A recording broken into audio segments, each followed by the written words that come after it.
Alright, welcome to this series where we are going to be looking at how to solve logistics and purchasing problem using blockchain. And we have been able to look at some background of what blockchain is all about. So we have been tasked, we have been given the responsibility of coming up with a solution to the problem of logistics and purchasing. And that is why we are going to be looking at how do we conceptualize our ideas, and after we have been able to conceptualize our ideas, how do we now develop the application that will solve the problem that we are looking into. And also, once we have been able to do that, then to make sure our application is future proof, is trustworthy, then we look into the blockchain integration. Right, so having said that, we have been able to come up with a solution called DeliverX, which is a blockchain powered supply chain management. So the problem we are trying to solve is that the supply chain management process currently lacks transparency.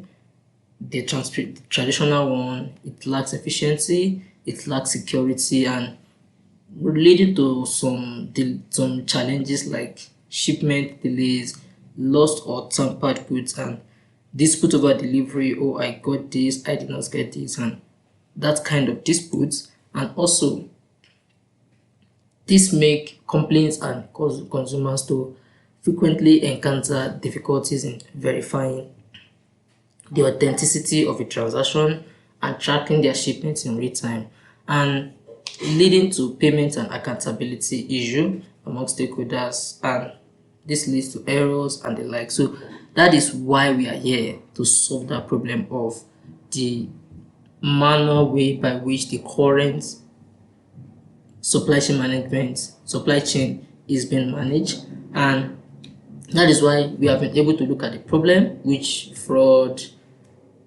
or inability to confirm the authenticity of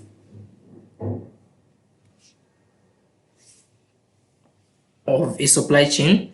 And then that now make us to come up with how we want to solve the problem. We have been able to identify the problem. So now how to solve the problem is that, number one, we are going to look into digitalizing and decentralizing the shipment tracking process. When we talk about digitalizing it, it means that we are taking it online.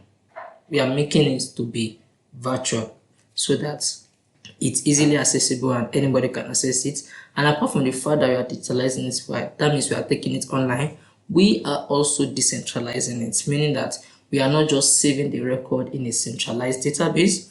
We are making the database in such a way that it is decentralized among all nodes, making it to be in such a way that even if an entity decides to pull down or come down from the network, then the network will still continue to operate.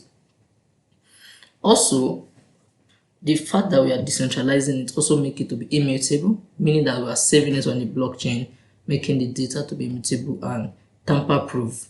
So that make our system to be trustworthy and also to be future-proof. And also, we want to automate the payments processing so that once the payment has been released, the logistic company will not say, no, we don't want to deliver. The payment to be automated, the payment to be kept, and the like. So, and also we are going to also ensure that the history of the shipments, so that to avoid disputes back and forth, I delivered, I did not deliver. We are also going to ensure that the history and proof of delivery is stored in an immutable way. All right, so once we have been able to come up with the objective, how we want to solve the problem, then the next thing is now to come up with who is our target audience, who are the people that will use our system, who are the people that are going to be using our system. And that is why we have the system entities. So the system entities now is, we have the parcel, we have the sender of the parcel, we have the logistic company that will deliver the parcel, and also the receiver of the parcel. All right, so this is a more presentable way of doing that. All right, so now we come to our system flow. How will our system work? How will our system work? The first thing, we start from the shipment creation. So once the shipment has been created, that means the item that the sender wants to deliver, the sender will, at the point of shipment creation, the sender will initiate a shipment request. So once initiate a shipment request, the sender pay upfront. So when the sender pay upfront, then the money will be locked in an escrow, and also the shipment details will be recorded on the blockchain with the status that is set to pending. So that is the shipment creation process. Those are the steps, those are the actions that we are going to be performing at the point of creating our shipments. And from there, once we have been able to leave the shipment, so we must be able to identify who your system is meant for, and also you must be able to identify what your system will be doing. Like we have the now, that is the personalities, the people that will be using the system, so that you know what their needs will be. And then once you have been able to identify who will be using the system, you need to identify the actions that your system will be able to perform. And these are the actions that this system that we are going to be building in a few moments is going to be performing. Once the shipment has been created, we then move to the shipment start. So at the point of starting the shipment, once the senders initiate the payment shipment request and make the payment, then the logistic provider will pick the parcel. Don't forget, they have not received the money. The money is locked in an escrow. So they pick the parcel. They then update the status to in transit, so that once they pick it, then they will sort how it will get across to the receiver end. So once the shipment has been picked, logistic company update the status to in transit, and all this record will be saved in a decentralized and immutable manner, meaning that we are saving it on the blockchain. Then once the shipment starts, then we then go to the shipment delivered. So the receiver confirmed the receipt of the payment. All this will be what we are going to be doing with our system. Then there will be a smart contract. The smart contract is just the code that run on the blockchain. So when we talk about smart contract, we're just talking about code that run on the blockchain. So the smart contract will then update the shipment status. Don't forget, when the sender deliver, drop it, initiate the shipment, it was actually put as pending. So when the logistic pick it up, it was updated to in transit. Then when the receiver receives it, it is then updated to delivered. And all these codes, they are all running on the blockchain, meaning that nobody can actually tamper with it, nobody can change it, and it is building trust into the system. And then once the receiver has confirmed the receipt of the payment of the shipment, then the funds will be automatically transferred from escrow to the logistics provider wallet.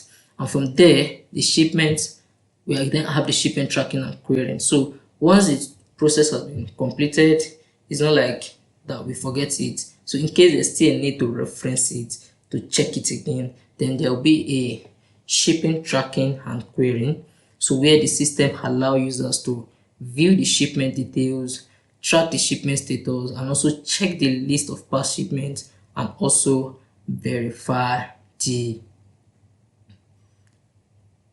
payments. So having done that, so once you have been able to know what you are building, what you are working on, then you have been able to come up with the problem you are solving. There's no point having a system that is not solving any problem. Then it means that it's not worth creating at all.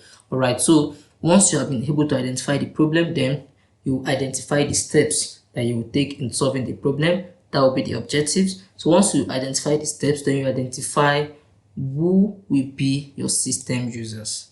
Who are the people that will use your system? What are the things? It does not have to be human being alone. It can be things, just like we have Paso here being the system user. So once you have been able to identify that, then you can now look into the actions that your system will perform. So once you have been able to come up with that, then there's something that we call wireframe. Something like this, something like this. So we call them wireframe. It's just a structure of what your application or your system will look like. So once you have been able to do that, then you already know what you are building from the beginning. It's not like it's when you now start coding, you don't even know which is it coding that is giving you problem, is it the wireframe that is giving you problem. So you know what you are doing. All right, at this point the user will be able to add this, at this point the user will be able to create this. So you know you have an idea of what you are building even before you jump on to code it. So that is for us. So this is our own wireframe. We have the system, we have the navbar, we have the button, we have these navigation items, we also have the header, we have the button, we have the table, and then we also have the filter.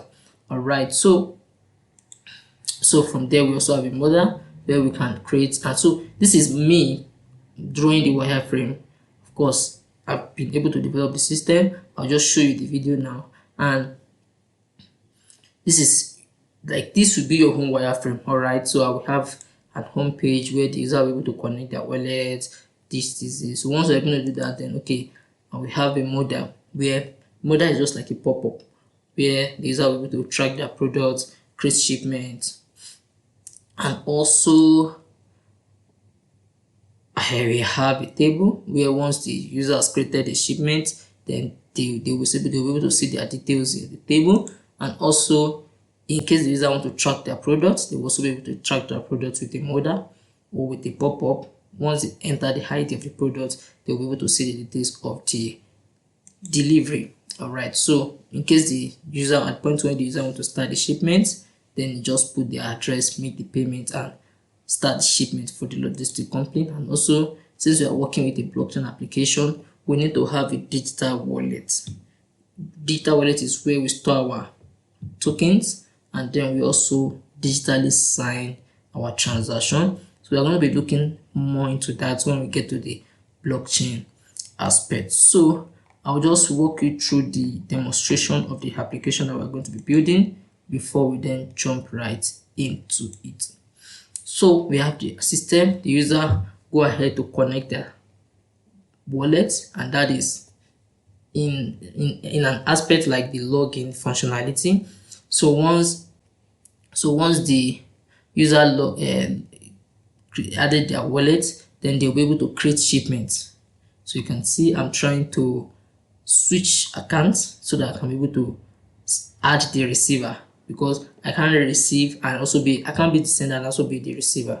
All right, so I've set the date that I'm sending this, I've sent the price that I want to pay, and I've also sent the weight of the item. So once I do that, I'll be able to confirm the transaction and make the payment. So you can see that once that has been done, I see the details here that it has been added, and I can see the price. So I can check the details. I can check the details of that shipment that I've created. I can see that the status is not completed, the status is pending, and the likes. So once I do that, then the logistic company will come here and then start the shipment. So the logistic company can then come and start the shipment. So once they start the shipment, they also need to confirm that, all right, so I'm confirming this transaction, I'm digitally signing this transaction. So once they sign that, then you can see that the status of the shipment has been updated to in transit. So the sender, the receiver can also track the shipment. You can see once they track it, they will see that the status has been updated to. So once the receiver receives it, then the logistics company can then confirm the shipment has been received by the receiver. So at every point in time, there's a need to digitally sign every transaction. You can see that the status has been updated to delivered. So what we are just doing, and then the payment will move to the logistic company wallet, and that is all that we are going to be doing in this development. And without any further ado, we are going to go ahead to start coding this application that we have seen demonstrated to us. Right, so don't forget that we have a notes for this class, and then that is why we are going to be opening this. If you open this link which you have access to, then if you come to the next page, you will see the tools that we are going to be using. We are going to be using Python. The link to download it is there. We are going to be using Git. You need to make sure that you have downloaded Git and also install it with admin privileges. So what you just need to do is download it. Once you right click, then make sure that you install as an admin if you are using a Windows system. Right, so once you have been able to install the setup, then we can then go ahead to look at the component of the website, the forms. We're going to see it in practice as we go ahead to implement what we are building. Alright, so We start on this note by creating our application. In this system, we're going to be using a Nextjs application. Alright, so let's go ahead to open our Visual Studio Code, and that is the editor that we are going to be using to write our code. So now that we are here, all you just need to do is to, once you have opened your VS Code, just click on open folder, or you go here file, then you go to open folder. So once you go to open folder, you can create your folder, go to desktop. Just note that we should not use a folder name with capital letter. So I will just go ahead to open another folder.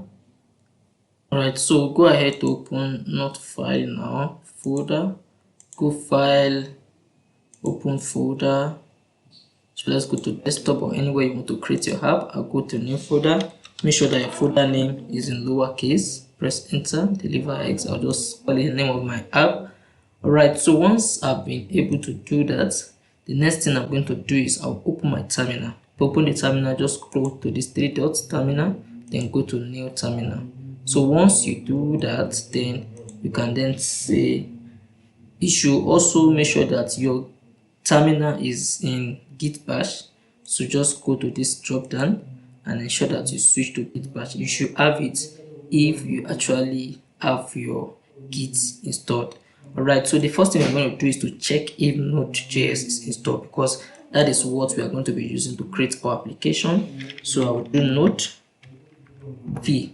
Alright, so to check if Node is actually installed, let me see if I can increase the font size. Alright, so now I'm sure that Node is actually installed. So once I've been able to do that, following the guide of our notebook that we have, I want to clear the terminal. I'll just use clear. Alright, so then now I will now create a Nest application by running npm create Nest app, and I want to create it inside that current directory. So once I do that, then I'll be able to create my Nest application.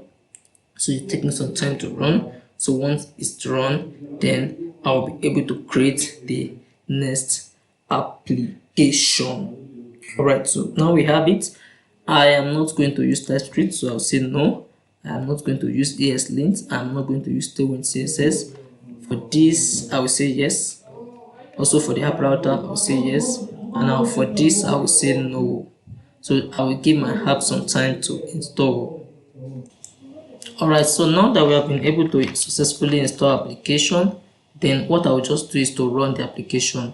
So we have been able to install a Nextjs application, and these are the folders that we have. We have the readme file, which is just some markdowns that talk to tell you something about the application. Also, you have the package.json, which has the dependencies that you'll be using in your application.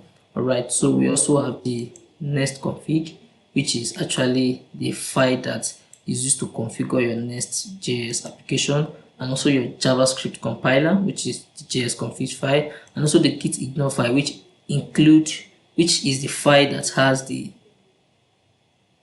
file that you don't want to include when pushing your application to GitHub. And also we have the source file, which has our application file, and this is our page module CSS. This is our page, which is the default URL. Also the layout, which has the parent component for the page, and also the global CSS, and also the icon, the 5 icon, and then the public file it has the static files. And also this node modules is actually a very heavy file, which you must ensure that you add to your git ignore file. So this node module actually contain the dependencies that your application needs to run. So now that we have been able to do that, now that we have our Nextjs application, we now try to run the application. To run the application based on what we have in our notebook, just click on npm. If you come to your package file, you see there's a function that allows you to run, so which is the dev. So I'll just say npm run dev.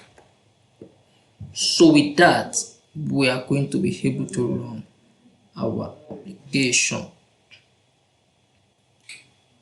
So you can see the application has started on localhost 3000. So what I just need to do is just to copy this URL. To copy, just highlight it. Then after you highlight it, just do Ctrl+C once, because if you do it twice, it might stop your application. Alright, so I'll just open the browser, then I'll open a new tab, then I'll go Ctrl+V, or I can just do the localhost 3000 manually. So once the application is running, then you can just localhost 3000. So that is where you are going to be able to open your Next.js application.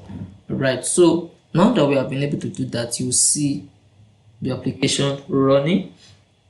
Let's just be sure that we have been able to install the application, and let's run it to see if it is running. It's taking some time to load. We are going to be having it, and now you can see that our Nextjs application is actually, we have been able to successfully install it, and also it is running successfully. Right, so now let's go back to application and do some cleanup. Before we do this cleanup, let us just stop the server. To stop the server, just do Ctrl+C or Command+C. That will stop the server and your application will not be running. So let's do some cleanup now. Let's just delete what we did not need, so that we'll be focused. We have a more focused files that we want to work on. So I'll just delete this page module CSS. I'll just delete. Let's just delete this. And this is our, let's call it the home page. So this is our home page, but because I want us to use arrow function, so I'll just say const. Let's just change this to const home, sorry about that, home. So that is just to convert it to arrow function. Then I'll just say export default home. Right, so we have that. So I can just close this. So once you click on all this sidebar, you'll be able to close the file. So I'll just delete everything, and I'll just use an h1 tag, which is the first header tag in our HTML. So I'll just say this the home page. This is the home page. So definitely I don't need the page module.css again. I don't need the image from Nextjs again. So I will save that. Then also, if you come to the global.css, there are some CSS files that come inbuilt with Nextjs. I actually do not need it. I'll just save it. I want to still be using that file to save my CSS, so I will leave it. I will not delete it. Also with this, I should import this. Then I should need this. I should also need this. So I can just call this deliver x, which is the name of my application. Deliver x, and the description can be blockchain power, blockchain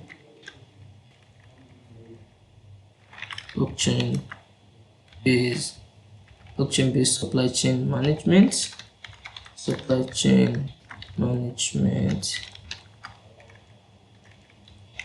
system. All right, so that's, we have that. So let's just leave everything untouched. So now that we have that, to be sure the application is still working after the cleanup, then the best way to check is just to run it again. Now to run it again, since you have run the npm run dev command before, all you just need to do is just to press the up arrow key so that you bring back the command. So if you press the up arrow key on your keyboard, it will bring back the previous command that you run. So once you bring it back, then you just press enter so that you can run it. And once it is running, you can just open your browser to see if it is running. Then you can just refresh that same server. Then instead of it to have this inbuilt design from Nest, then we are going to be having that particular, so you can see this is the home page that is coming from this particular point. This is your default page.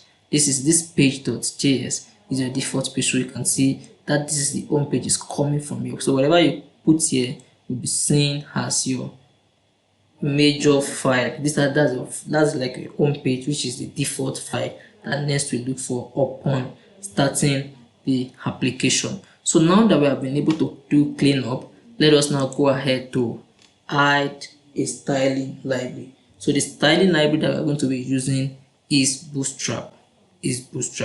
We are going to be using Bootstrap for our styling. So if you come to this notebook, you see that I added a link. So if you open this link, you will see the link to the library that we're going to be using, which is the Hardhat Bootstrap.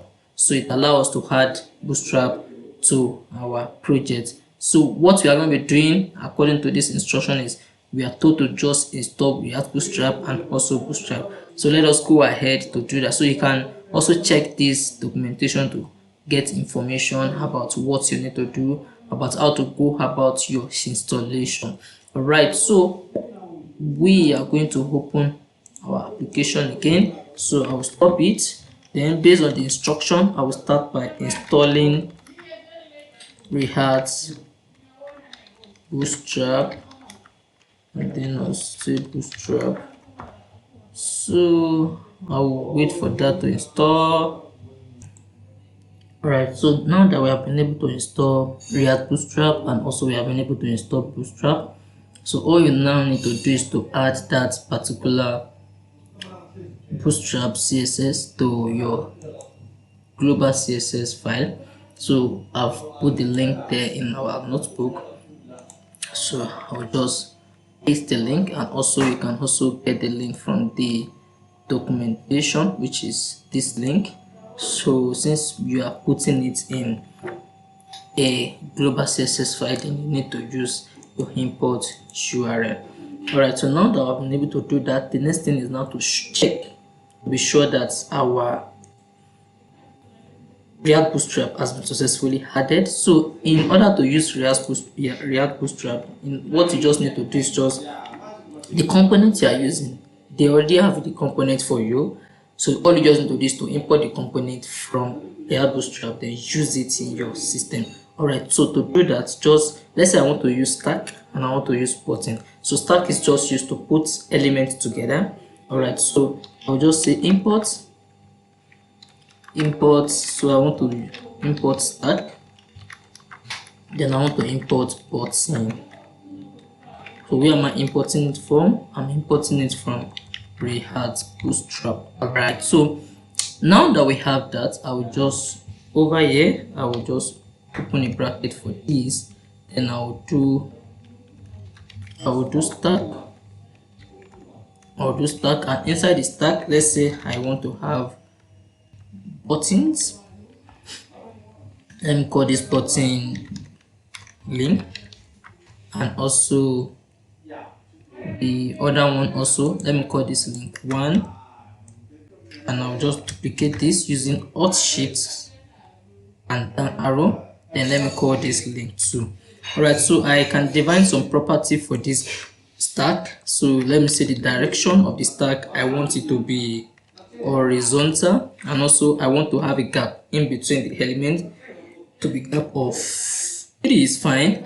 You can also have 2, you can have 1, but for now let's use 3. If we are not fine with it, we can always change it. Alright, so this button can take some properties. So I will take this button as a link, and also I can also add a variant. You can have primary, you can have success, you can have warning, you can have danger. So it depends on how you vary it. If it's primary, it is blue. If it's success, it is green. If it is warning, it is around orange or so, and if it is danger, then it is red. So it varies like that, but mostly you will see primary. Right, so let's do the same thing for the second button, just to be sure that the class that we have is working effectively and the bootstrap that we added is working as we want it to work. Alright, so now I just put success here. So once I do that, then I'll just save, then I'll come and start my application again. So to start my application, don't forget the command we always use to start the application. It is npm run dev. So that we always use that to start our application. So now once you are sure that your application is running, if there's an error, it will not run, then you might need to fix the error. But for now, if you follow it as doing it, there should not be any error. So with that means once your application is running, you can just go to your browser and go and refresh to see what you have so far. So with this, you can see that we have the blue button, we have the green button. This is the primary, this is the sources. So that shows you that our Bootstrap is working as expected, and then we can go ahead with our implementation. So the next thing we are going to consider now, if we go back to this particular notebook, so we have looked at this. These are the codes that we just finished running now. Right, so we have the folder structure, and it was noted here that there's no straight rule to the way you structure your folders. Just ensure that you have your folder in a way that if another person pick up your code, they should be able to add to it, remove from it, and work on it without looking at, okay, what do you do with this, what are you doing with this. So you must be able to structure your code effectively in order to make sure that anybody can pick it up and start working on it without even having to call you, so that they know where you put everything. Right, so let's see how to create our folders. To create your folders, you need two things.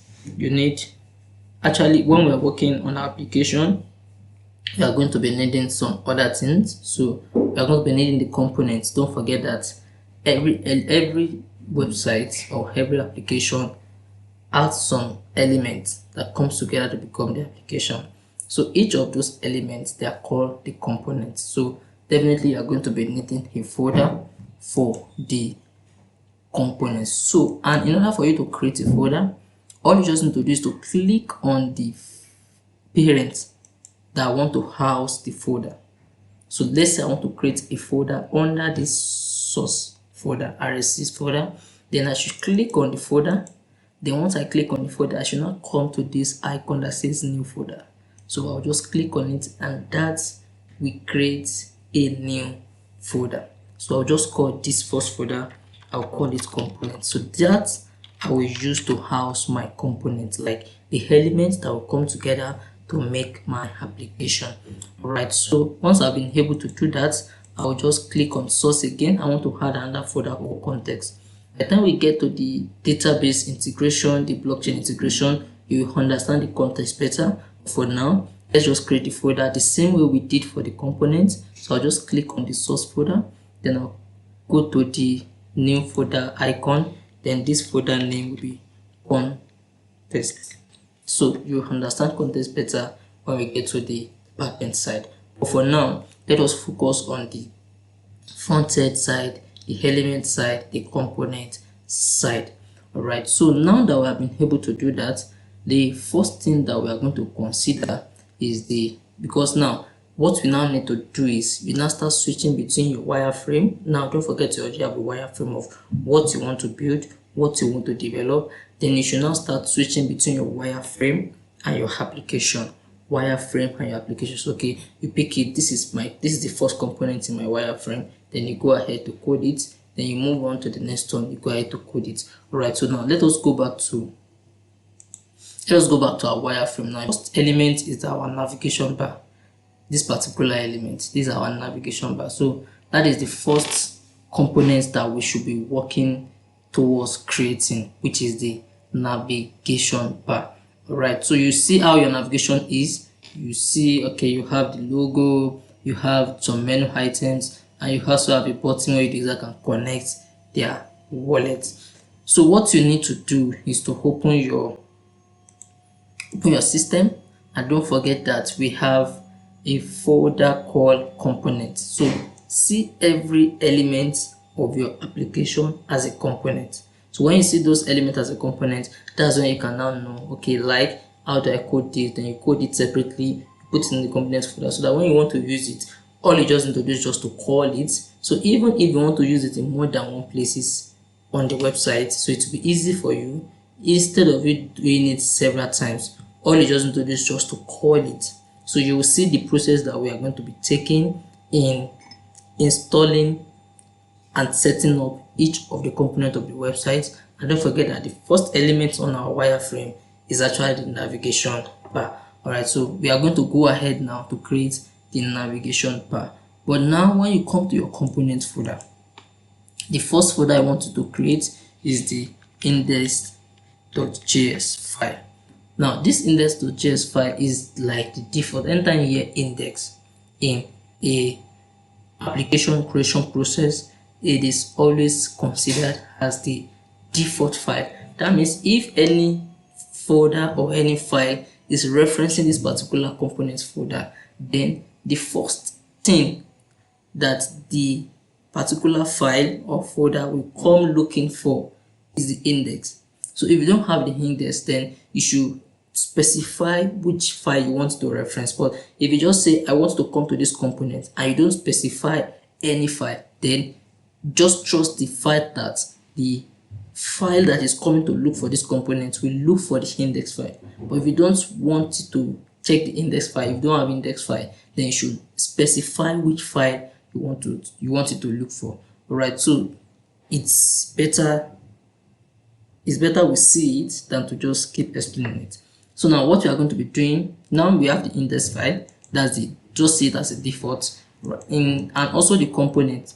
We are going to be creating a NavBar component. So let us call that NavBar. You now know how to create folder. Now you just click on to create folder, to create a file. You just click on the folder that want to house the file, that want to attach the parent of the file. So once you click on that, you just come to this icon, new file, then you click on it, it will create the new file for you. And now I'll just call that NavBar to be my navigation bar component. So NavBar.jsx, which is a JavaScript object. Alright, so now that we have that, the next thing now is for us to create our navigation bar. And to create it, you don't need to cram anything. Just first, when you create a file in Next.js, to make it easier, of course, there's a shortcut to do this, but just to practice our typing skill, our coding skill, let's just write it manually. So let's create an arrow function first. So you do const navbar, the name of the function, equals to, then you have a function, then you have an arrow function, then whatever you want to export from this navigation bar component, you just do return and you put it in between this space. I can just do h1 and I'll say navbar, just say navbar. So once you create this arrow function, this is the name of the function. As you can see, we have the constant, the name of the function, then, and if you are passing any parameter to the function, you pass it through this place, and the body of the function will be this. And when you hear the word function in coding, it means a code block. So this is the code block in this case. So if this code block now, you are attaching it to this name. This is the name of the function, and this function name will be executing this particular block. And once you do that, you can now export default navbar. So export default navbar, so that once any file is referencing this particular file, then it can just pick this up as the export file. So it's because I want to use it, I want to use this particular block outside of this function, outside of this file, then I need to export it. If I'm only using it inside this file, then there might not be any need to export it. But since I want to use it outside this file, then I also need to export it. Now that we have that, we then go ahead to also import it here in the index file. So in the index file, I will just say, don't worry, all these steps, they are repetitive. So once I do this, we go to the next component, I do it again, you notice a pattern, so that when you are implementing your own tool, that's the same pattern that you're going to be following. So, but for now, just try to follow along. So I'll just import navbar. Don't forget navbar. I'm importing the component navbar, which is this. Then I'm import component navbar. Where am I importing it from? You can see that index and navbar, they are in this same folder. They are in the same folder. So all I just need to do is just look for it in the current folder. Look for it in the current folder. What are you looking for? You're looking for navbar, which is this. So assuming I want to look for it maybe inside this source folder, then I just say double slash to come out of the folder, I can see that when I do double slash, you can see I can see the parent folders. Like I'm currently now in the source folder. So I can see that app is in the source folder, component is in the source folder, context is in the source folder.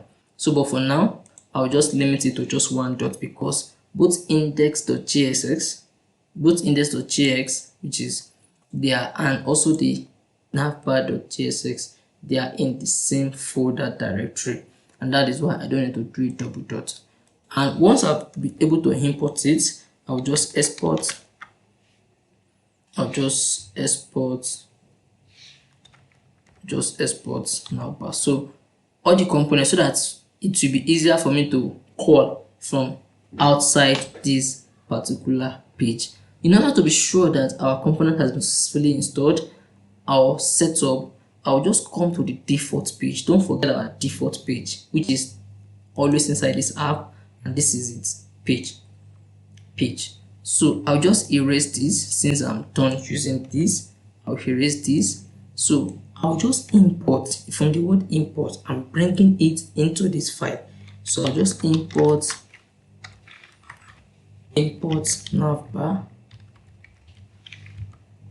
navbar from components.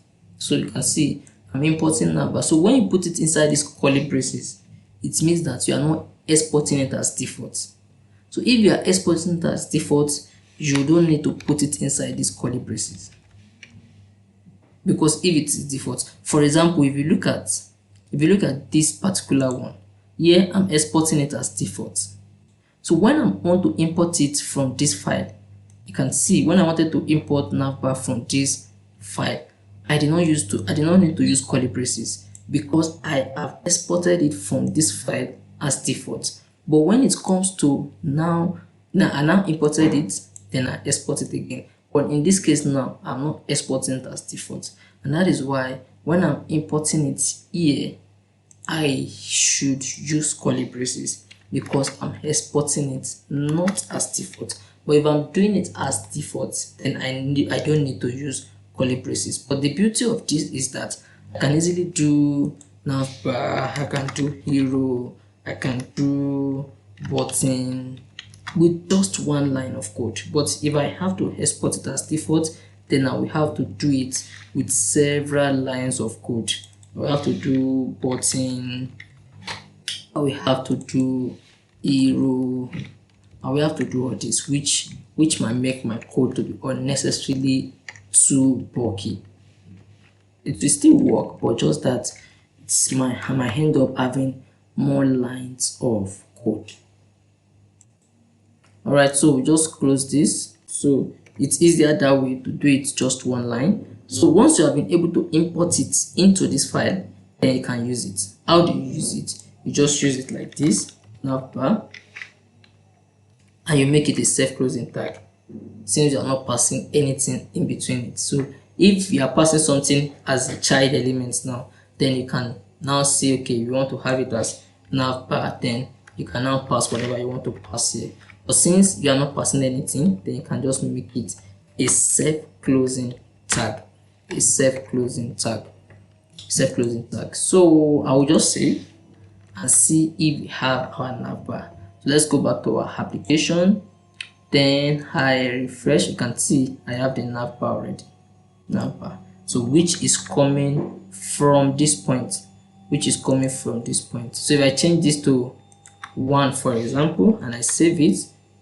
So to save, just to Control K, Control X, or you can also come to this file and then you do save all. So make sure you save all your file, because you might end up editing multiple files at the same time. So it's good that you save everything so that you can see your changes being effected. And if you can see that they even give you the shortcut to do that. So if you do Control K, just wait for some moments and then press X. You don't need to wait too much, just do Control K, leave it, then press X. It will save all the files. So if you are using a Mac too, I think it might be Command K, then press X. Or if you come to this file menu item, then you'll be able to see the option to save all. You can see the short, you can also see the command to do that beside it. But if you prefer to autosave, you can also put the autosave on, but personally I don't like to autosave, so you can just do the autosave if that will work for you. Whichever case, is still the same thing, it just depends on our personal preference. Right, so you can see now that we have NavBar 1. So it's now time for us to code our navigation bar. Told you, you don't need to cram, you don't need to panic, you don't need to be afraid. Just come to the documentation, they have everything for you there.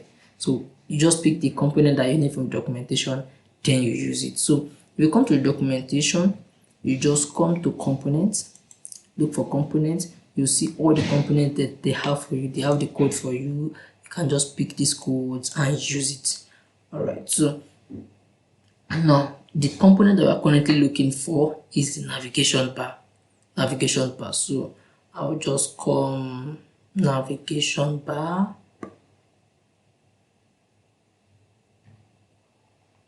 Alright, you can see nav bars. So I'll just scroll, looking for a particular one that is responsive. So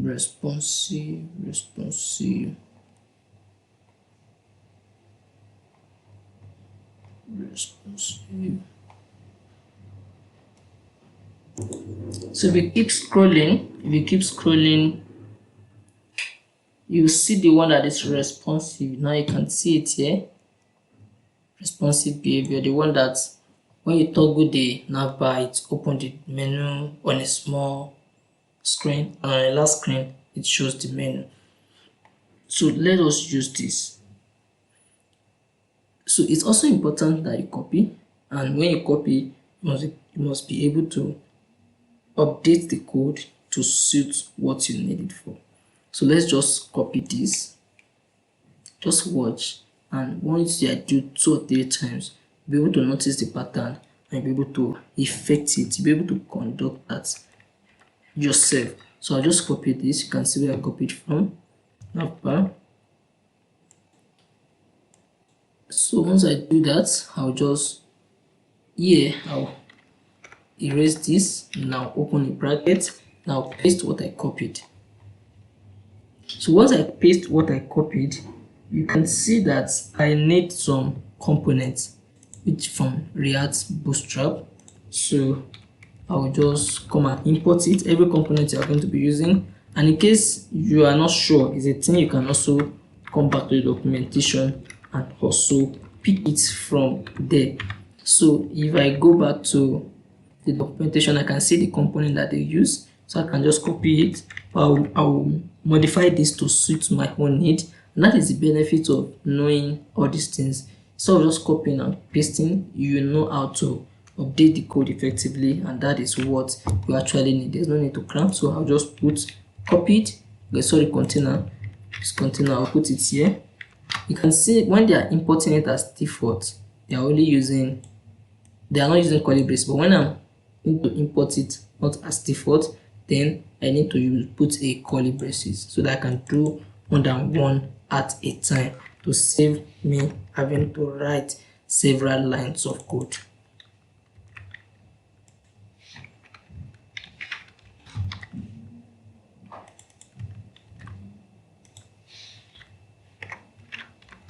Use command to separate it. So once I have that, I'll just delete it.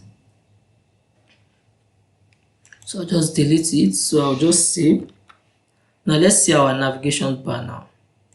Let's see the navigation bar. So it's refreshing, and now refreshing unsupported component type. So in this case,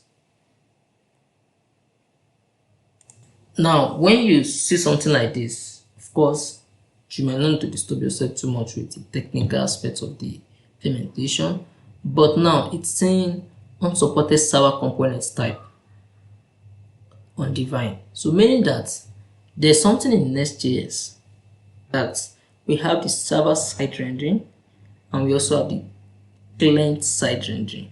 So when you start using client side for a server side rendering, by default Next.js render every element as server. But by the time you start using the client component, you need to now tell it to use clients as to using this server rendering for default rendering. So now it's telling me that server component type undefined. So that means that I'm using a client side component for by default. Nextjs always do server side rendering. You don't need to disturb yourself too much. Just to correct that error, I'll just say use client. Just say use client so that it will not treat it as a default server side rendering. Since I'm using a client side rendering, then I should just use client. So you can see now that I have my navigation bar directly from what React Bootstrap gave me. So you can see we have the logo, React Bootstrap, we have menu item, features, pricing, I have drop down, I have some other button here. So if I want to see if this particular navigation bar is responsive, all you just need to do to check the responsiveness of this navigation bar, you can see how your application is working on different screen, because you must also consider mobile first in your implementation, because if you just design a website and it's not mobile responsive, then it becomes a problem. So I'll just right click. So when you right click, you come to inspect. So when you come to inspect, if you click on this particular icon, you see different elements as if you are building app regularly, you should be familiar with most of these things, the service and support. We will not disturb ourselves too much. What we are just concerned about at the moment is to see the responsiveness of our application by trying to see how it appears on different screen sizes: mobile, tablet, laptop, and so on and so forth. So what you just need to do, once you right click, then you click on inspect, it will bring up your your console. And in case it's showing sideways and you want to bring it down, so all you just need to do is just to click on these three dots. Once you click on the three dots, you will see where to put it. If you want to put it to the side, you click on this, you can see it has taken it to the side. If you want to put it to the left hand side, you can click on that. If you want to put it, I prefer to put it down, so just put it down so that I can see how the application is working. So if I want to see the responsiveness of this application, I'll just click on this. You can see toggle device toolbar. So once I click on this, you will see different screen size. So the smallest one is a mobile size screen, which is 320 pixel. So you can see this is how it will appear on a mobile phone. So the mobile phone user just need to click on this hamburger icon, and he or she will see the menu items, the drop down and other list. So by the time we leave this smallest screen size, you can also see another medium screen size on a mobile phone. You can see it a bit bigger, just that it also appear with this hamburger, and you need to click on the drop down. You can see how it's opening the drop down. And also if you want to see how it appears on tablet, you can also click on that, and that will also see this. And on a laptop, the screen will be expanded. You can see now the menu item has been opened, and you can see your options, and you can also see a very large laptop screen size. You can see a 4K screen size, and that is how to check the responsiveness of your application. So now let us close this. Might just close this, and now you have something that appears to be a navigation bar.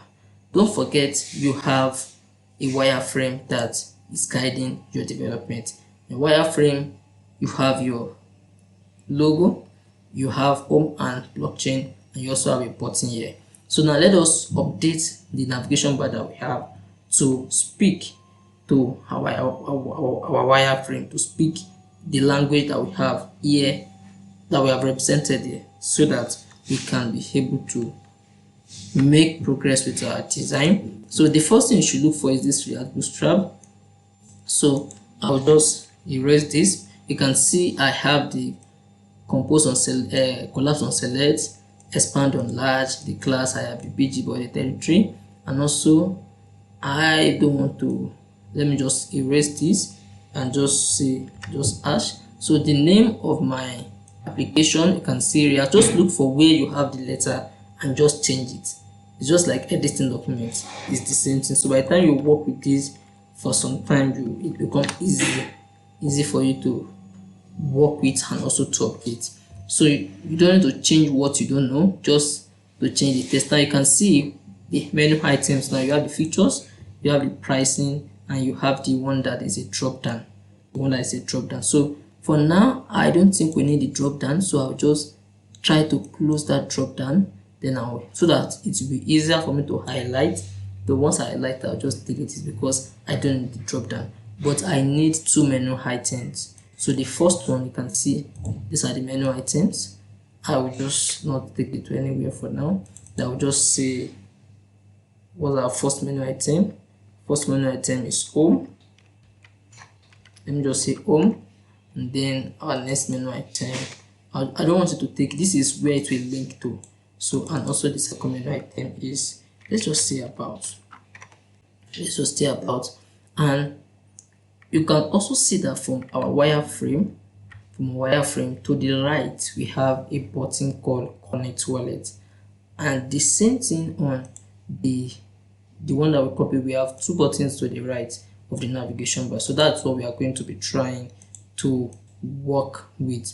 So meaning that for this other side, you can see that if you try to study the way it's structured, you can see that these two menu items are the ones that are pushed to the right of the navigation bar. So we need it to be a button. So I'll just erase these two. So I'll just create it as a button. I'll do connect wallet based on the wireframe. Do connect wallet. So I can do, if you want to know more about these buttons, you can just come to the documentation and just look for buttons. So let's say I need a button, I'll just come to buttons. You can see different types of buttons. So I need this black, I need this dark. So I'll just copy this. You can see very easy. Copy it, but make sure that when you copy it, the component you are using, which is this, make sure that you have it imported. So I'll just put the button here. Just copy and paste, very easy. So connect wallet. So make sure that your button component is installed or imported. So since I'm not using drop down again, you can just erase it. You can even see the one that is active. Let me just do Ctrl+Z. You can see before this is not active. That means I don't have any element inside this file that is using this particular component. So that means I can remove it. So I'll just replace it with the button since I have a button component here. So having done that, let me just remove this. Let me also remove this. So let's save it and see what we have. So if we save it, your application is still running. You can see. So I'll just open the application now, and then I go here. You can see we have deliver X, we have home, we have about, we also have the connect wallet, which is a button. You can see from our wireframe now we have it here developed as an application. Since we have done that, what we now need to do is, let's just see how we can link from one page to the other. What I will just do is to, let's come back to our application. Over here, I will just create a new folder called about, and I'll add the, don't forget your default is always page.js. So I'll just create an arrow function, call it about. I want to create the about us page. So I'll just return. You can see the pattern. We are repeating the same thing. Later, you might not even need to start typing all these things again. Once you are used to them, you can just start using a shortcut. Like if you want to use it, you can use the shortcut, you can use to create this functional component, but for now let's just keep practicing so that we can get used to how to write it. So I'll just do h1 about us page, so about us page, and don't forget you must export it. You must export it as default. Export default. So you can see very easy. And something about Next.js is that the routing is very easy. You can see I've created a folder called about. So if I do /about now, let me come to the navigation component now. So if I just do here and I say /about, which is the name of this folder inside the app.js. So if I save it, then I come to this. If I click on this about now, you see that it should take me to the about page. You can see about us page. So if I want to use the navigation bar in the about us, it's very easy now. Instead of me to now start creating the navigation bar again and again, all I just need to do is just come in here the same way I did for the home page. Just import the navigation bar. I can even copy this and just go to the navigation bar. Instead of writing the navigation bar several times, I can also use it here. So okay, this is the navigation bar. So for the home page, I'll just come and change the home page here. Just come and change the home page here to / so that it will go to the default URL. Change the home page here to / so I'll save it. So once I save it, you see that the about us page we also have the navigation. Okay, I have not added it to the page. So why I have imported it, I need to also add it because it is what I have here that will be displayed. So I'll just cut this, then I'll import the navigation bar, then I'll also add the about us. Now there's an error here. Why is there an error? It's because when you are writing a Nextjs application, you can't have two tags. Everything must be wrapped around one tag. So if there's instance where you have two tags that are on the same level, then the best thing you can do is just to have this fragment tag. We call it fragment tag.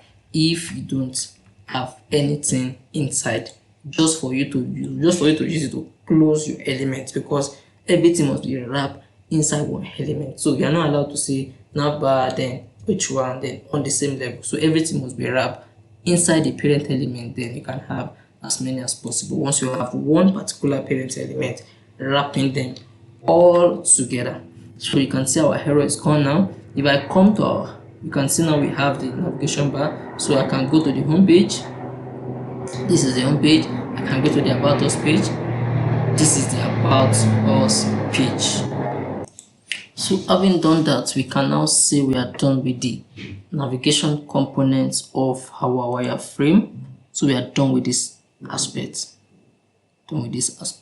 So now the next aspect is now to go to this particular point where we have 3 cards: complete shipment card, shipment details card, start shipment card. Now if you come back to the notes, we come back to notes. We are done with the navigation bar. We have seen our navigation bar work out, how to change it and how to update it to what we want. So it's time for us to now go to the card component. Now we can call this the services component, where we have our the services that we render, which is to complete shipment, to check shipment details, and also to start shipment. And now you can see something here that we have container, we have role, and we have column. So the container is what is housing everything, like the parent element, bringing everything together. And also we have the row. The row is just a line. And now if you want to now divide the row into segments, then you now have it as column. So you have the container, which is the house of everything. Then you have the row, which is the line. So if you want to now bring everything together on a line, then you now have the column.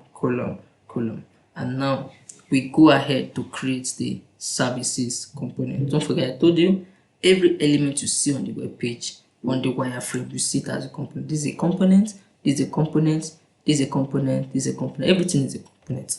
So let's go ahead now to create our services component. So to create our services component, I told you are going to notice a pattern based on how I'm working on most of these things, and you'll be able to pinpoint how to structure yours. Just look at how everything is repetitive, the same way, the same thing, the same way, the same thing.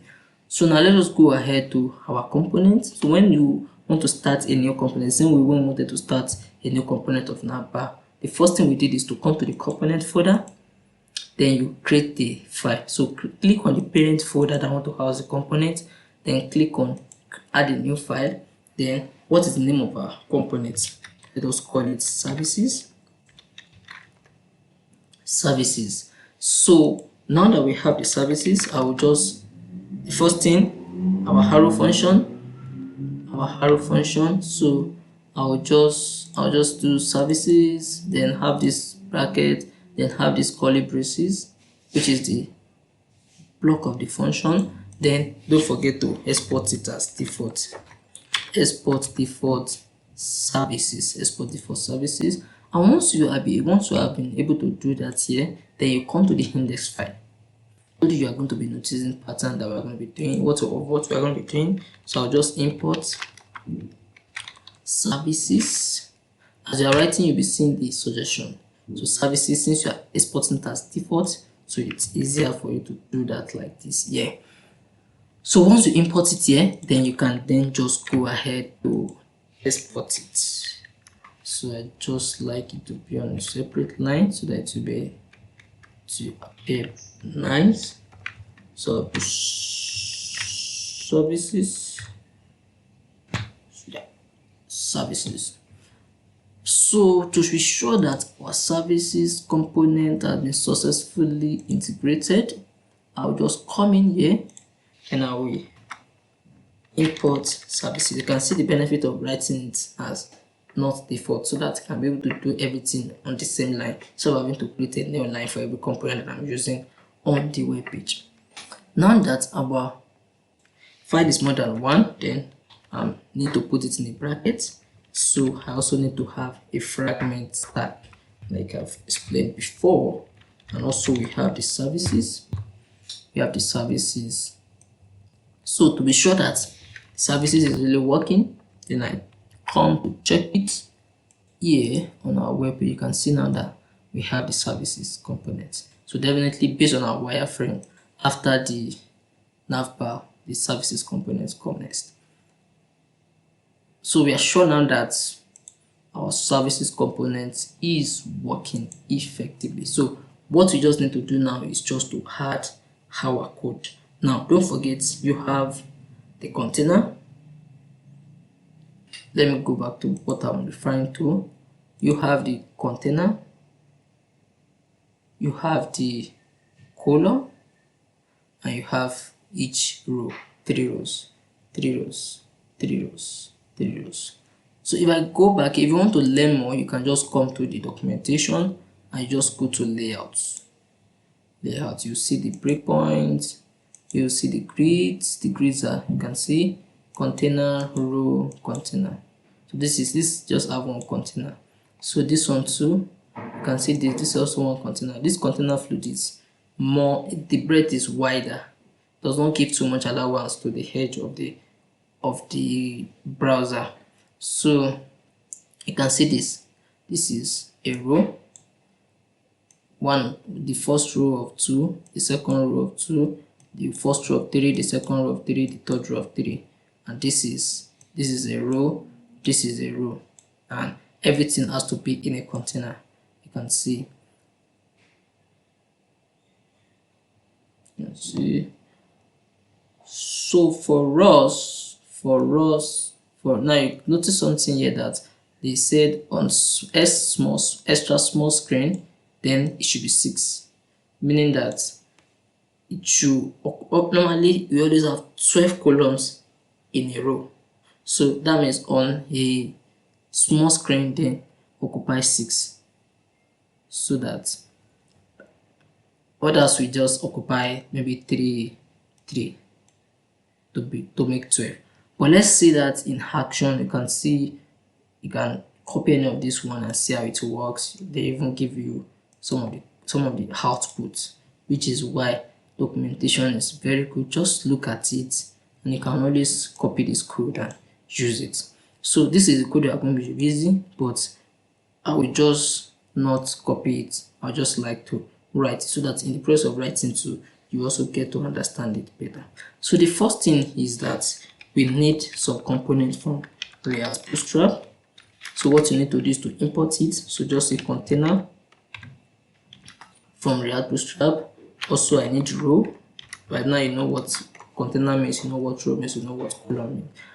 So what I will just do is here, I will make the parent component to be container. So I will not make it a self-closing tag because I want to pass some child element. So I'll close the tag with another container. And for that, I can have a class. Now, when we talk about class is just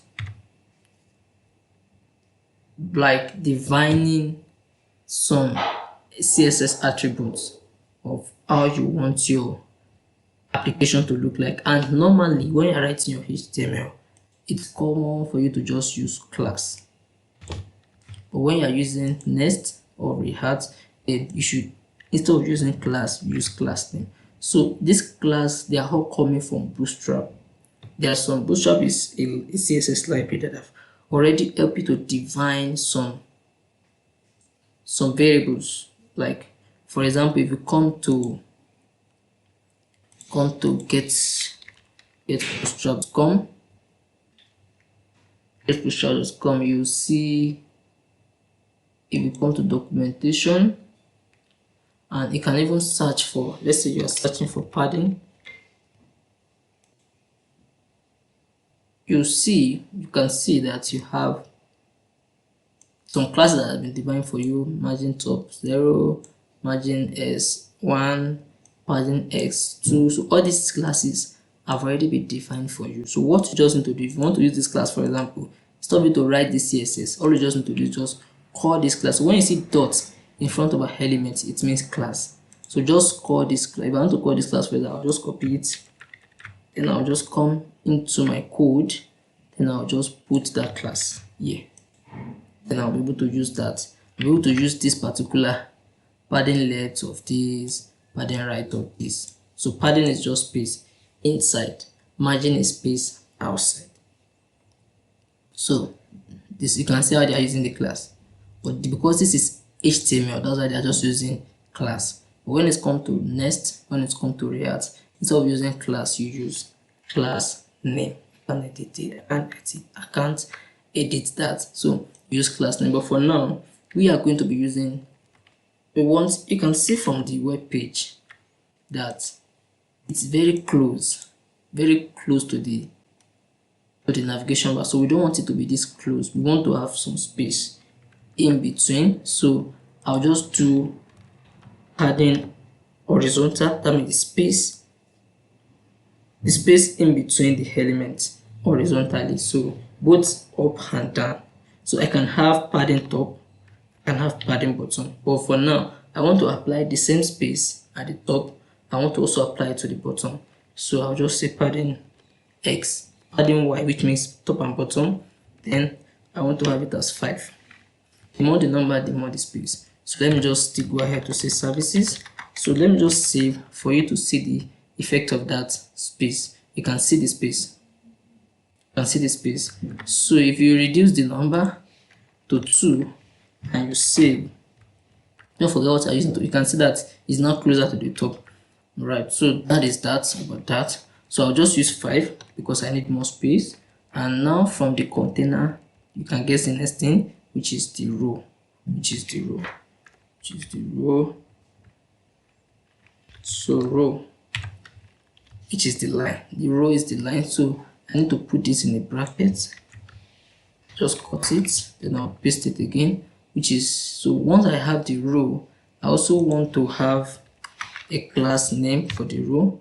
Now the class I want to give to the row is to have some gap inside. Okay, let me not do that yet so that we see how it works. Let's just create a column first.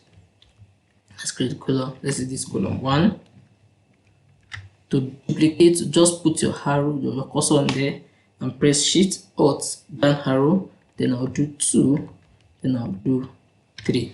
So if I save this, it might not be too visible. Let me see if I can add the border.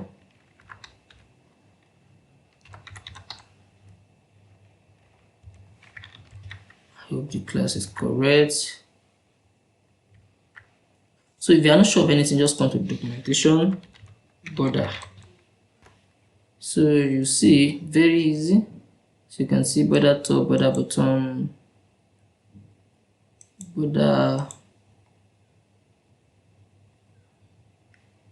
Alright, so I'll just go with this border. So but if you need anything, just come to documentation, search for it, and you will see the class that you will use. So just paste it here, border primary. So if you save it, let me see if I have it already. Now you can see it. So I'll just do for this, just to demonstrate the gap thing for you. So let me do sources for this one. Sources is the green. Then I want to add, don't forget, it's not class, it's class name. So for this one, I'll do warning. So I'll save it. So once I save, you can see the space. Add some property here just to explain some things. And if I do extra small 12, meaning that this extra small 12 means that I want this column. Normally, this column now, everything will be on the same line, meaning that on a large screen, we are going to be having 3 columns. On a small screen, we are going to be having 3 columns. On a medium screen, we are going to be having 3 columns. But because of the peculiarity of small screens, because the screen is small, so if you have 3 columns on this small screen, then it might not appear nice. So if you want it to be 1 column, just everything on a line on a small screen, all you just need to do is just to say on a extra small screen, then say 12 columns. So but on a small screen, maybe like a medium small screen, then you can now say 6, meaning that instead of having the 3 on one line, then one have 2. So one row is 12 columns. So meaning that if you put 6, you are going to be having 2 elements on a row. And why on a medium screen upward? On a medium screen upward, then have 4, meaning that 4, 4, 4, that will be 3. So I'll just copy this. So I'll duplicate it for the other elements. We are done with the border stuff now. So if I save, then to see the effects, you can see everything is on the same line. To see the responsiveness, you just check, you now know how to check your responsiveness now. So I'll click here. Then if I come to small screen, you can see everything is on the line. If I come to a bigger screen, everything's on the line. Everything's on the line. Medium tablet, everything is on the 3 line. So that is that. You can see medium screen upward, then take 3 columns. 4 columns. That's 4, 4, 4, making 12. Why on a small screen, then take 12? That means 1 element on a row, just to handle your responsiveness. Since you have been able to do that, we now understand the concept of columns, row, and the likes. So the next thing is for us to now write the card for component. You can see that from our wireframe, the first thing we have been able to do is just to come up with the structure. So we have been able to come up with the structure, but the first column has the complete shipment, the second column has shipment details, and the third column has start shipment. So the next thing now is, okay, let us come up with the card, and inside the card we are going to be putting button. Don't forget how to get your component. Just come to your documentation. Very easy and simple. So just look for, what are you looking for now? You are looking for cards, and that's why you must be able to know what each element stands for and how you can search for it in case you are not able to get it here. So you can see cards. You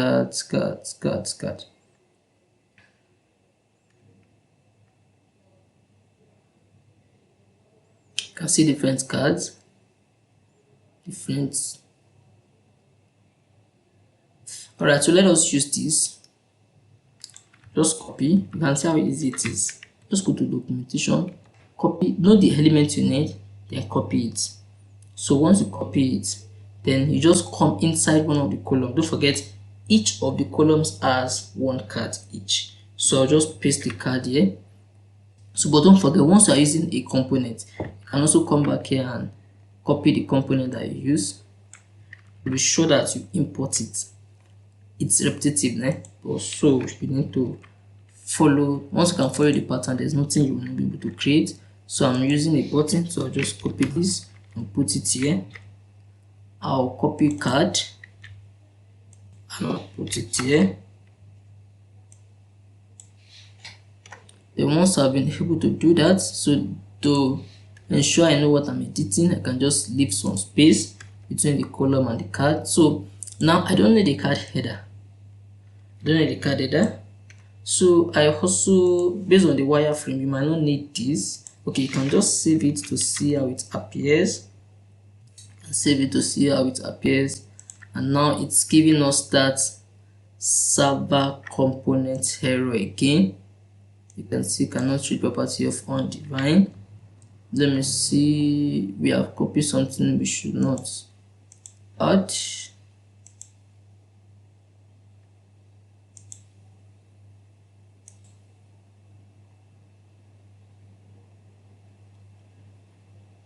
Alright, let's delete this. Let's save now. It's good to always check your code.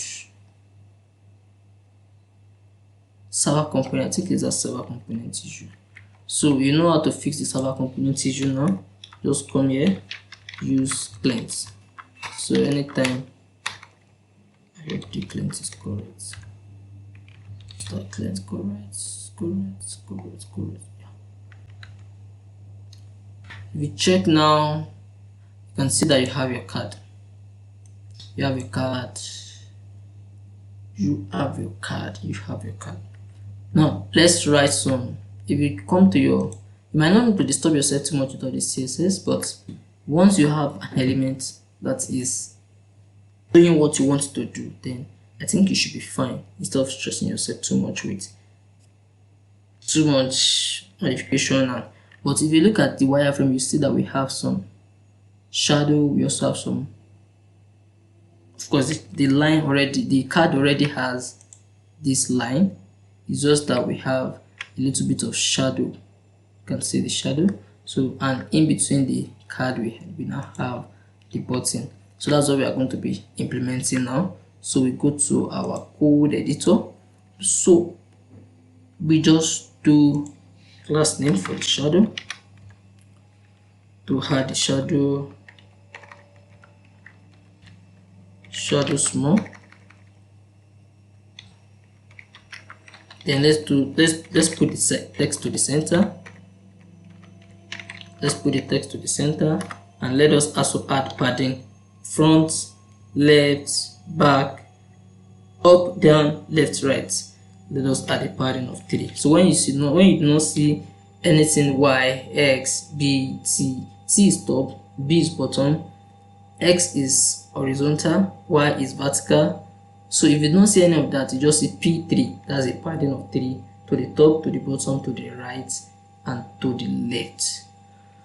Now inside the card body, then we want to have a button. So you can see the button is reading from the wireframe. It reads complete shipments, and if you save it, it will look close to what we want, but not as close as we want it, because you can see the length of this card is almost the same with the length of the card. So what we just need to do is to have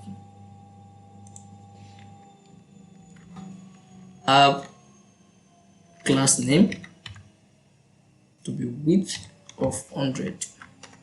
a width of 100 so that it occupies the entire space of the card. So if you see it, you can see now that we have the first element without any issue or challenge. So it's now easy for us to replicate for the other aspects now. So all you just need to do is just to copy this card component.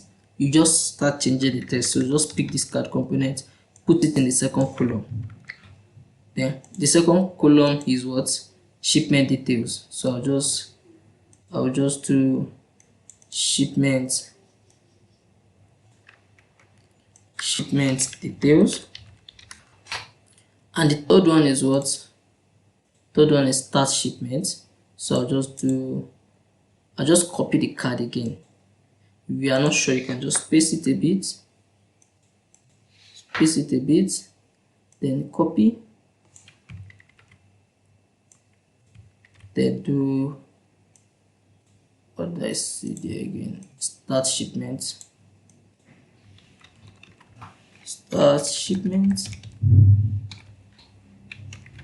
So if you save, you'll see that you are gradually moving closer to the wireframe. You can see we have the complete shipment button, we have the shipment details button, and we also have the start shipment button. And with that, we are getting closer and closer to our wireframe. So let's go back to our wireframe.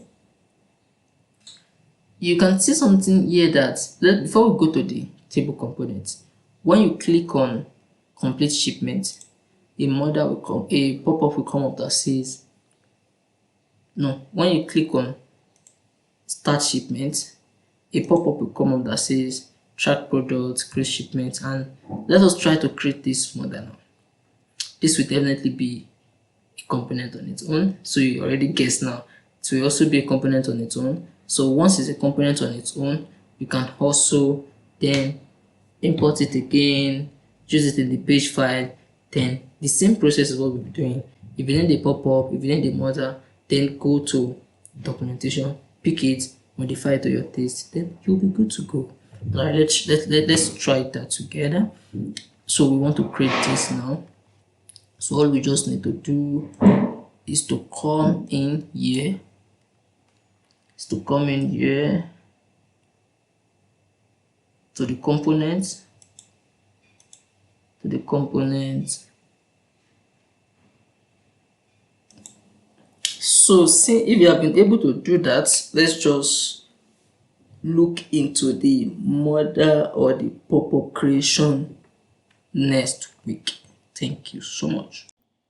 Alright, welcome back to this session, and we have been looking at blockchain application in logistics and purchasing. And don't forget, we are currently dealing with the user interface of the application, where we are working on the parts that the user can see. So once we are done with that, we then go ahead to integrate it with blockchain, and we have been able to work on the navigation bar, which is the card section. So at the moment now, we are going to continue so that we finish working on the user interface, and then we go ahead to link it up with the blockchain so that our application will be trustworthy and will be tamper-proof. So, but before we do that, let's just open our application to see our work progress. And what you just need to do, you can just be sure that you have just opened the application where you stopped, to be sure that you are to open your application. Let me see if I can zoom this.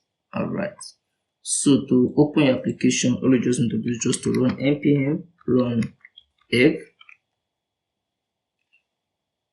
run dev. So once the application starts running, then you just copy the link and open it with your web browser to see what your end results look like. So you can either copy this link, you highlight it and you do Ctrl+C, or you open your browser, go to a new tab, and then paste the link that you have copied. Or you can just open a browser and just go to localhost 3000. That will also open the application for you. So it's taking some time. We are going to have it very soon. Alright, so now that the application has opened, you can see our progress so far. We have the navigation bar. We also have the cards component where we have the complete shipment, shipment details, and start shipment. So, and don't forget that when we click on the start shipment, we have a pop-up that come up and asks us for the shipment details and also the amount the user is willing to pay. You can see track products, create shipment, where this is the pop-up that we are going to be creating. So, like we have been doing, let's just open our notes, come to this particular card component. So this is where we had the moment we have looked at these parts. We have looked at all these parts. We have been able to run and the application is working as we want it to work. So let's just look at the pop-up, which is the Modal component. So all you just need to do, you can see anytime we click on a specific button, we want a Modal or pop-up to display the necessary information and action. The first one is the start shipment, which we bring a pop-up that will allow us to start the shipment. And with that, let's just go ahead to create a component called start shipment that we are going to be using for that pop-up.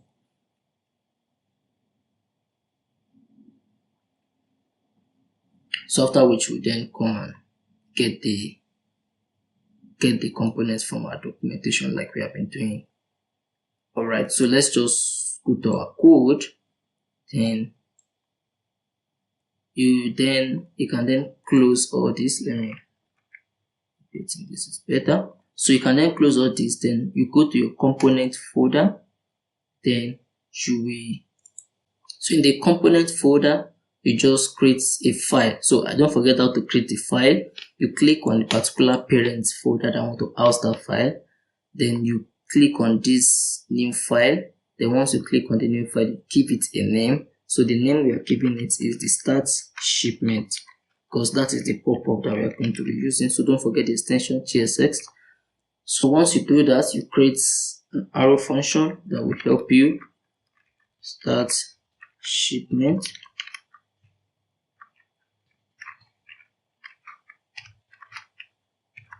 Then don't forget to then export default export. Also once you create the arrow function, this is the arrow function, then the arrow function will return the body of the component. So let's just have this as start shipment model. So once we have that, the next thing to do is what? You go to your index file, then you should always remember to export it.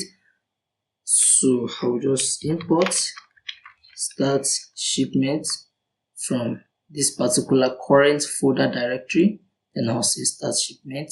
Then once I import it as default, then I will export it here. So let's just have all these on a separate line. Let's have it on a separate line for better readability sake. So once we have been able to do that, then the next thing is for us to go to our home page to import it. So let's just go. Don't forget your default page. If you go to this app file, this page.js is your default body home page. So you just import that start shipment. Don't forget you have exported it already. So you import it, then you just add it here as a self closing tag since you are not passing anything into it. So I'll just save. So once I save, I should be able to see that my start shipment on my web page. So you can see I have the start shipment model. So that means I can actually call it from my home page. Alright, so now that we have been able to do that, let's just go ahead to our documentation to check for a modal component. So you just copy this,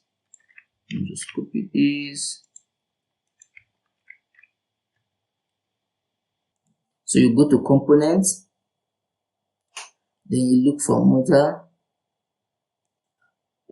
So you just look for anyone that speak to what you want to use it for. You can see, you can even test it here if you want the one that we have it static. So everything is there for you, just for you to use it. You can see different ones, different model component, different pop-up. So just check and see the one, and you can always clean up to see the one. You can see different types. So if anyone speak to the one that you feel will be useful for you, you can see this one have forms. So if you see anyone that, okay, this one, I think this is the one that will be good for me, this is the one that will be good for me. So but for me, I'm looking for the one that we custom with. So I'm just looking for something very simple. So I'll just go with the first one, but I'm just showing you all that just for you to know what is possible for you. Just explore. You will definitely see the one that will work for you. So I'll just go with this first one. Just go with the first one so you can see. So just what you need is just this particular one. We are going to be getting the button that we're going to be using to launch it will be on our home page. So we have the button already. This is the button we are going to be using to launch it. So we don't need to pick this button. You can see this is the button that they are using to launch it, which is this. But we don't need the button because we have the buttons already. So it's just for us to do the link up so that we can be able to use the button to bring up this pop-up. Alright, so I'll just copy this. Just copy. Then go to your code. Just notice the pattern. So you can see it here. Then you go to where you have the file. Start shipment. Then you, in this your return, just put your bracket here. Sorry, this should not be there. So you paste what you have copied. And don't forget that all these are coming from the Hardhat Bootstrap component that we installed. So I'll just go ahead to clean up first. Let me just clean up first. So I don't need the header. I actually don't need the header.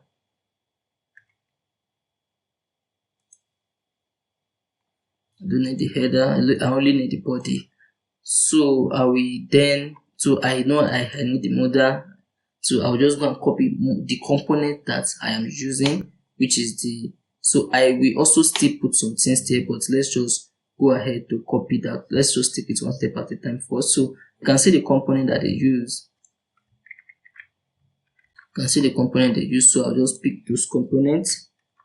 The pattern is still the same. So I'll just import those components, putting the modal from. So don't forget, I want to save space by just using one line of code instead of having to do it with several lines of code. We then go ahead to clean up. Let's just clean up. So this is the function that shows modal. Then on hide, that means when the user close the modal, this will then come up.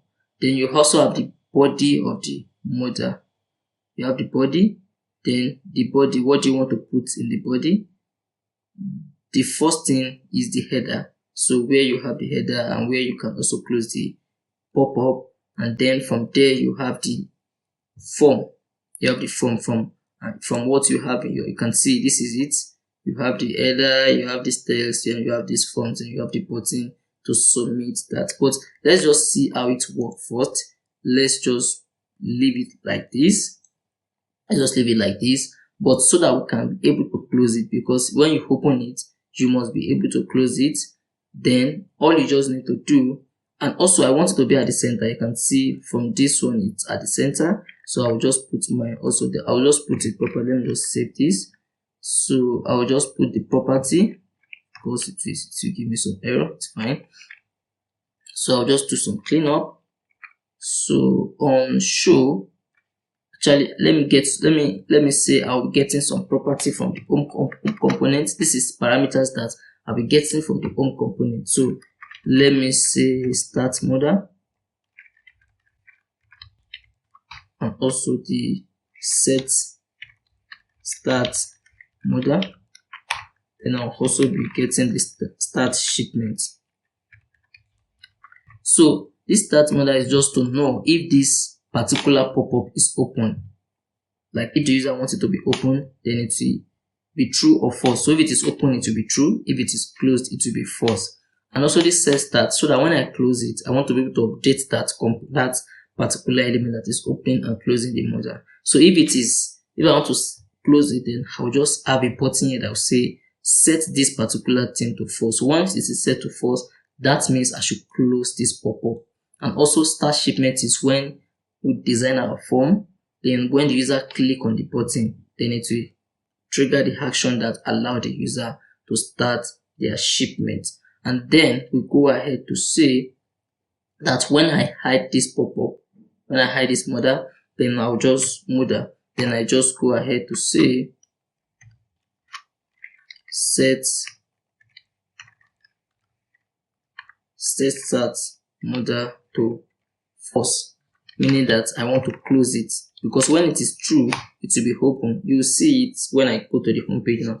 When it is true, it will be open, and when it is false, it will be closed. So you can see this show is either true or false. So when it is true, it will show this particular modal. Then when it is false, it will not show it.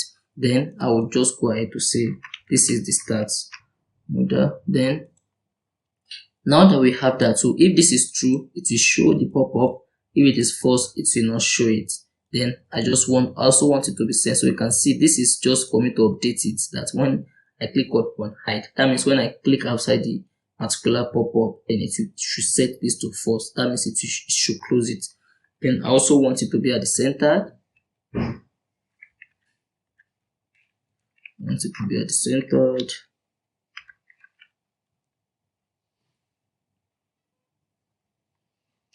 So once we have that, then let's just leave the body for now. Let's leave the body. Let's just leave this for now. Okay, let's not leave it. Let's just say,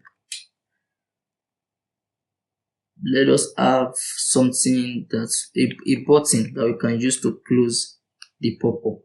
So let's create a div for that. So when you have a div in HTML, each div is just like a container to house elements. So just like division, I want to put this in a division, I want to put this in another division. So the way you see opening and closing tag, just a conventional compartment in HTML is div. Then you have this div, so let's just give it a class name from Bootstrap. Then let's say text end, so meaning that it will take it to the extreme end of the column. So text end, then inside that text end, I want to have a button. Don't forget, when you don't know any of these things, just go to documentation and check for them. You will see more on them. So then we have in the button, let's just have a variant to be light. That means we don't want it to have a background. So also let's have a class name to set the padding top, bottom, right, left to maybe 2. Then let us have on click. That means when I click that particular button, what will happen? Then I want to set an arrow function that sets that set modal to false, meaning that once I click on that particular button, this particular true or false element, I want to set it to false so that it will close this pop-up. And once I've been able to do that, let me just put X here so that the user will know that I want them, once they click that button, I want them to close the pop-up. So just one is fine. And once we have been able to do that, I think we should then see how our modal is opening and closing. So let us save this.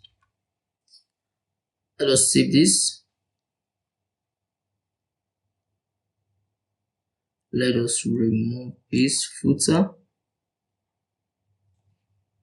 remove the footer. So I just need the body so that we keep it simple. Now let's go to the home page. You can see that we are passing some parameters into the component. Like if you see it here, we are passing parameter start modal. We are passing another parameter start modal. I also passing another parameter start shipment. So we want to update it accordingly. So how do you pass parameter? You take parameter from the parent component, and you can only pass parameters from the parent to the child. You cannot pass from the child to the parent. So now this is the parent, the home page. So we want to pass the parameter from the parent to the child element. So once to do that, all you just need to do is to look at the name. The name must be the same. So I'll just copy these three names. I'll just copy these three names, then I'll come to my home page. Then I'll paste it. So this is one. This is another one. This is another one.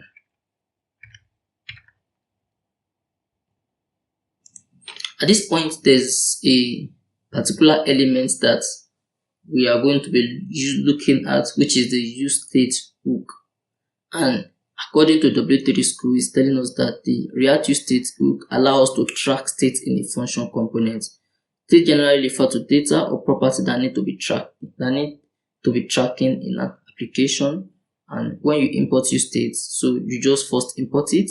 You can see you import it from React, which you are going to be seeing in action very soon.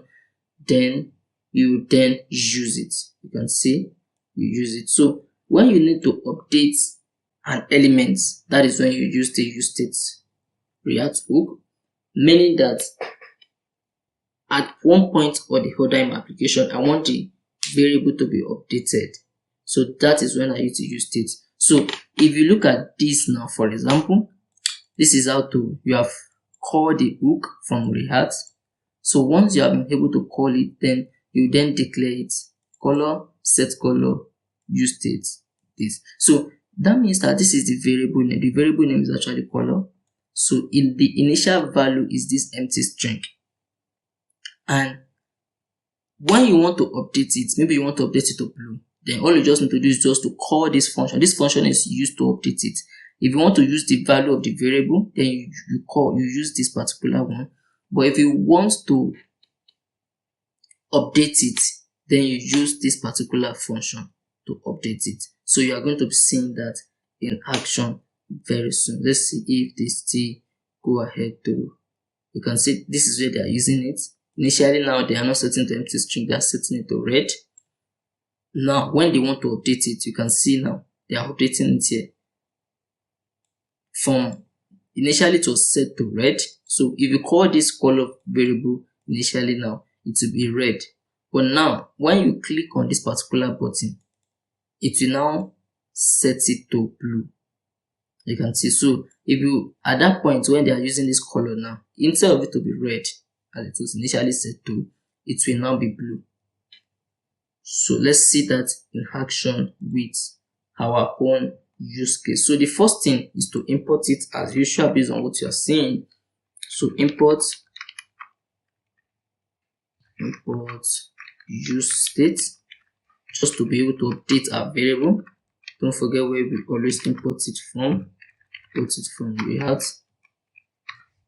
So once you have imported, then you set the initial value. You set the initial value. So I'll just say const start modal, start modal. Then I'll set the initial value to be false, meaning that by default it should not open the pop-up. And then once I've been able to do that, then I should have a function. Let me remove this start shipment for now. We will get to that when we get to our backend. So let's just see how to open and close the pop-up or the modal. Then once we have been able to do that, then I will just pass this starts modal. I'll pass it here. Then also this says start modal. I will pass it also. I'll pass it here. So what I'm just doing here is just to make these values to be available inside this child component, so that if it is false, then this particular component will also see it as false. If it is a function where I want to be updating it, then this particular component will also be able to see it. So now let's now see how to make use of it inside our child component. So since we don't have this for now, let's just depend this till when we get to the core implementation. For now, let's deal with the user interface. So you can see here, if you want to show the modal, so you just say start modal, so which is what you are passing here. So if it is initially it is false, you can see we initially set it to false. So at this point it will not show. So when you want to hide it again, you also have a function here which we then say set the start modal to false. Set it to false, and once you set it to false, it will close it. And if you want to show, what you just need to do is just that we are going to be seeing how to set it to show, because it is inside the services that we have the start shipment. So we should be able to pass this function to these services, so that when we click on the start shipment from that particular component, it will be able to set it to true and then bring up the modal. And then let's just complete this first. So now we have this. Yeah, we are fine with that. Then also when we click the button, we want to set it to false, which is fine. And then let's now see how to bring up the pop-up. Let's see how to bring up the pop-up. So I'll just go in here. And then pass the particular function to the services file. So I'll just pass this particular function to the services file, so that I should be able to, when I click on that particular button inside the services file or component, I want to be able to bring up the modal. Then I'll just say set start modal. Then I'll just set it to this. So that I'll be able to set it to true from inside this component. So since I'm passing this particular parameter to this component, you know how to receive it. So I'll just copy this value. So you need to copy, because sometimes you might mistakenly set these things are case sensitive, and if you put it as capital letter when you're supposed to put it as small letter, it will give you error, or it will not work the way you want it to work. So I'll just go and receive that parameter here. So to receive a parameter, you know this is a function. This is the function. So I'll just open a curly braces here. And then paste the particular value. So once I paste that particular value, then I will go to the button that allow me to start shipment. You can see from my application, here we have an error at the moment. Okay, let's save it. The error should be gone. Let's just save it so that we see it in practical action. So yeah, you know how to fix this now. You use client. So I'll just use client here. So that's why when you see some error message several times, it becomes easier for you to fix. So I think that should solve the problem. Okay, page, yeah, that should be in the page file. So I'm using useState. useState is a client side rendering store. So I'll just save this, and that should be it. Oh, doing it wrongly.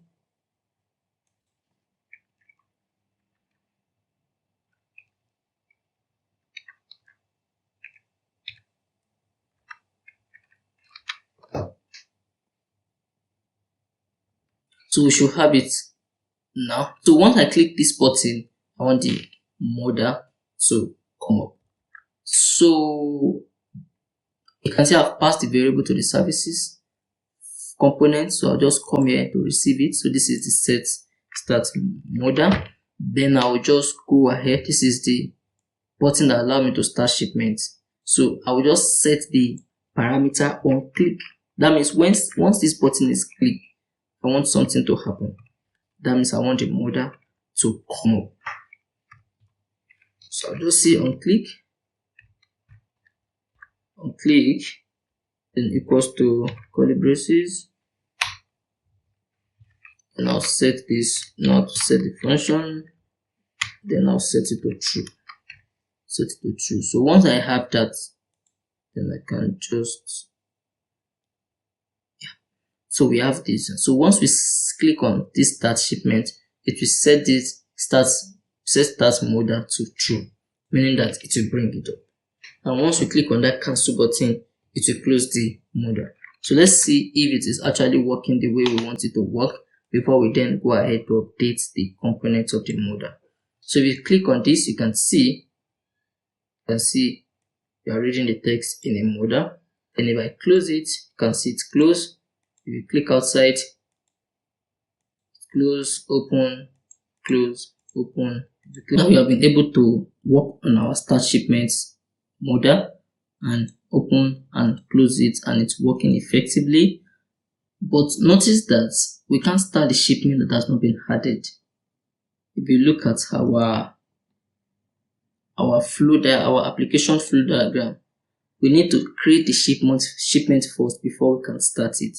So let's just work with that flow, because it is the logistic company that will come here to start the shipment, but we need to now proceed based on what we have on our wireframe to create this particular side of the application, so that we have the header tag here, we have the subheading, and also we have the button where we can add the shipment or create the shipment. Then we have the button, a table to track it, and we have the footer. Then we go ahead to create the modal that will help us to create the shipment. Then from there we start it. Then from there we can check the latest. Then from there, once the receiver has confirmed it to have received it, we can then complete the shipment. So let's just go in that sequential order. So we'll follow the same process that we have been following since we started creating this application. So we have this component, this entire component. Let us call it the shipment list. So this shipment list, we have the name of the complaint, again, the subheading, the button that allows us to add a new shipment, and also the list of shipments that will be displayed as a table. So the same process is what we are going to be following. So I'll just go to this my components folder, and I should be able to do that now. So I'll just create a new component called shipment list.js. So the same thing, I'll create an arrow function, shipment list.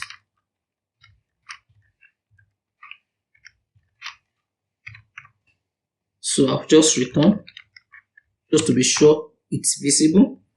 Let's just do it with div first. Let's do it with div. So I'll just say shipment. Before we start working on it too much, you must be sure it is working as you want it to work. So don't forget, once you create it like this, this is the same way we have been creating it since. Then you go and export it here. So let me put it in a quarter. Import shipment list from that same folder directory. So just put it here to export it. There must be a comma after every of. So I'll just pick that particular shipment list. Then I'll put it here. Then to be sure it's working, I'll just put the create shipment list here, and I'll save it.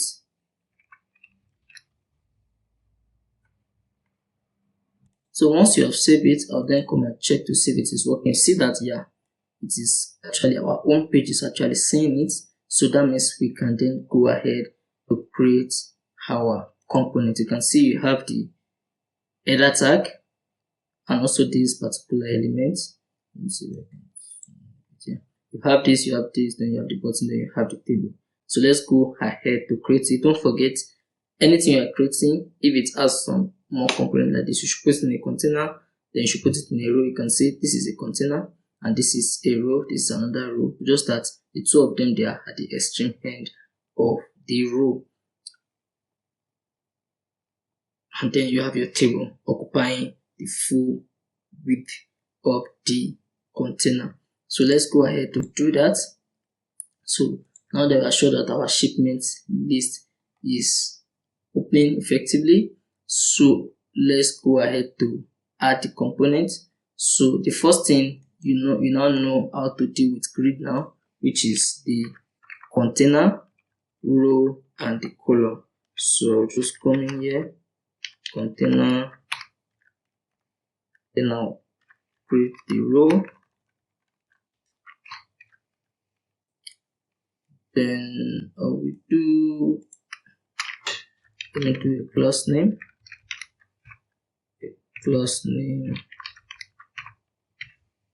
just to add the padding. Let's do padding of 4. Let's do padding of 4, and also the row.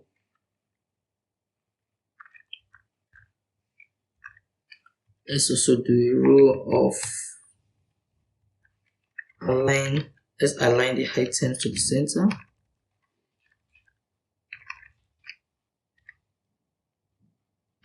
Align item to the center, and then that's for the vertical. And for the horizontal, let's say justify. That means the two of them should be at the extreme end. So align item center is, if you have really read the CSS documentation that you are asked to read, you should have come across this. So align item center means that the vertical alignment should be at the center vertically. But when you talk about justify content, it's talking about the horizontal alignment. So if you say justify content between, meaning that the two of them should push to the extreme end so that you have equal space in between them. So justify content between. But all this is just by the way, it's not really that compulsory. So once we have the row, then we want to have two columns.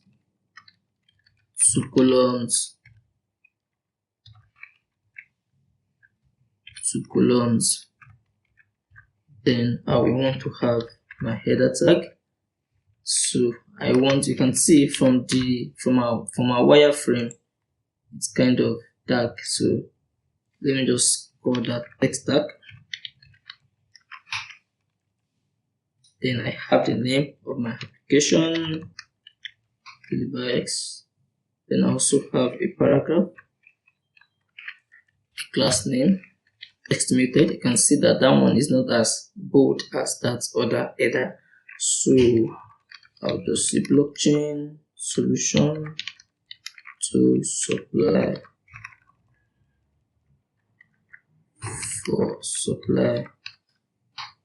chain management. So that's the first column. So let's go to the second column. So meaning that from medium upward, it will be 6 columns. That means it will occupy 2. But if it is medium less or below, then it will take just 1 column. So by now you know what all these things mean. So I have my column. Don't forget, we will still need to import all these components that we are using from Bootstrap.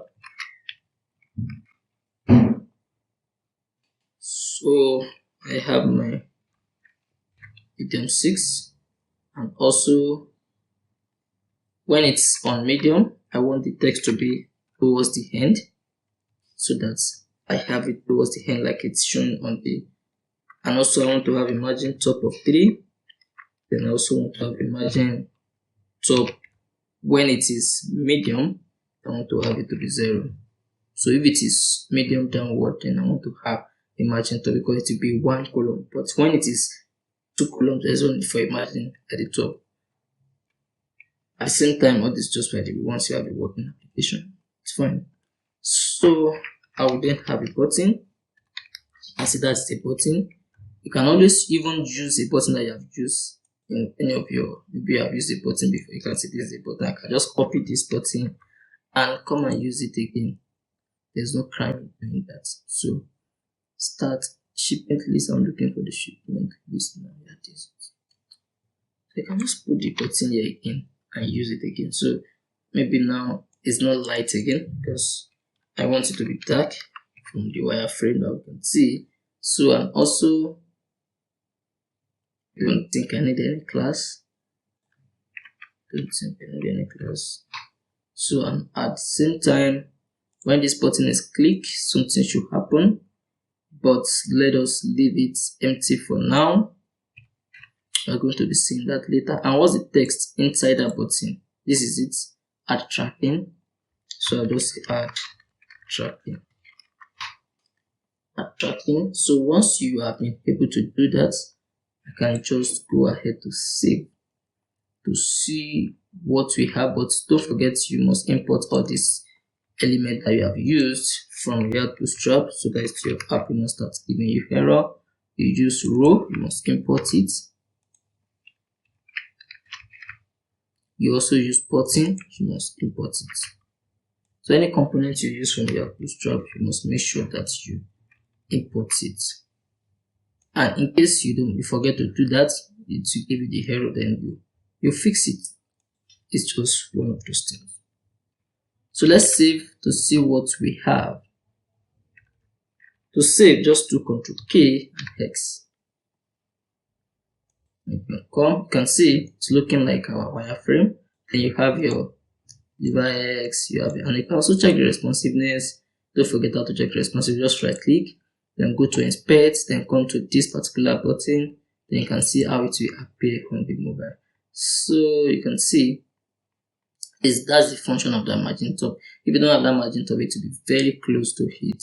So now that we have that, I think we can go ahead now to create the table. So to create our table, all you just need to do is just to let's put our table inside.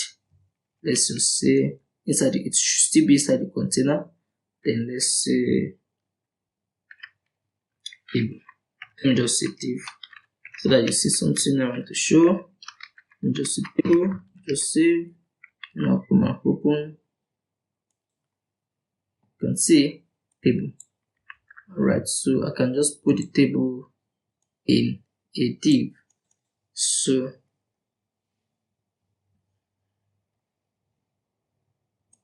div is like the wrapper of the table. So let me just give it some class. Let me add the margin to the top of 4, so that it will be a bit far from the element that we have on top.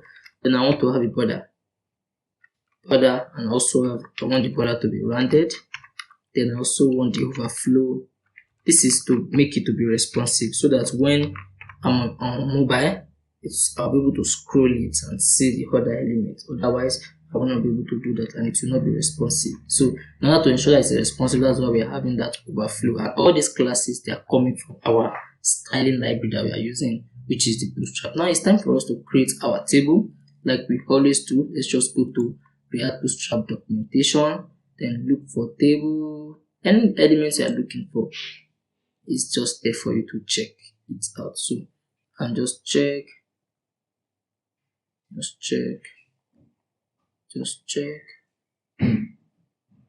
can see different ones, but I think I like this one that has over, and that's what we have. I will just copy it.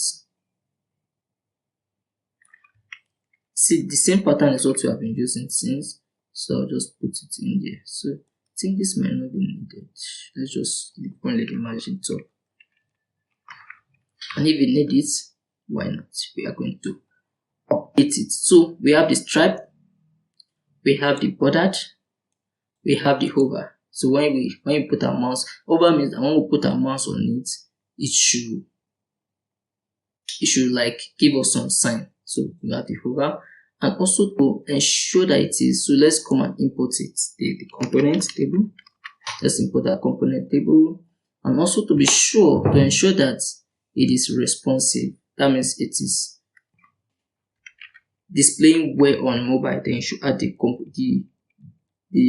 parameter responsive. So I can remove this small. So all I can just do is, if I want to put it at the center, so I can just do text center to ensure that we have it at the center. Now you can see, if you save, let's just save and see what we have at the moment. You can see this is over. You can see that we even have the one that span two columns. So just that, now we have the table. It's just, and if you want to check if it is responsive, you can see it's very responsive. And if you have several columns and it cannot be displayed on this small screen, all you just do is just to drag it and you will see the other element. Now that we have been able to have the table, all you just need to do is just to update it to what we want in our application. And if you want to have the idea of what you want, just come back to your wireframe. And that's why I can see the wireframe is very important, so that it will guide your development. You know what you need. You are not just brainstorming, because it can be very tedious, you brainstorming and at the same time trying to figure out the code. But you know what it looks like. All you are just doing is just to be doing back and forth. When you need assistance, you go to the documentation. All the components are there for you to just be able to copy and to paste. Now that we have been able to do that, so I'll just come in here. Then you can see I have my serial number, sender, receiver, pickup time, distance, price, delivery time, paid, status. So let's just do that now. So we have our table header, then we have our table row, and we also have our table head. So this is table data. So each row of a table is table. The header, like that is the heading of the table, is the table head, T head, and each table head have a table row. So one row, another row. So each column or each cell is now what we have as a T head, table head. And once you now leave the table head, you come to the body. Then you also have the same thing. Each row, another row, another row, another row. So now let's now set up our, let's call this our serial number. Of course, you can even use hash like we use. So let's also now, the next one is sender. So just to tell you that you can also see one or two things to change. Just that you should not be brainstorming at that point. You should be working on the development. So you have the receiver, the next column. I'm working with the wireframe now. Pickup time. Then you can duplicate this line with Alt Shift down arrow. Then you have the distance. Then you also have the price. Then you have the delivery time. Then you have the paid. Then you have the status, all coming from our wireframe. So the same thing should apply to this. So if we have this number of column, you should also have it here in the body. So, but all I just need to do is just to change it to D. So instead of table head, I want it to be table data. You can see once I change the opening tag, it's changed the closing tag for me automatically. Then I have this. Another thing I can do is just to highlight it and do Ctrl D, Ctrl D, Ctrl D, Ctrl D, Ctrl D T. All I want to change has been highlighted. Then I'll just do CD. Then I'll do tab. Then I'll escape. You can see it change everything for me all at once. So I can just now start changing. Maybe I can do this one as 1. I can put the sender to be OX 4. So just to put something, you can also do the same thing for the receiver. All these value will be coming from our database or from the blockchain by the time we get to that point. The pickup time, let me just see what we have here, just to use a sample. 0304 2025. 2025, and also the distance. Let's say that is 23 kilometer. The price we're charging in Ether. Let's just do 23 ETH. And also the delivery time. Let's just do this.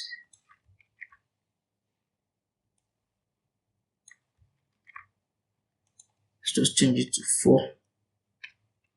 The paid. Let's see what we have there. Let's just say not completed, not make the payment. And then the status is pending. So, because you see how each of these changes as we go along the line. And let's just close this and just use that as an example. Of course, this will be dynamically generated from our database, but for now, just to see how it works, let me just do another one. Then I close it.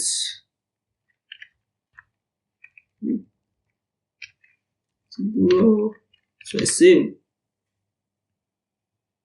So I have that now. Can check, can see. Getting closer to what we have. Yeah. So having done that, let us just go ahead to create our footer. Once we create our footer, then we can then go ahead to create the modal for this, modal for this, modal for this, modal for this. Let's also say modal for this. Then we go to our backend, which is our blockchain implementation. Of course, these are still samples, but just that the delivery time, if it's pending, should be not available. So let's just do that minor update, because we still does not change anything. We can leave it. Let's just change it for 1. Not available. Not available. So I'll save it. So we have it here now. So now, without any further ado, let us go ahead to create our footer. The same process applies. Like I said at the beginning of this tutorial, that when you will notice a pattern, so the pattern is still the same. So we are going ahead to create our footer. So I will just go to this component folder, add a new file, then call it footer. .js. Don't forget our file extension. So we do the same thing, create our folder, our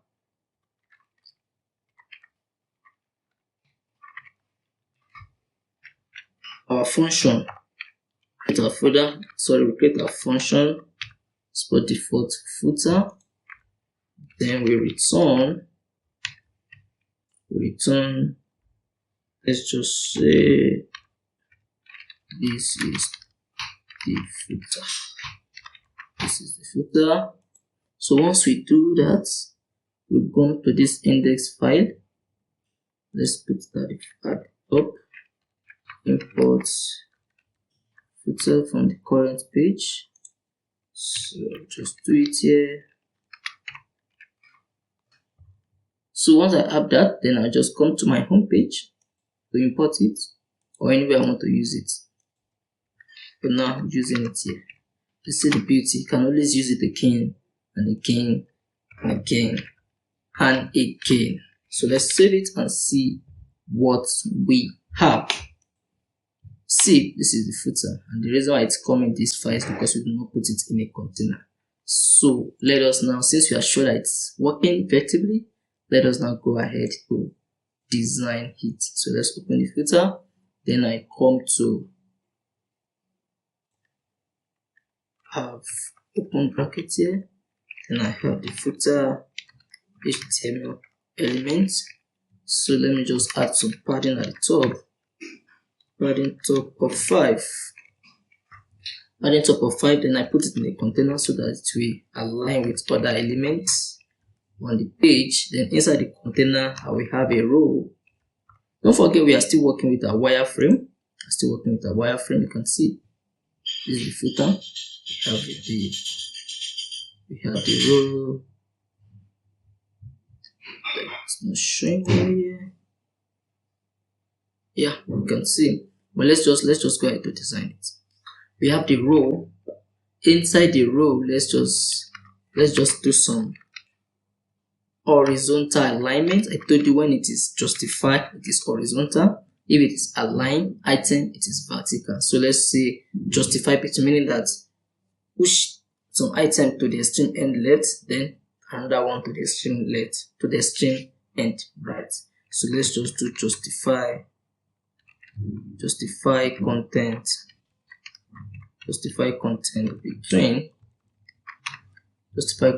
between. Then now we have color. We are still going to import all these elements that we are using from React Bootstrap, and we can even still pick it from here. I can just pick it from here, and the one I'm not using, I delete. Let's just pick it from here. So just to let you know that it's not, and always reuse. So I might not need table, so I just delete table, and I might not need row, so I delete row. Sorry, I delete button. So I have the column on a medium screen upward. I want to have it as 6, and let me just also add margin bottom. All coming from our React Bootstrap. All are coming from our Bootstrap class. So you see margin bottom. You can always do all your classes. So, and I want to have a paragraph, so I'll just call the name, but I'll put in the paragraph as blockchain powered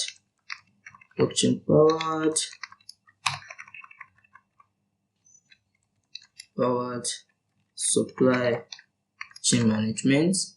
So I then, let me just do some margin top for the paragraph. You can have all this. So the reason why I know all these classes is because I've designed this before and I know where to amend and the like. So when you do your own, you know, okay, I need some space. If you need space on top, at the top, you just put margin top. If you need space below it, you just put margin bottom. So because this, I've done this before, and that's why I know where to put space and where not to put space and where to put space. So now that I have been able to do that, then let me now put some quick link. You know, most of the time when you see footer, you see some quick link under them. So let me just have navigation. Just have navigation, and you can then have nav link href. Let me just set it as none, and then I have class name. Let me just have the class name as text stack. Close that up. Let me call this home. Let me just duplicate it, and that's the beauty. You can always duplicate, copy and paste. Then I will just have blockchain. Let me just put blockchain here, something like that. So I have this nav link now. So I have them inside the column.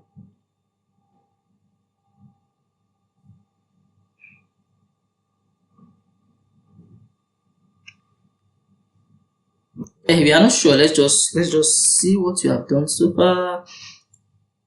You can see we have it here. Blockchain is, then we also have the nav link under it, and then under it let us have like something like horizontal line. You can just be creative about this. It's not, this is just secondary design. So let's have some horizontal line HTML with HR, horizontal rule. So let's make it a self-closing tag. Then let's give it a class of margin top and bottom. I told you when you have my margin top and bottom, so you don't need to write all this class yourself. It's there available for you in Bootstrap. So then I have another paragraph under it. So in that paragraph, let me just have my text to the center. Then I will just say inside that text, I want to have something like a copyright. So we have, this is the copyright. This copyright. Then I want to have the year, current year. So instead of writing 2025, which when we get to the next year, then you need to change it again, which you might not have that luxury of time. So you can just allow the code to do it for you by just having a new date, and from the new date get the current full year. So it's always run to get the current full year for you. So now that you have that, I will just put some space here, and I have my name of my application. So I can just say alright reserved, and I can just say designed by. So I can just put a link using a tag. Then I can just give a link to the UJ blockchain website.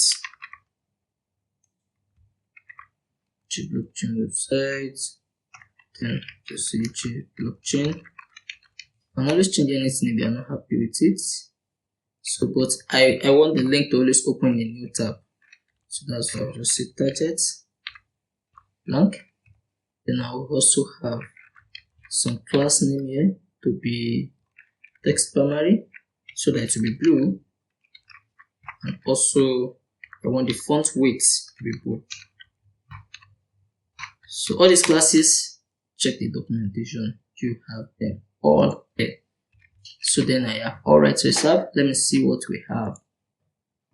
Then once you have been able to do that, that will be the end. You can see now I don't want space here. I see 2025, and I don't want it to happen online. Right, so let's just do this. Let's copy this. After this, let's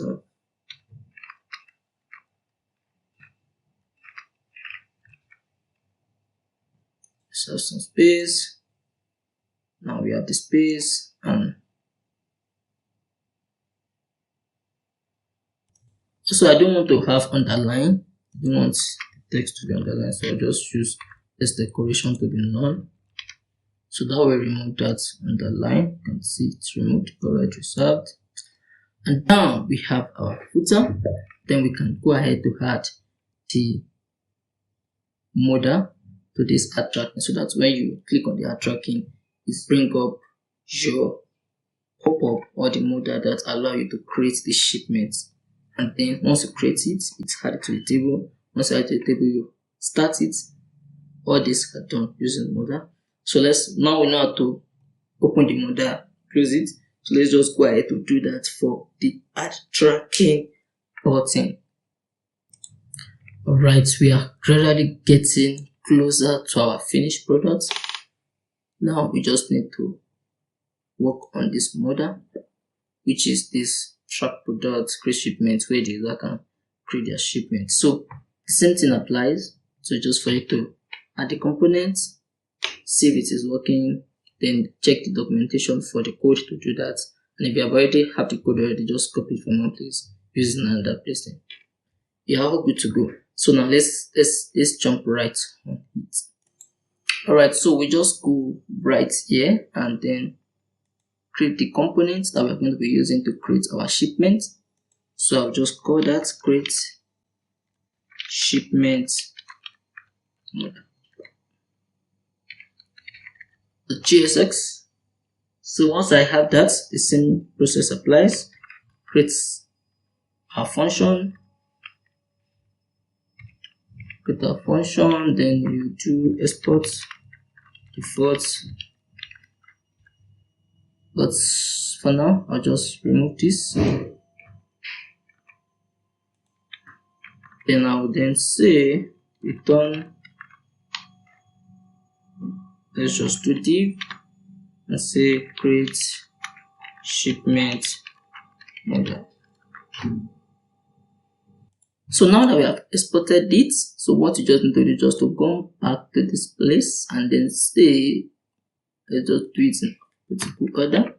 Just do imports, create shipment model, then we are good. Then I'll just export it. Still want this thing to be on a separate line, but it refusing does not change anything to just from aesthetics. Let me see if you can see. Yeah, it's fine. Alright, so then we come here to the page to see if it is working as we want it to work. So I'll just say create shipment model. Be sure it is working as I want it to work. So delete this. So let's see, let's check our page. It's working. You can see it's there, it's there, it's there, it's there, it's there. So now that we are sure, and let's leverage on a particular model that we have created before, which is this. So all we just need to do is just to copy. But you see how we change it very soon. So let's just do some copy and paste. So if you have created it once, don't need to repeat yourself, just leverage it. And if you know what you did in that first time, it will reinforce your knowledge of it when you use it second time. So let's just copy this, since it will be parent components. So you must import the component that you use. So now that you are here, you need to start changing something. So you can see here you have these two elements, which is start model and also set start model. So now in this case it will be create shipment. Let's just say create shipment. Let's say create. Let's just say create, so that it will not contradict, it will not start interfering with this. Right, so I'll just copy this. See, the pattern is always the same, just this set that is always different. Just that set that is always different. So and this will be capital letter. So once you do that, you are good. So I'll just start changing it. So create model, then this will be this, and see, so that you know by the time you even see me changing all this, now you know what will be changing. And then what do we need to change again? I think that should be all. Alright, so now that we have been able to do that, let's just go ahead to link that up with our home page. Then we link it up with the services, not the services now, the shipment list. Don't forget that we have the button here. So then we should also do the implementation here. So let's just go ahead, just like we did for this. Let's just paste this. So I'll just duplicate this. You see how easy it is. So just replace this with this, and also replace this with this. Then initially it will be false because I don't want it to be open by default. Then once I've been able to do that, I will then pass these parameters to the particular component. You can see what I'm doing here. So I'll just do the same thing. You can see, and just even copy and paste. So I'm just doing the copy and paste so that you see patterns, and also you see how you can always reuse your code and see how, if you learn better that way, I think it can also help you to learn in a better way. Then I'll also set this. But please, when you copy and paste, be sure you do your assignment well, otherwise your code might start giving you some issues. Now that I've been able to do that, we also need to pass this set create model to this shipment list, so that we'll be able to open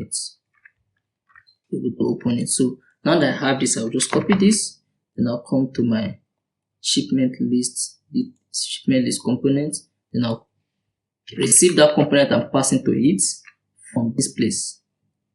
So I'm passing the component from it from this place. So I'll receive it here.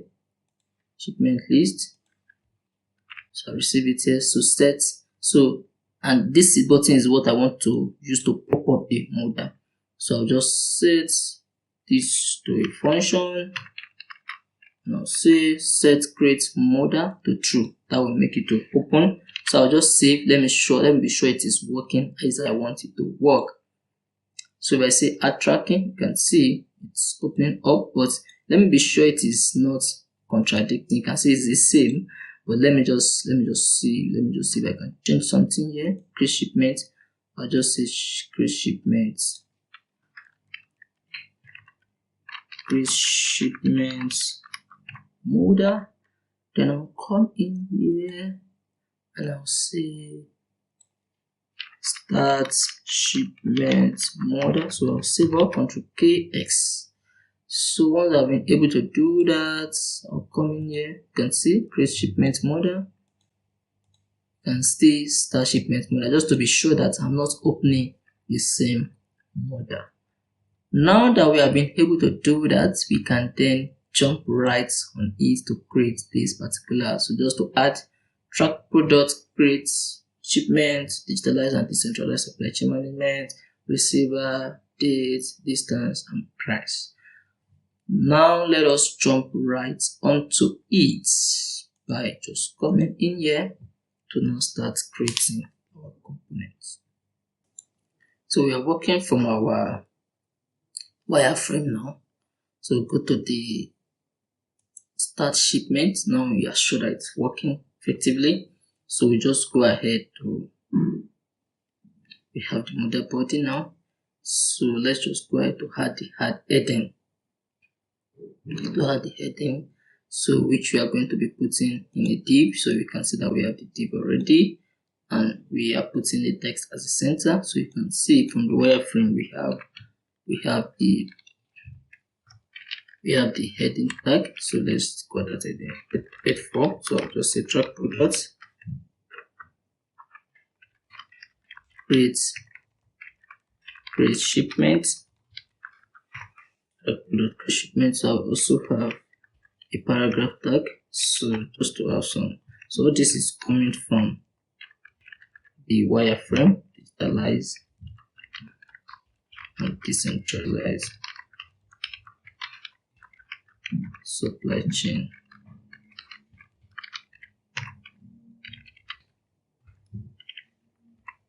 And system. You can always correct it if you can always change this to whatever you want to put it. But at least let's just put this as test. Test method is just to put some. I think this is suggesting something for us. So just to put some like muted. So instead of having this color showing like in bold color like the others, it's keep it a bit in gray mode. Right, so now that we have that, I will just move on to the form component now. And to the form component, the same thing apply. We need form component, and just compare your Bootstrap documentation. Just look for forms. You can see forms. If you see overview, you see different types of form components that you have as a store. You see different type. You see disable. You see a whole number of it. So you can see, let's say you need form text. You can see password, you can see input group. Like you have, if you want anyone, so all you just need to do is just once you see the one you like, just copy it then and import the component, then you are free to use it. But let's just come back to the overview. Let's come back to the overview. Form control, I think I should have it here, the one I want to use.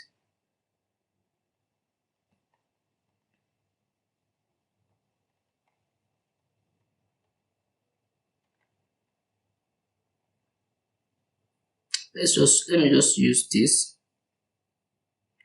I'll just copy this form. Of course, you can always still change it to whatever it is that will suit what you need it for. So just put form.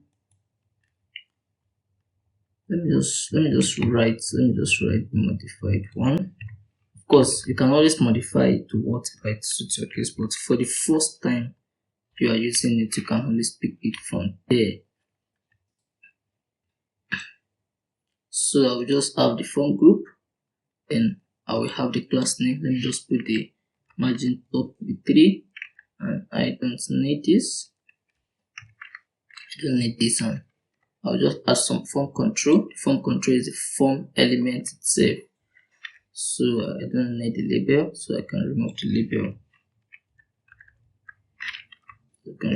So for the form control, you have the type of text, type of input that the form will take. Then it should be text, and also the placeholder. Let me give the placeholder to be according to what we have, to be receiver, and also we have the.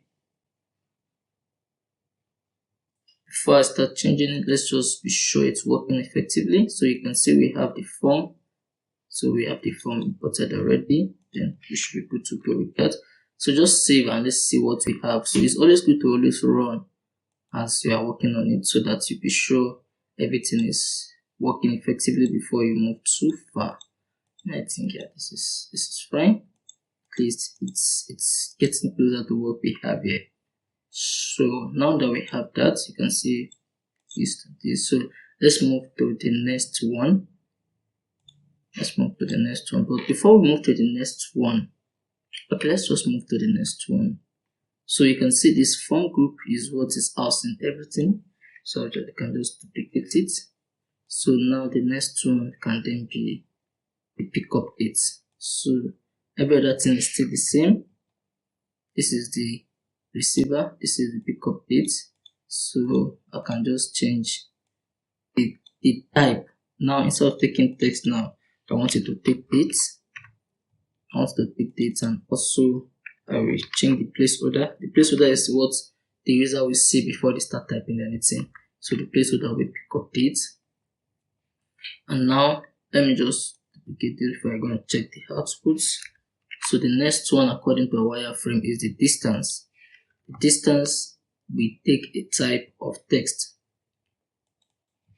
So let's just call this text, and I'll just put this as distance. Then I can duplicate it again.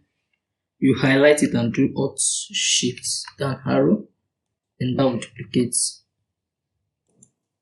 duplicate for you. So the next thing after the distance is the price. So the type should be number. And also the placeholder, let's just put it as price. And it's the price that the user wants to pay, or the price that he has been charged to pay. So now that we have that, we can then duplicate it, and then that is all based on our wireframe. So the next thing we need now is our button. So you can just look for where you have button already. I think we have button in the shipment list. So just pick that button and use it. But once you pick the components, make sure that you import it inside this file. So I'll just come here. I have button imported. I even have button here already. I might just supposed to have picked this, but fine, we have it. So the variant, instead of having it as dark, you can see that the color is blue. So let's set it to primary, and let's add some class so that it occupy the entire width according to our wireframe. So I'll just say width of 100. So that makes it occupy the entire width. And also I want to add some margin top, like I've been doing for the forms, to be margin top of 3. So on click, let's just still leave the on click for now. We are going to get to that very soon. So if we save it,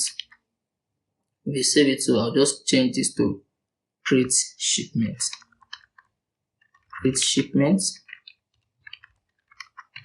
So I'll save it. So once I save it, I come in here. You can see we have the receiver, we have the dates, we have the distance, and we have the price. which is what we have here: receiver, date, distance, and price. So if you want to add label too, it's fine. You can always add label. So in case you want to add label, just come in here and pick label. So let's say you want to have label. Just see how the label will be for. So the label must be inside the group. So let me just do receiver address, receiver wallet address. So I say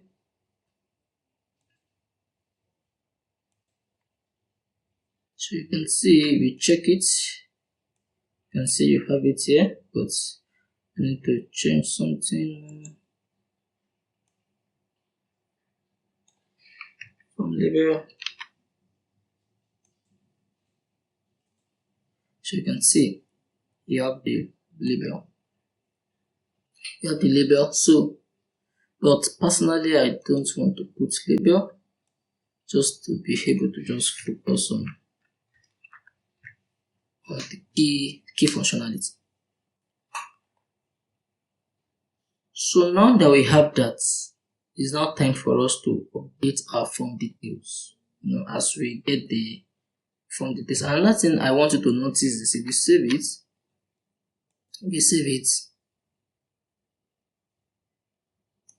notice that when you bring up this pop-up, the modal, if you click outside, it's like in case the user mistakenly click outside the port, it will close the modal. So in case you don't want that to be done, like you want, even if the user click outside, then you still want them to still be able to see the modal.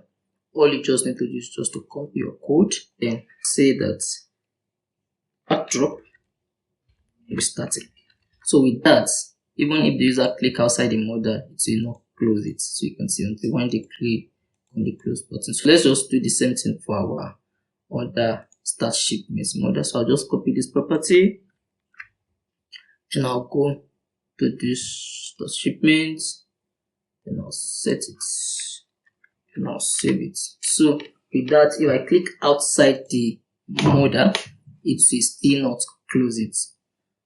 So now that we have that, let's now go ahead to update. Like as the user is entering some values, we want to be updating it. So what are we going to be using to update it is we are going to be using the useState variable. The useState, now you know what the useState is doing for us. It's just for us to be able to update values. So like since the user is entering something, is going to be an object where we are going to be getting values from the user, then we are going to be submitting that value to the blockchain later so once we get to the blockchain aspect. So now let's just set our values. So I'll just set it. The value now is, I want to set the variable shipment, and let me just say shipment details. So I'll also now say set shipment details.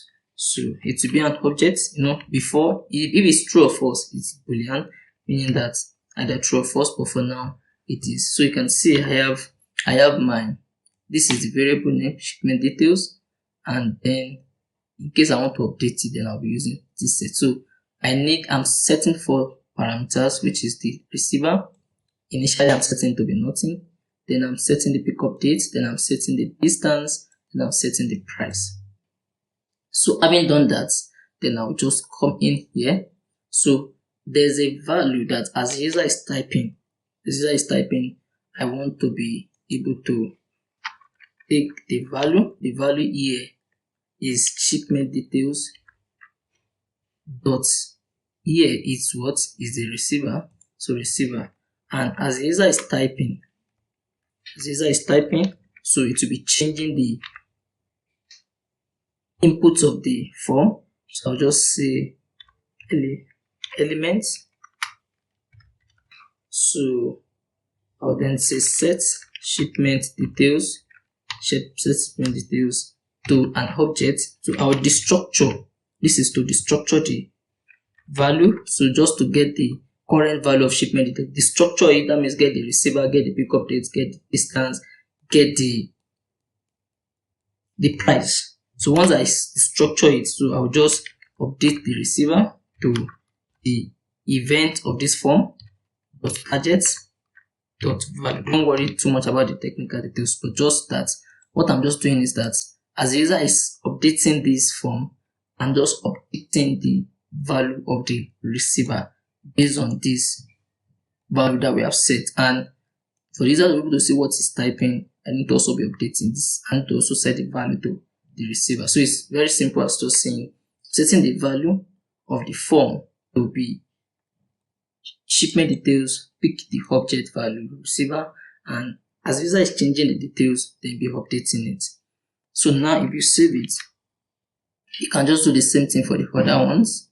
So just value and change. So the same thing, if you just follow it literally, it's just the same process. So you just do the same thing here. Value here will be what? Yes, you get it right. 8. So pick up 8. Then on change, you first destructure it to get the current value of that object. Then here you'll be setting the pickup date. To the value of this form. So you do the same thing for this one too. In this case, yes, you get it correctly. If to be distance. So distance, then you destructure it, then now it will be distance, then you set it to the value that of this form element. So you can do this without even anybody assisting now. So the same thing apply. So here it will be the price.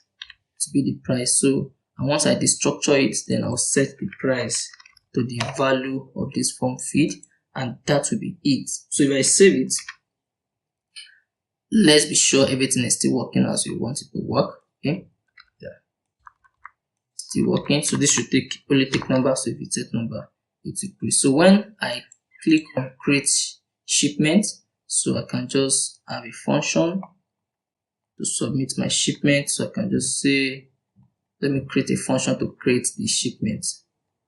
So we are going to be linking this to our database very soon. So but let's focus on the user interface for now. So I can just say create, let me say undo shipment creation. So I'll set that on object. For now, let me just say console.log shipment created. So but for now, we are going to, this is not the function that we are going to be using, but I just want to be sure everything is working effectively. So let's just save and see. So you just come to your function, to your button. So when I click on this button, I should just say undo shipment creation. However, normally for your form, when you submit it, it's reload the page. So in order to stop the form from reloading the page, when I click on the submit button or the form button that is in the bottom of the form, I'll just set the on submit in order to ensure that it does not reload. I'll just say that the event of this form, then I'll just prevent default, because default behavior is to reload the page because it's expected to submit it to the server. So I don't want it to reload the page, so I'll just say event.prevent default. So with that, the page will not be reloaded. I'll just come in here, so I can just fill in the receiver. Let me just put some random details. Let me pick the date to be today, and let me also pick the, what's this now, distance. Let me also just say 3 kilometers, and the price, let me say it is 12. Then I click on create shipment, it will be logged to the console. You can see that if you check the console, you can see you have your shipment object. You can see the distance, you can see the pickup date, you can see the price, you can see the receiver according to what I have here. And so once I click on that, I want to reset my form.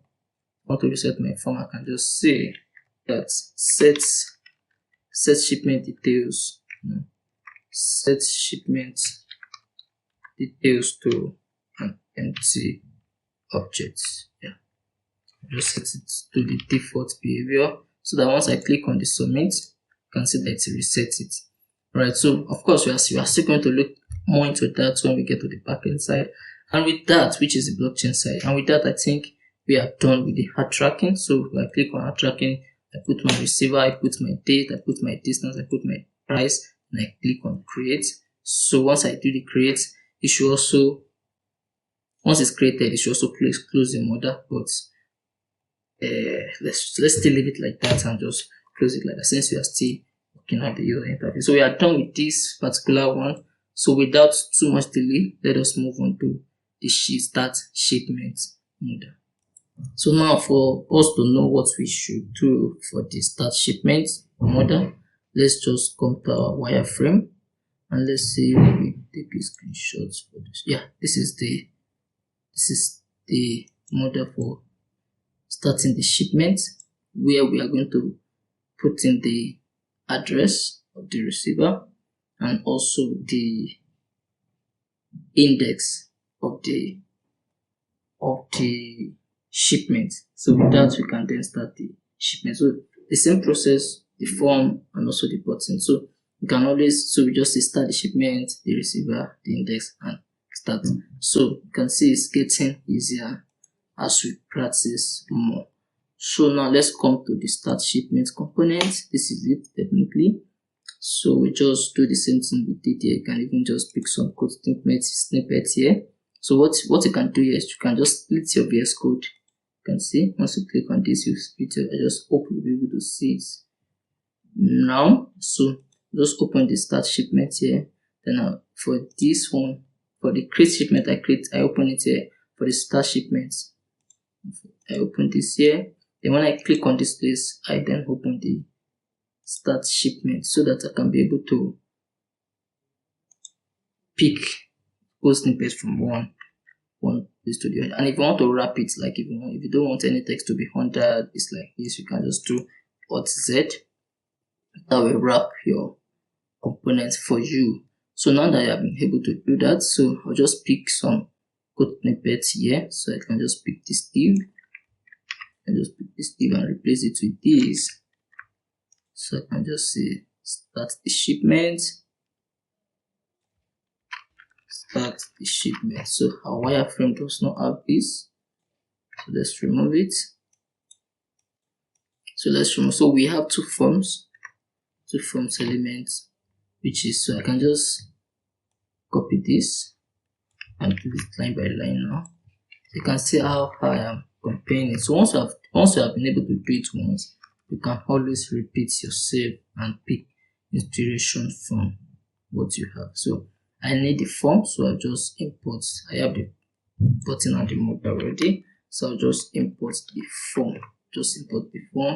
And from there I can also now pick in from this place. So the first thing I need there is also the receiver. So I also have the receiver here, so I can just copy.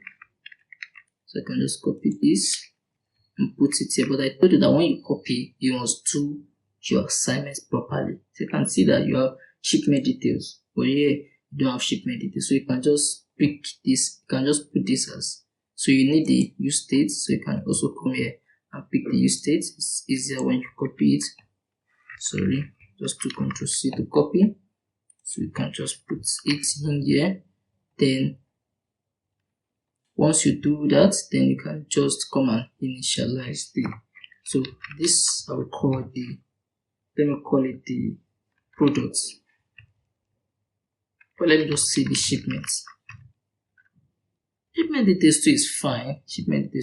But now I just need the receiver and I also need the index.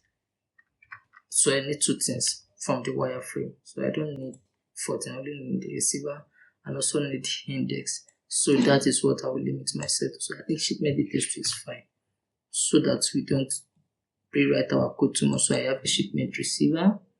So I also have on changes, update this. So once I've been able to do that, the receiver is set, good to go. So and then I need the index. So the index should be a type of text. So I can just maybe copy this, duplicate this now. You can just duplicate this. So but make sure you do your due diligence by checking it line by line. So I'll just do the type is text, the placeholder, let me just say the ID is the placeholder. Let me just say shipment ID. so that the user can understand better. Shipment ID. So now this will be the index. So even if you put dot, it will give you it will give you like an IntelliSense. So index, then I'll then destructure the shipment details. Then I'll say the index. Then I'll set it to the default of this form element. So we only have two form elements here. So once I have that, then we move to the porting. So I can just come and pick the porting here. So you can see that the same principle is what we are using. So you can understand the concept is very simple. Only just need to be just be patient and just try to pay attention to what we are trying to do. And if you can get the process, then you are good. So start shipment. You can just say maybe start the shipment or start shipment, whichever one. So I'll just say undo shipment, undo start, and just undo start shipment. So I can also then go and create this function. Also I can create this function and say const. So with that, in case you need, you can also come and see what you did here. The console log it. Then I also set it to default. So you can also do that here.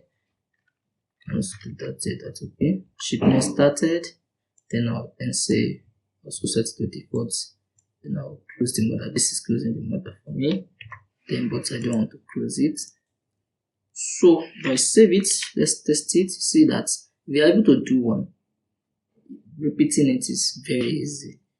So we don't take that does not take us too much time. So I can just put the receiver here, put the ID to be maybe this one. We want to start this one, so I can just put it to 2.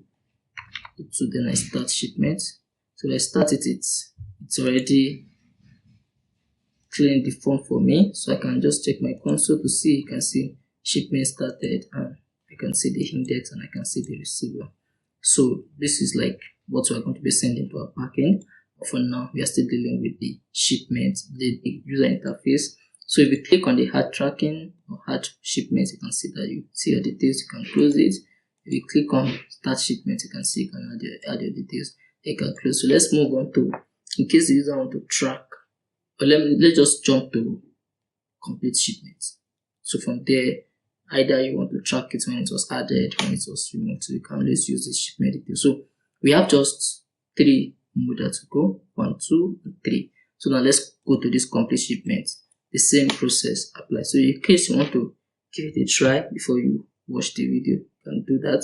So you can just pause and see if you can just use the wireframe, see if you can try it.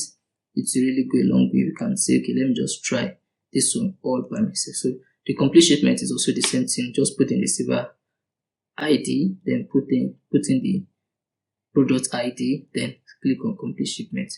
Then you'll be good to go. So it's just like the same way with what we did. Same thing with what we did with start shipment. So if you click on it, if you pause the video now, you should be able to try to create that on your own. But if you cannot, then we can also still do that together. Yeah, you can pause it now if you want to pause it. Alright, I hope you are able to give it a try. But if you are not able to do that, it's fine. But if you are not, if you are struggling along the way, it's just telling you that you need to practice more. But if you practice more, then you'll be at the top of the game. So we can close this now.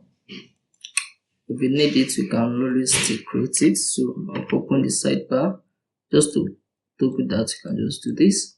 Alright, now that we do that, now that we have that, to create the complete shipment model, so we do the same thing, like just like a repetition for us. So I'll just click on complete shipment model .jsx. So create an arrow function, complete shipment model. So let's put default. So I can just return the same process as what we have been following. Let's just say complete shipments. So once we have that, the next thing, we import it here. So we are trying to do it alphabetically. Complete shipments, import complete shipments model. Then we export it, save it. So once you save it, you come to your home page, you import it here. You can see the step there, literally the same, which you can also follow when you're doing yours too. So let me just add it here. Complete shipments. Let me just be sure it's working effectively before we build anything on it. You can see complete shipment model is working effectively. So now that we have been able to do that, you can guess the next thing. We go to the one we have already created already. The one we have created, so we just copy. I think we should do the start is closer to this. So I'll just copy this. You can even do it side by side to see. So there's no need to stress yourself too much. All you just need to do is just know what to change. Once you know what to change, then you should be good. You should be good. So now you have the complete shipment. So let's just say,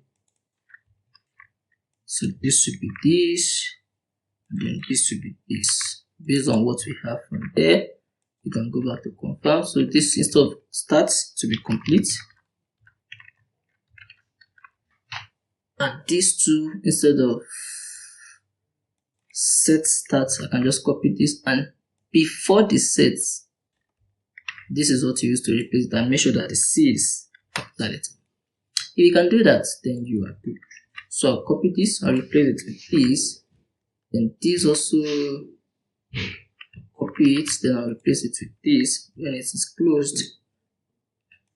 This also, please make sure you change everything that you need to change, otherwise your application might be misbehaving. So do your diligence. You can always try to check it again, remembering to multiply by 2. So I can just change this to complete shipment. Complete shipments. So you can see, let's just be sure everything is good. So I'll just say complete. See how easy it is when we are doing it for the second time. So complete. So I will just now have the use states.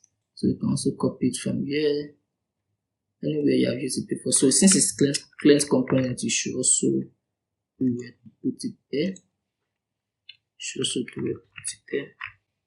So, and don't forget to import your components too. They are very important. I think the component are just the same. Component are the same. So now that you have that, you can just create these shipment details, the details of the shipments. So just say, so it's like the same thing as what you are looking for here. It's just for you to say the receiver and also the ID. So they are the same. So I'll just say shipment details, receiver, and also the index. So with that, you can just say, this. So one last thing, we just create the complete function. Undo complete shipment. So just do the same thing, shipment completed, and then set it to none. So I'll just copy this function and put it in here. So if I save it, then I'll just go ahead to see. So if I say complete shipment, alright, so I need to bring up the model.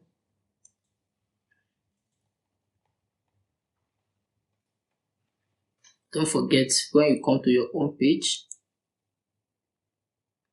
for the services, you are opening the set start model. You should also add the complete start model.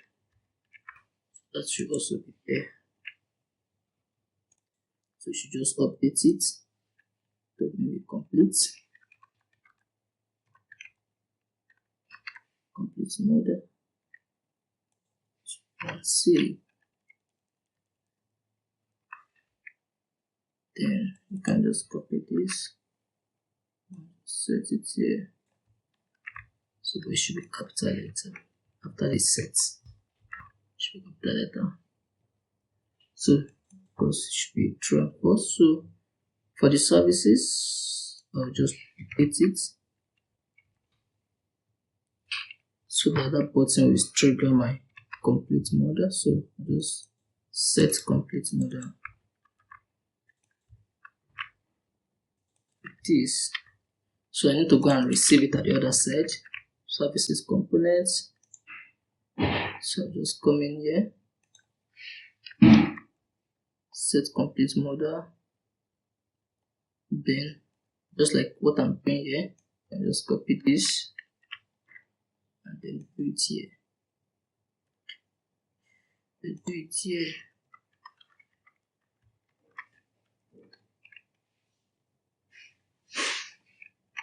Just put it on the subprogram. So if you leave it like this, it will only be opening the start model. So you need to update it. As I said, that when you copy, you must pay attention to it appropriately. So if you save it now, complete shipment is still not opening.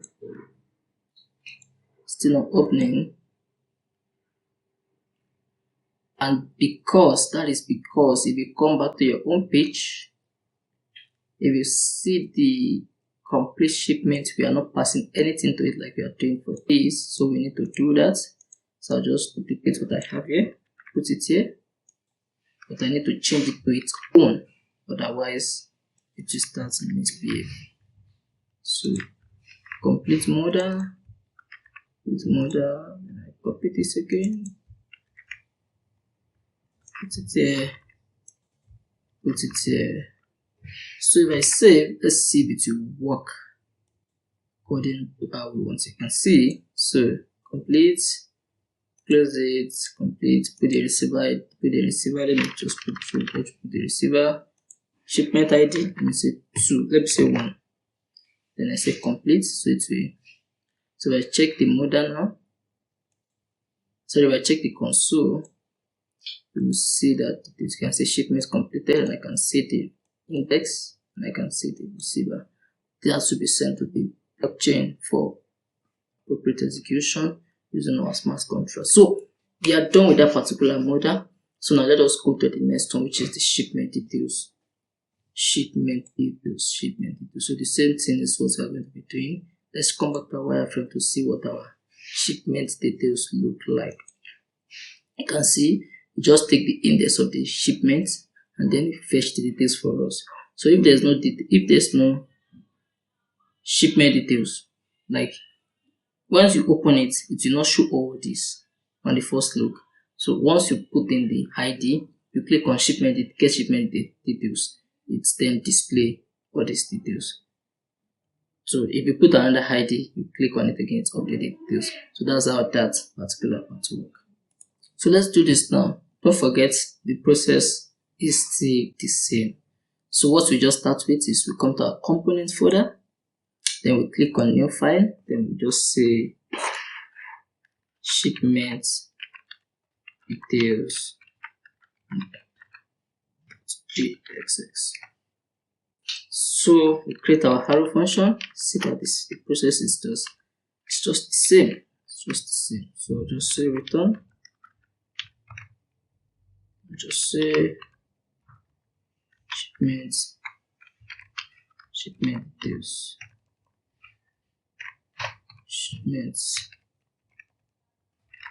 Shipment details. Then now we export it. Export default shipment details model. So you can guess the next thing. So you come in here to import it and export it again. Shipment details should be here. Import shipments. Yes. Modal. So once you do that, you just export it. That should be here.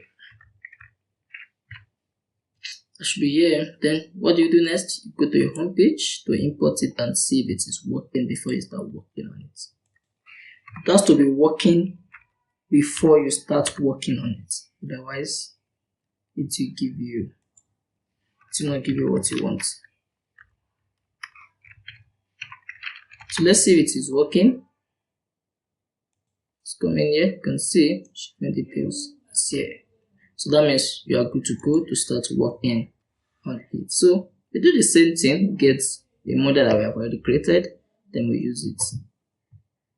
So the same principle applies. We just go to an already created one, then we use it.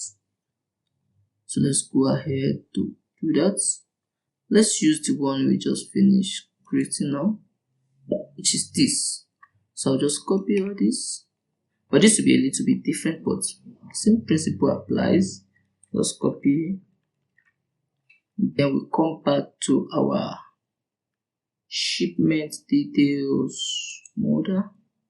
Then you can then highlight this, then you do your brackets, then and also don't forget to import all the necessary components. That is very important. So you can also just take everything now. So once you do that, you can just come in here, shipment details,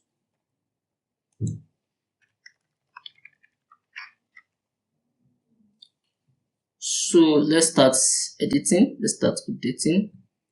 So for this, let's just say, let's erase this. This is not needed. This is not needed now. Of course it will be needed, but not that way.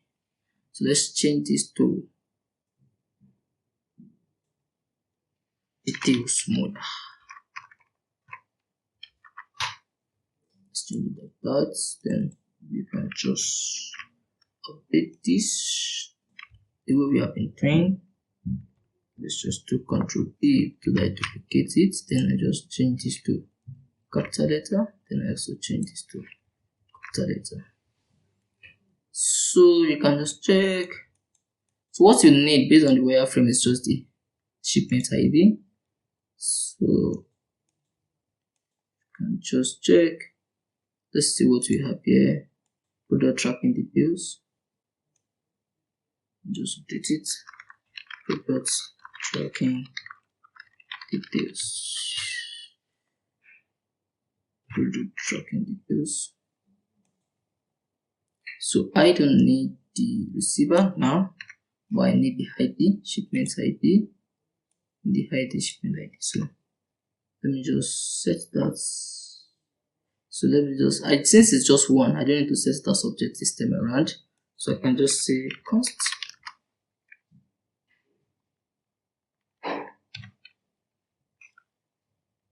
shipments ID, set shipment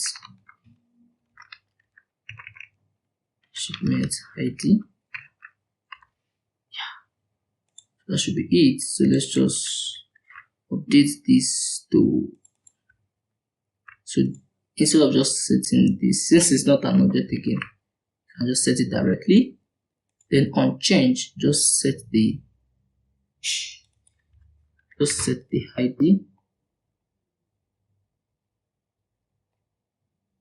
On change, I will just do this, set the ID to the target, the current target of this. So I'm just setting the ID to the whatever number the user put in. So I can also set the type of entry to number, so that I only take number from the user. So I can just update the text to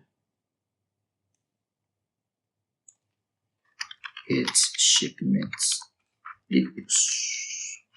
So once you have that, you can also create a function to do that. So you can just create. You can see the pattern is literally the same thing. Just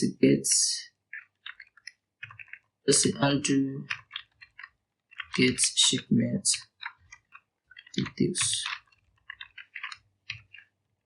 So let's go to log it, fetching. That's the same thing with what we have been doing. Of course, all this will be sent to the backend of the application, which is the blockchain. So now that we have that, what else? We are good with this, we are good with this, we are good with this.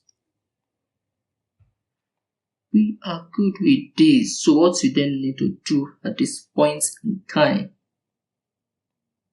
is to be sure that it's working effectively before we then go ahead to implement this or that details here, or these details that will be shown only after the user click on the button, or we just treat by default here since there's no API fetching or something. So now, since we are done with that, let's just go ahead to see if it is working effectively.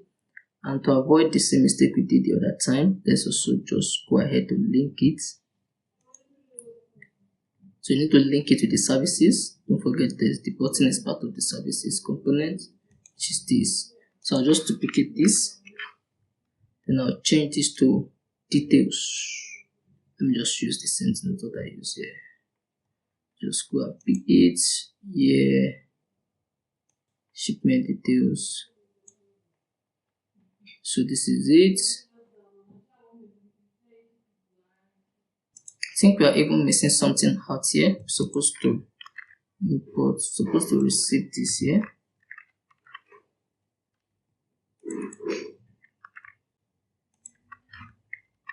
So I'll just copy this so that just go and use it here. There, yeah, the home page. So just think it's the same pattern with this. Just copy and paste like that, and I'll send it to the services. Just duplicate this but shift down arrow, and I'll just pick this.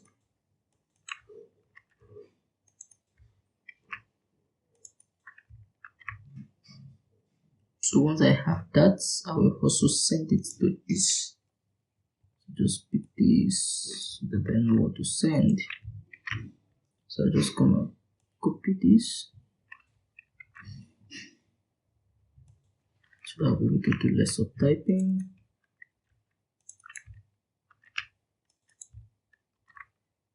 So do the same thing for this. Please make sure you do it for the right one. Otherwise, you might be missing out something.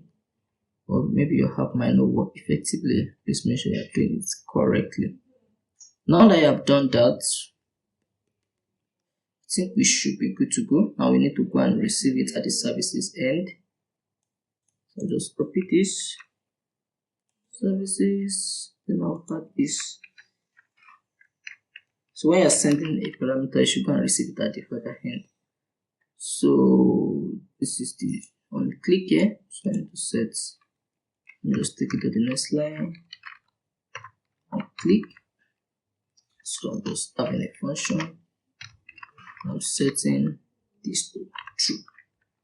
Let me just save Ctrl PX. Now that should be working as we want it to work. Shipment details, you can see, you can put your ID. You get your shipment ID, shipment details once you put in the ID. So if you check again, you see that you are fetching shipment details for ID 1. So that means it's 1. You can close it, you can open it again, you can close it, you can open it again. So before we close on that, let's just go and add all these details that will be fetched once the user puts in the ID. So we have the sender, the receiver, the pickup time, the delivery time, the distance, the price, the status, the paid, if it's paid or not. So let's go and do that now. So just to, of course, that will be after the user click on he or she want to fetch the details, then you'll be able to fetch the details. So let's just go ahead and do that now. that will be here, the shipment details model. So after the form, still inside the model body. So I'll just set, no, I don't want to create that. So I'll just set, now there's a way you can check if something is true. That means if there's a data to display, then display it. If there's no data, then don't display anything. But for now, I'll just set it to true by default. So, but once we have something, like once we are fetching the data, we just check. So it's just like, I want to check if this is true. By default, this will be displayed because it will be true. But when we are done with this, let me just set this. When we are done with this, we'll be setting the value of the person to get the data. So if the value, if there's something in the data, if there's something in the variable, then display this, and if there's nothing, then don't display it. So just set true for now, since we don't have that connected to the blockchain yet. But let's just set it to true, and I'll change it to false. You see that it's not show. I'll change it to true. You see that it is show. So I'm showing the shipment details. Then I'm displaying the receiver. I'm displaying the receiver paragraph by paragraph. So it's the strong receiver. So this is the name of the receiver. I want it to be address, not name. So even monitoring. So the pickup time, I want to also have the receiver, sorry, the sender. Just to duplicate this line, just say sender. So let me just put it that way too. Let's just change this to something else. So from the sender receiver, I also want to have the pickup date or pickup date. So I have the pickup date. Then I also want to have the distance. So this is HTML tag for strong, just to be cool. So pickup time, and also I want to have the delivery time or delivery dates, whichever one works out for you. Delivery dates. Let me just change it to maybe not available. Maybe it's not yet. It's yet to be delivered. Not available. Then I want to have a distance. For now, let me just set it to maybe 50 kilometers. Then I also want to have the price. Price is in Ether. Then we also want to have the paid, if it's paid or not. So if it's paid. So I can say not completed or completed or paid. Let me just say not completed. So I'll just save. So once I save, check the shipment list. You can see because it is true, it's displaying it by default. So now let me go and change it to false. You see that it will not display it. Let me change it to false. So just to simulate when there's no data to display, it will not display. You can see that it's not showing. So let me just change it back to true. You see that. Let me just put it as true so that we will know that we have something there when we start working on our backend portion. And we can see the details of our shipment. So just put your ID here, one, then you click on get shipment, then to display it here. So we are done with that particular modal. Then now we can go to the profile mode where the user can see the amount they have and they like. So once they're connected to the wallet, then you to click on the wallet. So just like in this case, if you look at this, the user is not logged in here at the moment. But if you see this, for example, you can see the user has their wallet address displayed here. So that's when they are logged in. So once they are logged in, they can click on this and see. Let me see if we have that. I don't think we have that here. So but let's go ahead to work on it. To see when the user click on their wallet address, they'll be able to see their profile and some of the things they have there. Before we go ahead with the profile model where the user can see the amount they have in their wallet, see how many transactions they have completed, and some other minor details, there's something I want us to work on the navigation bar, which is this connect wallet. When the user is connected, they should be able to see their address, and when they are not connected, they should see connect wallet. So once if they click on the connect wallet button, it should not bring up their profile because they are not logged in. So however, if they are logged in and they click on that button again, it should bring their profile. So let's do that. Let's do that.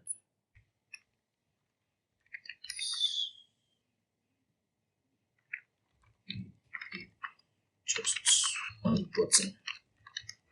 Just one button. So, but for now, let's just leave it like that, so that we don't waste too much of our time doing that. So just remove this. So when the user click on this, it should bring up the profile, and when they click on this, it should connect them using their Metamask wallet. So I will just set this to. So let's just create the profile model. So I'll just do this profile model, the same process and procedure. Const profile model.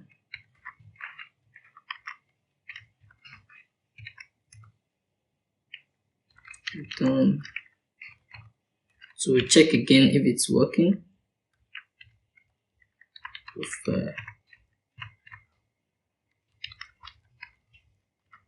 Profile model, then we export it. Export default profile model.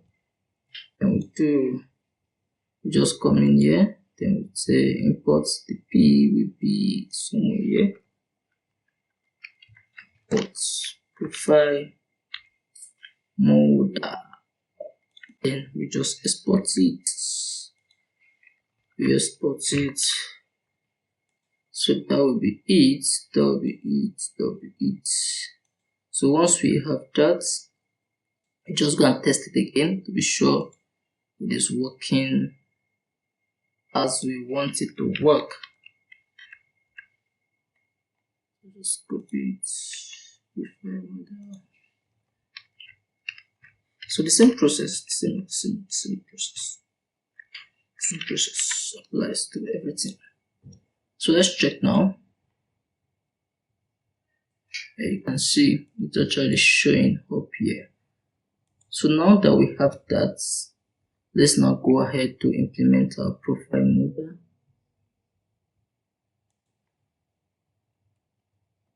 So I'll just come in here, pick a particular model that we have already. You can just close this, then copy.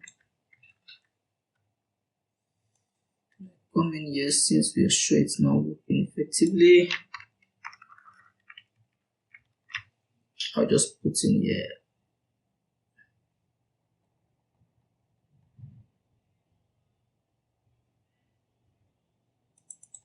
Then I can change this to take some entry. So let me just pick so I can just see profile. So you can see the process, the principle stay the same. So this also, I will highlight it. Let me just highlight everything, then duplicate it, and I say set profile model. Set profile model. So once I've been able to do that, so it's not like what we have been working on since. So let's just remove the form. We don't actually need form, we just want to use it to display information.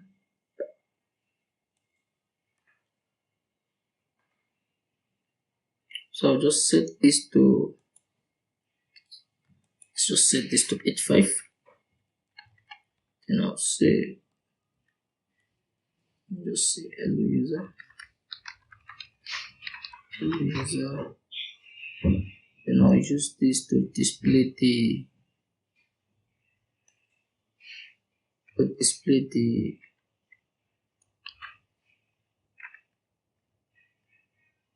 me just text note there, then I use it to display the address. This will be the user address. something around that. Then I'll also let me set padding here. Let me remove this. So I'll just say align item just to make sure it is vertical in the middle. Then I'll set the padding button so that there is space beneath it. Padding button. So once I have that, then I can just go ahead to display maybe the balance of the user. Account details, just to display the account details of the user. So let me just set this to display flex. So when you are displaying flex, you want it to be on the same line. Let me set this to display flex. So just to make sure they are on the same line, and I want them to have a gap of 3, and I also want them to have a margin top of 3. So I'll just set the button. Set the button. So to import the button for me, you can see from here Bootstrap.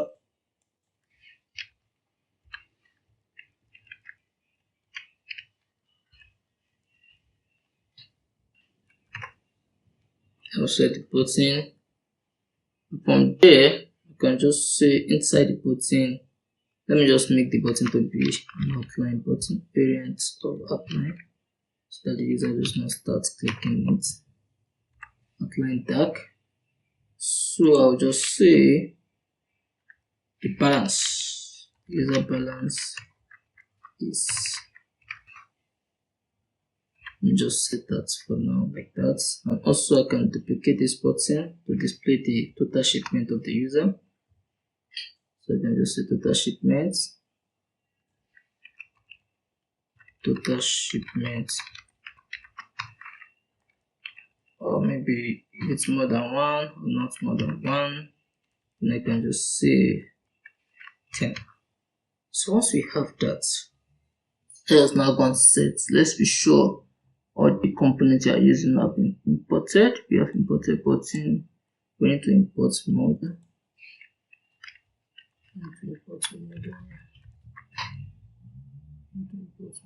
So I think we are good now.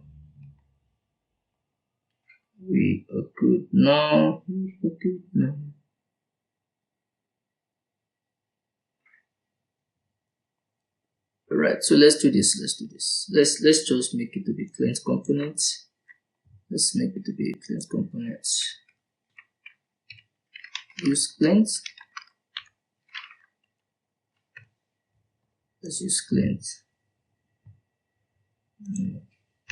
One. So we need to import this definitely.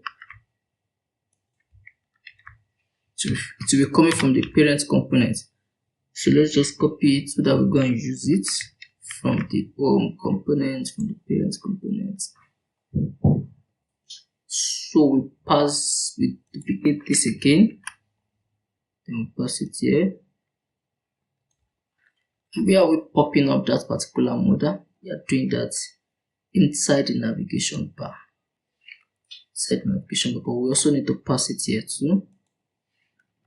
So I'll just copy this. Now put it here, and now copy, put it here, put it here.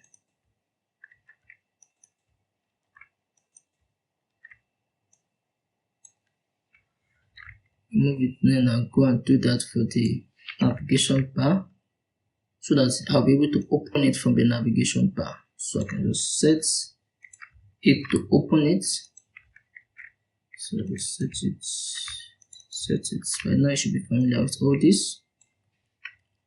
And then once you are done with that, you can receive it from the navigation bar component. This is it. So I'll just receive it. And when I click this, on click,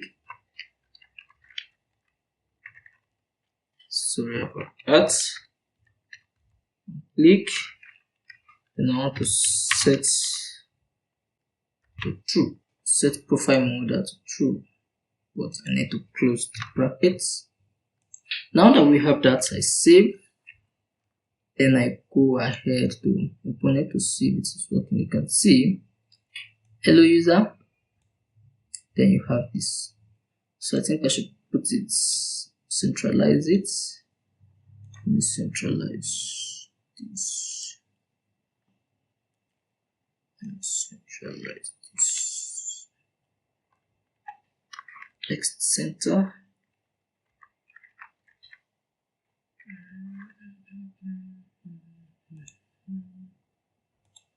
So you can see, the user can see themselves, see the address, see the balance they have, see the, because if they click, nothing will happen since we are not putting the button in the form.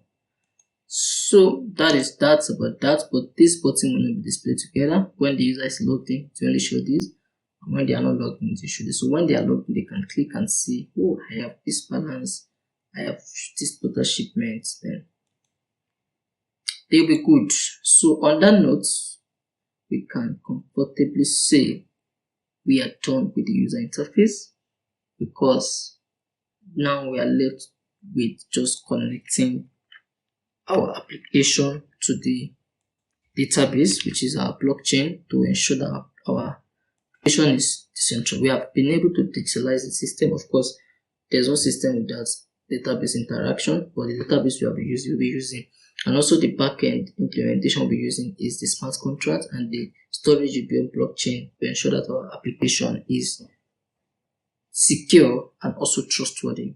So if you click, let's just check our application randomly. So if you click this, you see your profile, you see the model that allows you to complete shipments, you see shipment details, you see to start shipments, and also if you want to create the shipment, you see, and also you see the shipments you have created. And that will be it. So the next step now will be to start learning how to write smart contracts and how to get the application to interact with the blockchain.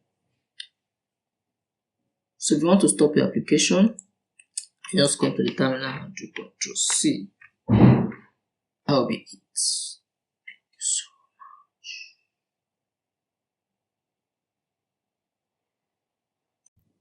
much. You are welcome back to this session, and don't forget we have been looking at our application whereby we are using blockchain to solve supply chain management problem. So far so good, we have been able to design the front end of our application, where the user will be able to click on a button to add the tracking or add the shipments, putting the receiver, putting the date, the distance, and also the price. Then also the logistics provider will be able to start the shipment. Then once the logistics provider start the shipment, actually when the seller and the buyer reach an agreement to transact, the buyer will make the payment for the products, make the payment for the shipment and everything, or the full package. So the seller will now take it upon him or herself to deliver the parcel. Then at the point of delivering, all the seller just need to do is just to come here at the tracking, put in the details and create the shipment. So he or she will be required to make the payment. So once they make the payment, the logistics provider will get the alert that, all right, someone has actually placed an order in order for you to move a parcel from one point to the other.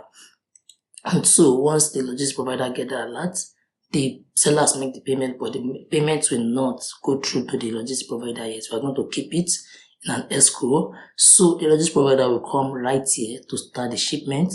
All you just need to do is just to put the shipment ID. The receiver details will be there by default. We just start the shipment, and once they start the shipment, either the buyer or the seller or the logistics provider can see the details, how far with the parcel, how far with the movement. All you just need to do is just to put the ID, then and these details will be populated directly from the blockchain. And also from there, once the receiver has received the shipment, has received the parcel, it is the receiver that will now come right here to complete the shipment. So once the receiver put the ID and say complete the shipment, then the logistic provider will be getting the payment.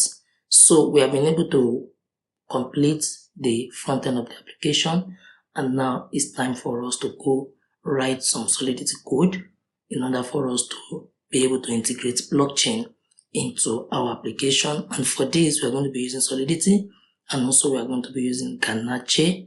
Ganache is actually a local blockchain server that gives us some testnet tokens that we can use to test our application locally before we then deploy it to a live blockchain server. So to download Ganache, all you just need to do is just to come to your browser right here and go to google.com. Then once you are right here, all you just need to do is just to say download Ganache for your operating system, either Windows. So once you get here, you see the link where you can download Ganache. So you can see here, download for Windows, and if you are using Mac, it will bring it that you should download for Mac OS. So it's free. So once you download it, you install it, and once you install it, you are going to have it on your local system. And you can see I have installed it, and if you open it, you actually see that it will give you some account. You can see. So once you open it, you are going to be here. All you just need to do is just to click start. So you are going to start the Ganache server. It's a local Ethereum blockchain server that gives you some 100 ETH in about 10 accounts for you to test your application locally.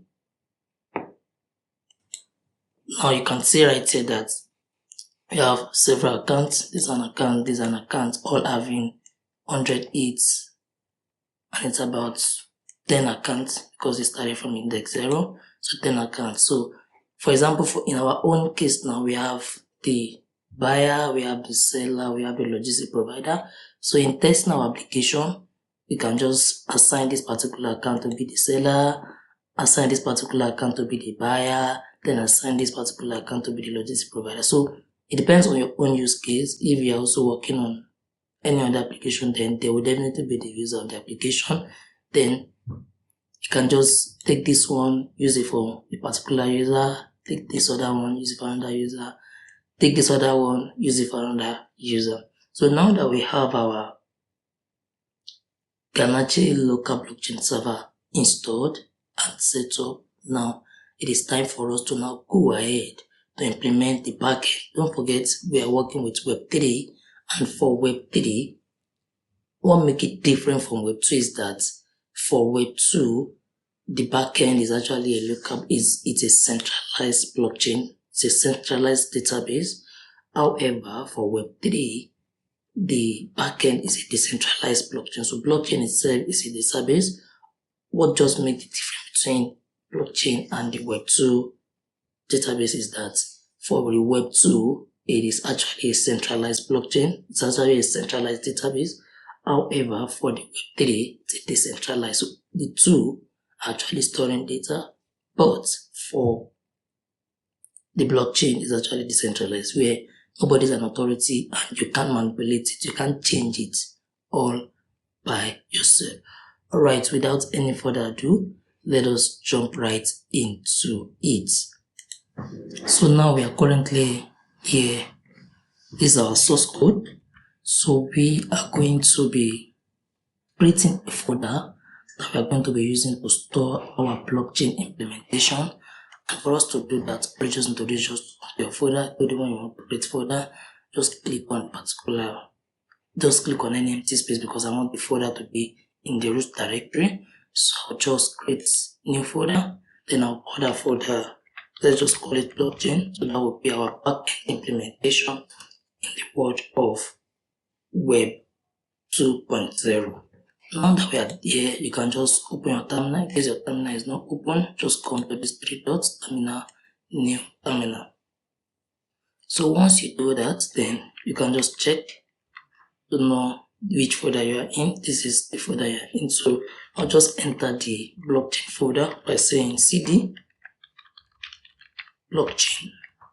So that will take me into the folder of blockchain. So make sure you are in that folder, because whatever we are doing now, we want to do it inside the blockchain folder. So for this now, we are going to be, so we are sure we are in the blockchain folder. So we are going to be creating a node application. We can initialize a node application. To do that, we are going to say npm init-y. So make sure you are inside the blockchain folder. So once I do that,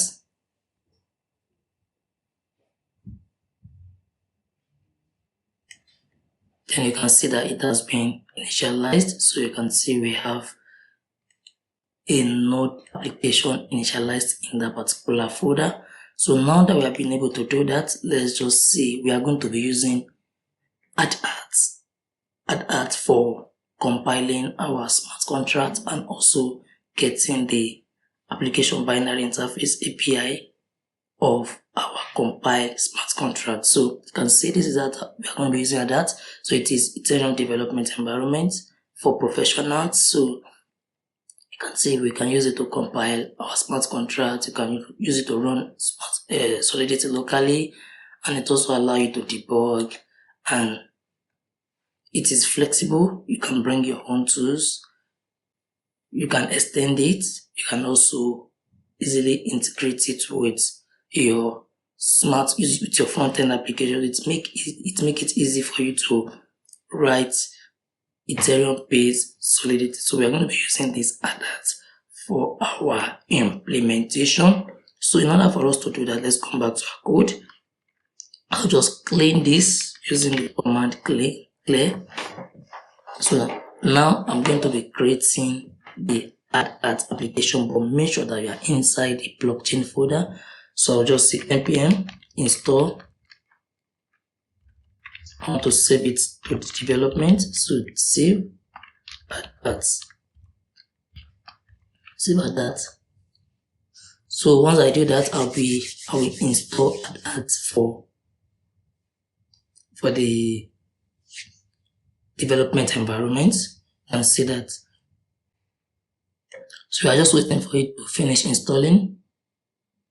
Now we have been able to install Hardhat. So you can see Hardhat has been added to our dev dependencies. So now that we have been able to do that, now let us initialize it. So initializing it means that we want to bootstrap it, where we create the needed folder. There's a way it comes shipped with some other needed dependencies, needed files and the like. So we want to now initialize so that it creates the files for us. All we just need to do is just to go ahead to now start editing. So inside that same folder, just do npx Hardhat. So that will initialize your Hardhat project. So you can see we are here. So it's Hardhat, welcome to Hardhat version 2.23.0. So it's asking me what do you want to do. So if you are doing TypeScript, you can scroll to TypeScript. If you are doing JavaScript, but for now we are doing JavaScript. So I'll just press enter for JavaScript. So where do you want to create this Hardhat project? So I want to do it in the root, in the project root, which is inside this same folder. So do you want to add git ignore? I will say why. Yes. So for the previous one, just do the default. And now do you want to install the sample project dependency with npm? I will say yes. So once I do that, it will install it, then and just wait for it. Then we'll be good to go to write our smart contracts and also compile it with Hardhat, connect it to the front end, and we'll see how to work together with it in our blockchain integration. Alright, so we have been able to install Hardhat together with all its dependencies, and you can see now this is our blockchain folder where we are going to be writing, where we are going to be adding our blockchain implementation. You can see we have the Hardhat config file. The version of Solidity is 0.8.28, and then you have the ignition. This ignition actually compile your smart contract for you. You have some sample codes where you might not want to disturb yourself too much. We are going to be writing our own. Then it will compile it and actually deploy it for you. And this is where you have your Solidity smart contract. This is the version, and also you can see that we have some sample codes here that you can just go through, but we are going to be writing our own. So, but because we just want to work with their pattern or further structuring and the likes, that's why we decided to initialize it with some JavaScript projects. Now we move forward, because definitely we are going to be interacting with Ethereum blockchain and its ecosystem. One library we are going to be needing is the Ethers.js. We are going to be using the Ethers.js. So it's a library that actually, it's a complete and compact library for interacting with Ethereum blockchain and its ecosystem. So, but actually we are going to be, you can see, so it has some features that you can actually check and read later, but we are going to be seeing it in practical usage. So we are going to be needing it because we want to interact with the Ethereum blockchain and its ecosystem. So in order for us to use that, we just do npm install Ethers to interact with the blockchain. So now that we have that, we can then go ahead with our blockchain implementation. So I'll just write the entire blockchain logic. And once I finish writing it, then we can now compile it, deploy it, and link it up with our front-end implementation. Because the reason why we cannot be writing it in batches, write it and implement it in the front end, is because every time we deploy it, actually restart our application. So it's better we just write everything at once. Of course, it's not that there's no room for you to test again, update something since you're in the local environment, but there's a way to refresh your application. And also, since we're also using local server, there's a way to start your application. And if you need what you have done before, you have to go ahead and check the previous deployment and the likes. But let's just do it once and for all, and then and that's why you also need to test as much as possible locally. So once you are done and you're fine with the application, just push it up and you will be good to go. So in order for us to understand our smart contract implementation, let us understand our code for what our application is actually trying to achieve first using this system flow diagram. So we start with the initial stage. The initial stage is the shipment creation. So the shipment creation is the point where a sender, or what a person can see as a seller, actually initiate a shipment request. So this seller or sender actually initiate a shipment request by creating a shipment. Then the shipment is to be added to the blockchain, and it will be added as pending or something like that. So from there, once it has been added by the seller, then the seller will need to pay upfront, and the payment will be locked in an escrow, meaning that the money will leave the seller hands and it will not go to the direct person who's supposed to receive the money, because the transaction or the action has not been performed. And that is the place of smart contract, because smart contract actually, it's like an agreement. When something has been done, it fulfill it, and when it has not been done, it's hold on to it. Alright, so from there, the shipment starts. The registry provider will pick up the parcel and update the status to, alright, this thing has been picked up and it is currently in the process of being delivered. However, they will still not receive the money. So once the shipment has been delivered, then there is why we confirm the receipt of the shipment, and then the logistics provider will get the money. The money will be transferred automatically to the logistics provider wallet, and once that has been done, that will be the end of the process. However, the record will be saved on the blockchain, either if it's at the initial stage, maybe at the stage, or this other stage. The record will be saved on the blockchain, and at the end of the day, you might still want to check, you might want to track, you might want to see list, you might want to verify some payments. Then you can always come back, track, and also check the shipment record. So now that we understand how our smart contract will work, let us now go ahead to implement it. So I will just go right here to the blockchain folder. Then into the contract, smart contract is just a code or instruction that is actually running on the blockchain. So I'll just rename this just to overwrite it. Just remain and then that's supply chain dot solidity.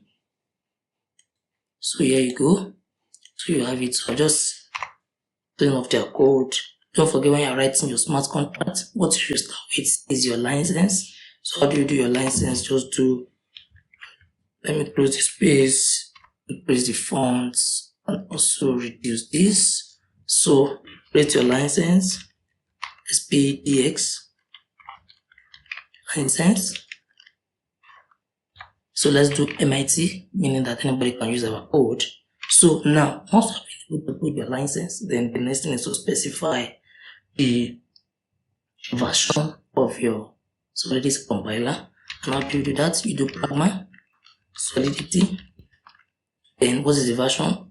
If you see this particular symbol, it means that the lowest should be this particular version. For example, this is our version.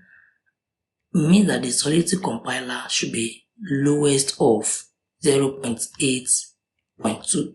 It can be 0.8.29, it can be 0.8.30, but if it is 0.8.27, it will not work for this particular smart contract. So it means that you start with this, then it can go up and up ahead of that.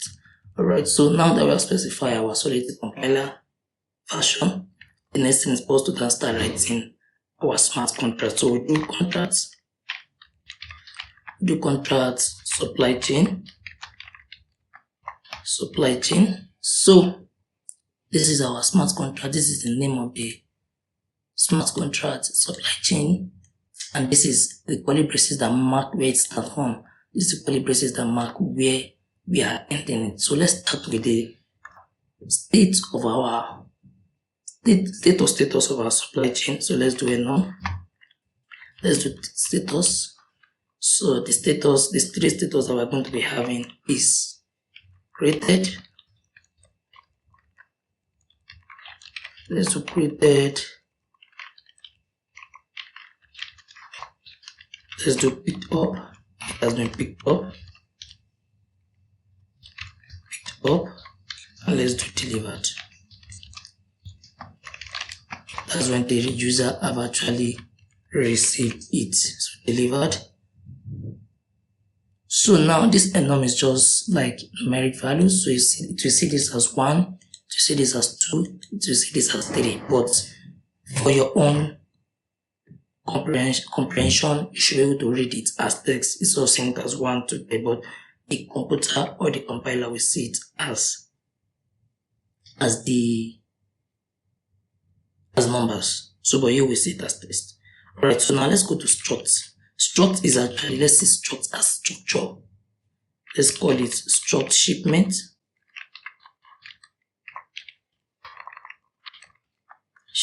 Now this struct is just like a structure where you can define different characteristics. So when you see a structure, for example, when you see a building, you have the roof, you have the window, you have the door. So everything comes together. Sometimes you use the roof, different material. For the wall, the bricks, you use different materials. For the door, you use different materials. But everything comes together to become a building, to become a structure. So the same way in Solidity, in smart contract, we have something called structure, where you're allowed to bring different attributes, different characteristics together to form that particular entity. So in this case, what will mark our shipment, what will mark our delivery? We are going to be having the seller, we are going to be having the logistic provider, we are going to be having the receiver, we are going to be having the price, we are going to be having when it was picked up, the distance, the delivery date, and also the status of that particular shipment. So now let's start by bringing together different entities. They might not necessarily be the same thing together to form the structure called shipment. So I'll just do address. So this is a data type in Solidity where you can specify. If you look at your Ganache, for example, this is an example, or if you see something like this, the data type of this particular entity is called address. So this is an address, this is another address, this is another address. Now, so we want to have the address of the seller. That is what we are going to be using to uniquely identify the seller. And now, take note of the fact that this will be payable because we want the seller to be able to make the payment. So when you are defining an address that will be making payments or receiving payments, you have to make them to be payable. If they are not receiving payments, if they are not sending payments, then in your smart contract, you don't need to specify them as payable. Just put address and the unique identifier of that particular entity. So I'll just do address of the logistic provider now, because the logistic provider will also be receiving payments. I also need to mark it as payable. And from there, I will also put the address of the receiver, the person receiving the parcel. Since this person is not making payments, is not receiving payment, then I don't need to make it payable, because all you just need is the receiver to do is just to confirm they have received the parcel. Once they confirm they received the parcel, our smart contract will automatically send the payments to the logistic provider. So they are not making payments and they are not receiving payments. So we don't need to make them be payable. So also we need to set the price. So we are going to be setting the price as unsigned integer. The price. So all this entity, you can see that we have address, we have unsigned integer, all coming together to become one entity. All coming together to become one entity. So you can see the data type of this is different from the data type of this, and that's what makes a structure. Different entities, different characteristics coming together to form one structure. Alright, so now that we have the price, so every of these, see it as the attributes that make up a particular shipment. So another attribute of a shipment is the pickup date. So let's set the pickup date as string. Pickup date string, and also a delivery date. Let's say that also be string, and also the distance that the parcel will cover. Let's set that also as string, and also the status of that particular shipment, if it is created, pickup, delivery. So let's set the status to status. So now that we have that, so all these attributes, they define, you can see that we have different data types. They all define a particular shipment. So now that we have been able to do that, let us also create all these. We can call them a state variable. Don't forget we have 3 types of variable in blockchain. We have the local variable, we have the state variable, and we also have the global variable. This local variable is the one in your function. We are going to be seeing it later. And we have the state variable, which is at the smart contract level, and the global level is the one coming from the blockchain itself. So all these, we can call them the state variable because they are at the contract level. Any function can call them, any function can use them. So let's define another state variable, which is the unsigned integer 256. So we set the public. Let's say shipment. We count our shipment counter. And also, so just count our shipments, and then let us create something we can call objects in JavaScript, where we have key value pairs. So objects, key value pairs. So let's do it as mapping. So see mapping like a key value pair. In this case, our key will be an unsigned integer. We are going to be assigning it to the shipments. We are going to be assigning to the shipments. And then that will now be public shipment. So this will be, you know that this is one particular shipment. This is the characteristics that a particular shipment we have.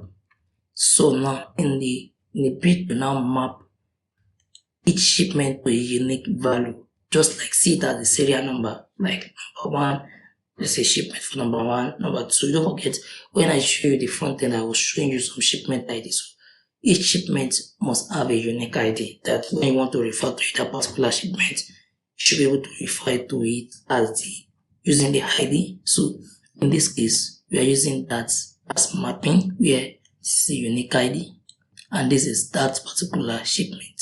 So we are assigning to the variable called shipments in plural.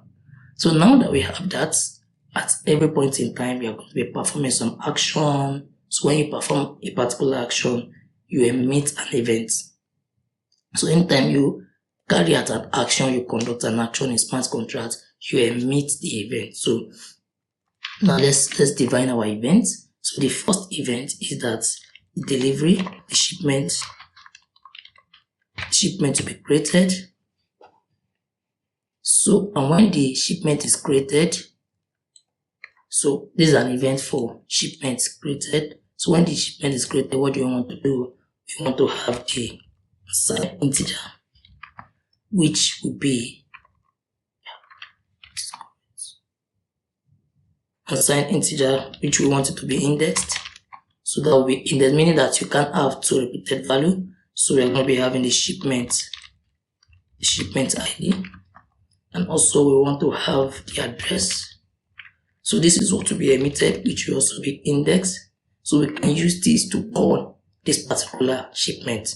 So we can use the shipment ID, or also we can use the seller to call the shipment. So that's why we are using it as index. And also unsigned integer 256. Let's set that as price. Unsigned integer 256. So that will be the price. So now that we have that, so this is a particular event which will be emitted once the shipment has been created. Now, for the second event is when shipment has been picked up. Shipment has been picked up. So when the shipment has been picked up, you can see the 3 events: created, picked up, delivered. So when the shipment has been created, what are the values you want to emit? What are the values you want to emit with the event? So that will be unsigned integer 256, which will also be our index, meaning that you can call the particular shipment with that. So I'll just say shipment ID again, unsigned integer, and also the address. You also want to use the address of the logistic provider also as this. So now this is the second event that can be emitted. Now let's come to the last one, you guess it correctly, which is the shipment delivered. Yeah, shipment delivered. So for this, we want to have unsigned integer 256 indexed. This will be the shipment ID. You can just copy this. So once you have that, then you also have the address indexed receiver. So, and the next one is also the string, which should be the dates of the delivery. So we want to get dates that shipment was completed. So now we have defined our variables, the state variables. Then we have also defined the events that will happen once an action is performed in our smart contract. Now let's go ahead to create our function. So function is just a code block that can be reused and reused again. So now we have our code block. So now let's define our function. The first function I want to define is a function that allows us to create delivery. Now take note of the fact that this particular event, you can write it like this. You can write it all on the same line. Just that it's good to put it on a separate line for better readability. So this is still correct. I'll put it on one line. So but it's good for you to, so don't forget you terminate one line with semicolon. So Solidity will know that this is actually a line that has started from this place. So it will see line. Let me just finish cleaning up first. So it will see line 32 to line 36 as one line, because this is where you are terminating the line. So it's good to also split your line into, so that you can easily be able to read your code. So now that we have that, I will now do function create delivery. Function create delivery. The access modifier will be public, meaning that it can be called outside of this smart contract. And also, I want to set it as payable because the user will be making payment with this particular function. So since the user will be making payment to this particular function, then we can set it as payable.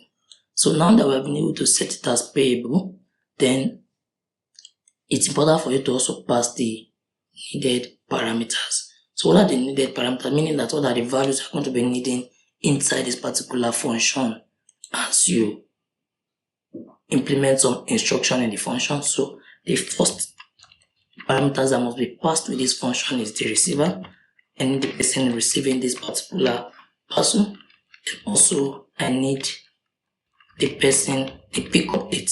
So when was the parcel picked up, and also I need the distance. Note that we are only specifying that the distance, the pickup dates should be memory. We are defining this as memory because we actually don't want to save the value that is being passed to this particular data, the particular variable. We don't want it to be saved on the blockchain, so we just want it to be maintained in the body of the function. Assuming we want to save it to the blockchain, for example, we might have set it to storage, so it will charge us for the read and writing of the value to the blockchain. But since it will just live for the lifespan of the function, then that is why we just specify it as memory. So now that we have that, let's just clean up,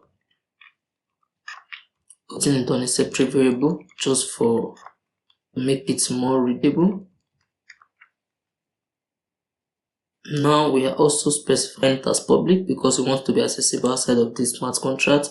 And also, since we are going to be sending payment from one user to the other inside this function, or the user will be making payments, we actually define it as payable. So now this is our function definition. It's now time for us to define the body of the function.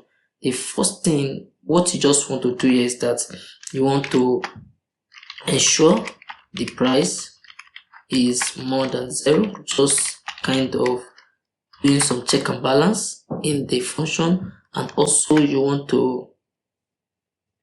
then go ahead to create the shipment, create a new shipment, after which you will emit the shipment created event. And once you have emitted, then you will increase the counter, so that when next you are adding a shipment, it will actually go to the next serial number. Alright, so let's go ahead to do all this one after the other. To ensure that the price is more than 0, all you just need to do is just to require. If you want to check if something is true or not in Solidity, you use the required. So we want to do the message.value is greater than 0. Then we want to tell the user that the amount must be greater than 0.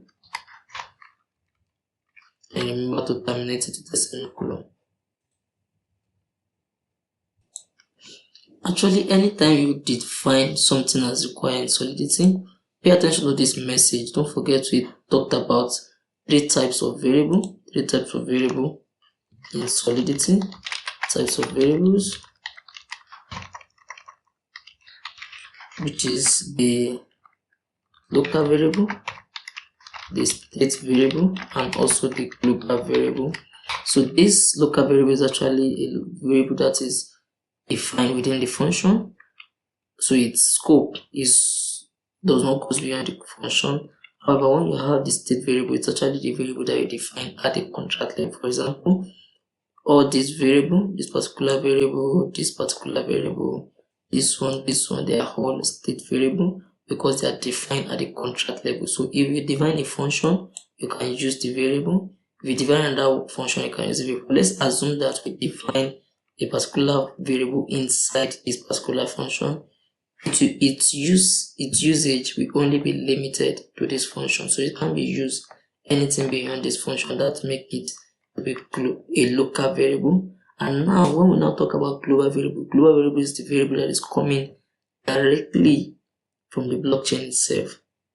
A variable that is coming directly from the blockchain itself is called a global variable. For example, this particular variable it's a global variable because it is coming directly from the blockchain itself. And when you see something like this, message.value is just talking about the price or the amount or the fee that is passed, not fee now, but the price, a price tag that is attached when this function was being called. So it checked the price, it checked the amount that is being sent alongside this function, and if it is greater than 0, so what it just wants is that it wants this to be true. If it is true, then we are good.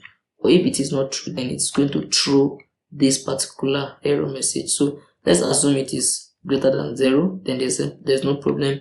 It will go ahead to execute the other lines of the function. However, if it is false, then it will trigger this error. So when you say required, that means this is actually required for you to go ahead and continue to execute the remaining lines of this code. So now that we have ensured that the price is more than 0, so what we now want to do now is to create a new shipment. And to create a new shipment, you can just check what you define as your shipment here.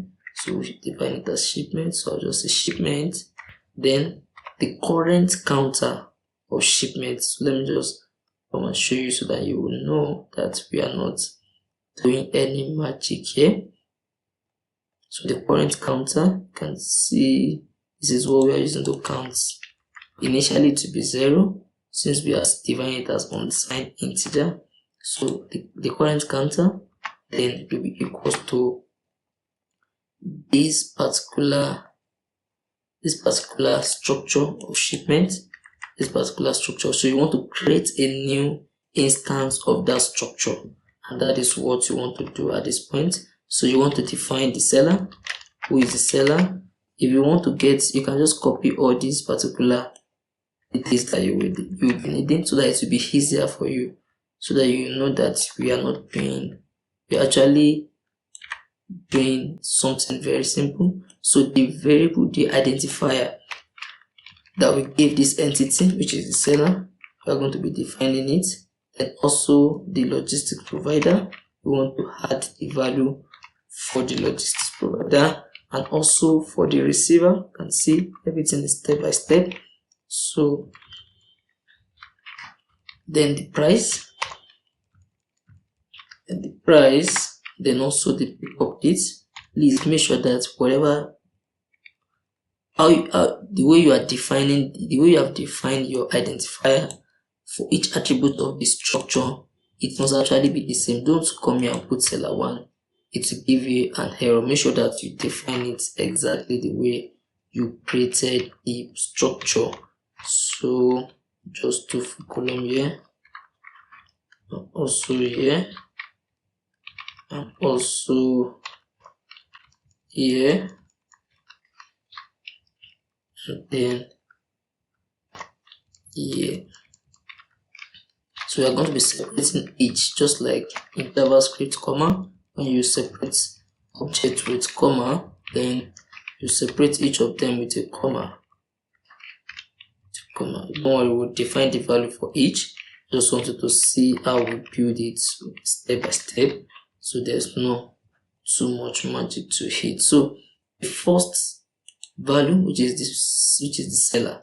How do you get the seller? The seller is actually the one that called this function. It is the seller that creates the delivery. So how do we get the seller? Let's just say payable message. Don't forget, message is coming from the blockchain. That make it a global variable. Message of sender. So the person that is currently calling this particular function is actually the seller. So that's the seller calling this. So that's the seller calling the function, and because it's going to be passing some value, we need to define it as payable. So the same thing for the logistics provider. The logistics provider will also be payable. However, we are not sure of the logistic provider that will pick up this parcel, so we can just set it to a non-address, but a type of address, but not any particular address. So how do we do that? We just do address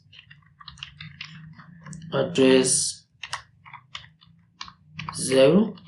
Then also after that, the receiver, don't forget, we are passing some values with this function. So the receiver will pass with the function, because when we are creating the delivery, the seller will specify who the receiver is. So we define the receiver. So also the price will be specified by the seller. So that will also be passed with the function when the function is being called. So the price that is being passed with the function, in order to get it, we just use the message of this function dot value. That will get the price that is being passed with the function. And also, in order to get the pickup date will also be passed. You can see we are passing the pickup date into the function. Then we can also specify that as our pickup date. And to get the distance is also passed with the function. So at the point when we are calling this function, then the distance will also be passed along with it on the delivery date.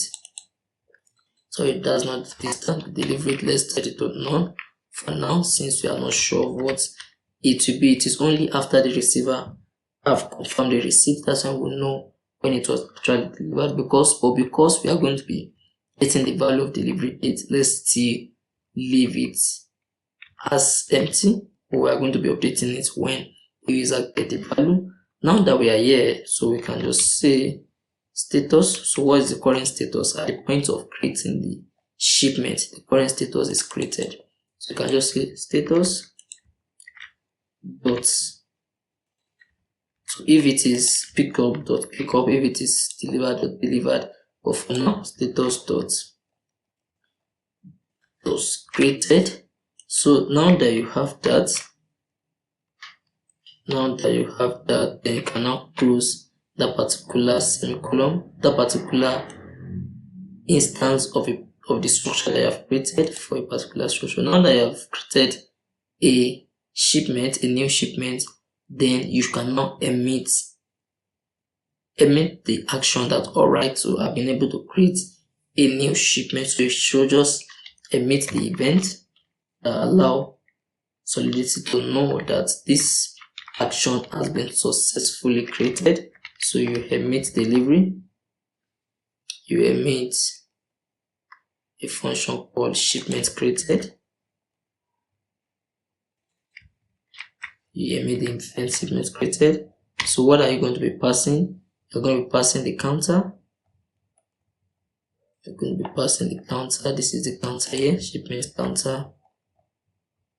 I just need to go and pick it so that you know that we are not manufacturing it anywhere but inside our code. So message of sender, which should be the seller selling the parcel, and also the price of that parcel.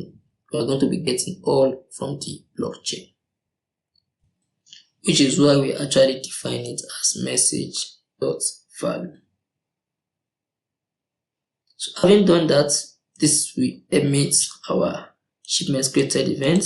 So you can just terminate it with a semicolon. So once you have been able to do that, you just increase your shipment counter so that when next you want to create a new shipment, you actually take the next serial number, and once it takes that particular serial number, at the point of creating that shipment, it increased again, so that the next one coming again will take an updated value of the shipment counter. So let's just do shipment counter plus plus. When you see shipment counter plus plus, all it's just telling you that it's just the same thing. It's just the same thing as saying shipment counter is equal to shipment counter plus 1.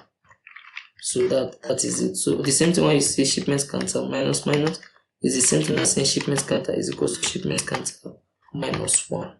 So that is shipment counter for you. Alright, so that is plus plus or increment or decrement for you. It's popular like that in other programming languages apart from Solidity. So now that we have been able to do that, we are done with the create delivery function. Before we compile our code locally and then deploy it locally, we are going to test it with Remix IDE to be sure our Solidity code is working as we want it to work. But before we do that, let us just quickly write all the functions that we need for our Solidity code implementation. Then we go ahead to test it with Remix IDE. Then once we test it, we then compile it locally to be sure. Once we are sure there's no issue, there's no error, then we then compile it locally and deploy it locally. Then we link it up with our blockchain. Don't worry, everything will be in a practical way. We are going to be demonstrating it practically. Right, so the function, now the seller have created the function. The next thing now is just to create a function that we pick up the delivery. So that is for the logistics provider. So the logistics provider will pick up the delivery. This is a function that allows the logistics provider to pick up the delivery. So once the logistics provider has pick up the delivery, then the receiver of that particular parcel will confirm receipt of the parcel. So this is the function that we are going to be using to do that. So once the receiver has confirmed receiving the receipt of the parcel, then you can go ahead to transfer the money to the logistics provider. You are going to be seeing all that in practical action, in practical demonstration. But before then, let's just quickly go ahead to implement the pickup delivery. So on signed integer, we are going to be needing some parameter. So what we just need here to allow the logistic provider to pick up the parcel is just the delivery ID, or let's call it the shipment ID, so that it will be uniform with whatever it is that we have been using previously in our code. So there's no money that is being transferred in this function, so we just set it to public because we want it to be called outside of the smart contract. If you don't want to be called outside of the smart contract, as simple as just changing this public to private. Simple as that.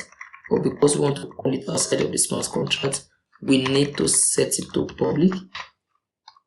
So once we have been able to do that, we just go ahead to get the particular shipment that the logistic provider wants to pick up. So how do we do that? Just do shipment. Don't forget you have defined a structure for your shipment. You can just come here and copy it also. Let me just close it so that my scrolling will be faster.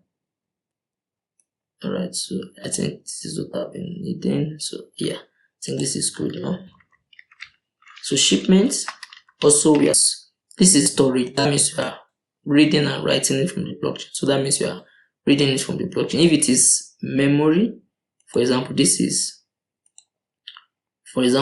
memory because it's just limited to this function. So we are not paying any gas fee for reading and writing to the blockchain. But here we are actually reading because this is the record we want to set to our blockchain. We are not limited to this function. This function is not limited to use to just the function alone. It's available all around.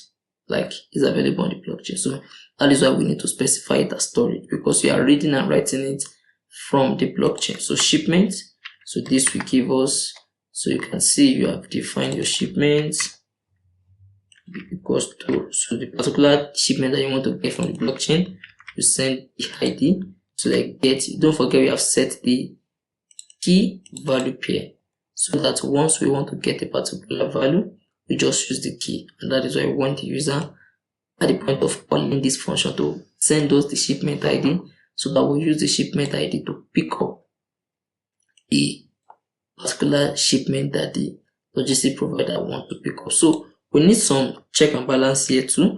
So the first check and balance is to be sure that delivery, the shipment is currently at the created stage.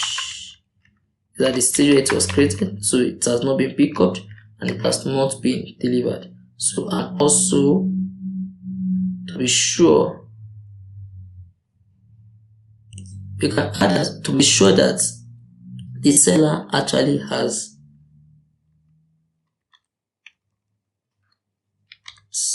a valid seller. Let's just put a valid seller to be sure we have a valid seller. So a valid seller, so that we also want to check. You can add as many check balances as possible to your Solidity, but for now we just limit ourselves to Hardhat. And some of this sometimes too is until when your program is being implemented and used that you will discover that, oh, you need to add this and add that. So there's also room for that too. So the first thing is to check if, don't forget, in order to check if some certain conditions are met, just to require shipment, this particular shipment that you have fetched from the blockchain. You want to check it now. You have been able to fetch it from the blockchain using storage. So shipment, the current status. Don't forget the structure of the shipment. You have something that we call status. That is what we are calling here.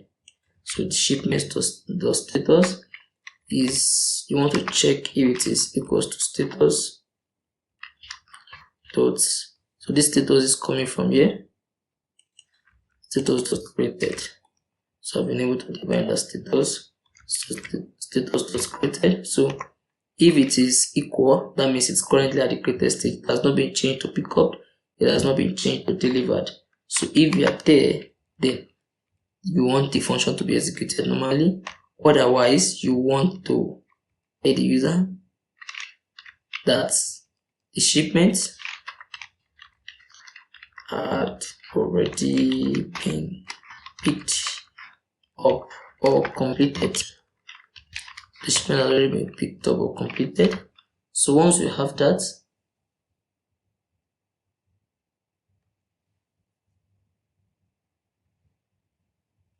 then you are good to go for that line. But notice that this particular require is throwing us an error, and the problem is that we do not terminate this line with a semicolon. Don't forget, Solidity is a statically typed programming language, meaning that you must terminate your line with semicolon, otherwise it will start giving you error. So this next thing we want to check if you have a valid seller. So all you just need to do is just get the shipment, the variable shipment that has been fetched from our database, from our blockchain. We want to check if the status is equals to status. Sorry. We want to do required. The condition is that for the shipment, we want to have the seller. We want to be sure it is not a non-address. That means there's a valid seller. So if this address is actually a non-address, is a type of address, but a non-address, an address that does not exist.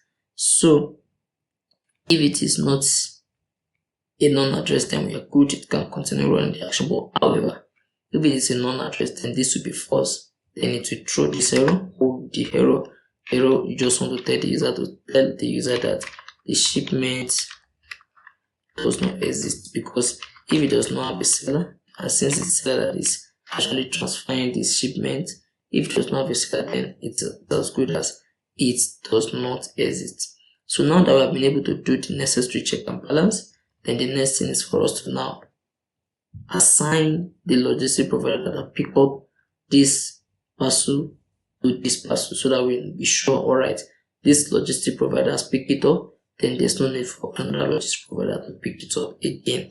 So what we just need to do is just the shipment we have actually fetched from the blockchain. So we just get the value of the logistics provider and we set that to the payable. Don't forget that initially we actually set it to logistic provider, which is the asset that we set it to a non-address. So now we want to update it to a real address. So payable because it's going to be getting money. So we just get the message. Whoever called this function is actually the logistic provider. We just want to get the address of the person that called this function and set their address to be the logistics provider at that particular time. By the time we start testing, you see how we change. Let's one person play the role of the seller, another person play the role of the logistic provider, another person play the role of the receiver. So the same thing is what Ganache, and that's why Ganache actually gave us more than one test account. So if you use this for seller, you can use this for the logistic provider, you can use this one for the receiver, and you'll still be able to test your system, functionality of your system appropriately without any issue. Now we have been able to set the logistic provider to the person that called this function. So that is the person picking up the parcel. Then from there, we want to set the shipment status. We want to set it to status. We want to update the status. So where are we updating the status? It's just what we did previously. This way we are updating the status, and we are updating it to picked. Let's just do everything here. Updating it to picked. So you can just close this. And we want to update the status of this particular shipment that was fetched from the database or from the blockchain to picked up. So and that is what will happen here. Now that you have been able to do that, you just emit it. That's alright. This has actually been done by me. So pick up. So you cannot emit the function that up. Right, shipments picked up. I'll just emit that function. Or you emit the event. So what are you emitting? You're emitting the shipment ID. Also, you're emitting the logistics provider address. So now that we have that, we can just save and continue writing our function. Having done with the function that allowed the logistics provider to pick up the delivery, we now move on to the function where the receiver of the parcel can confirm the receipt of the delivery.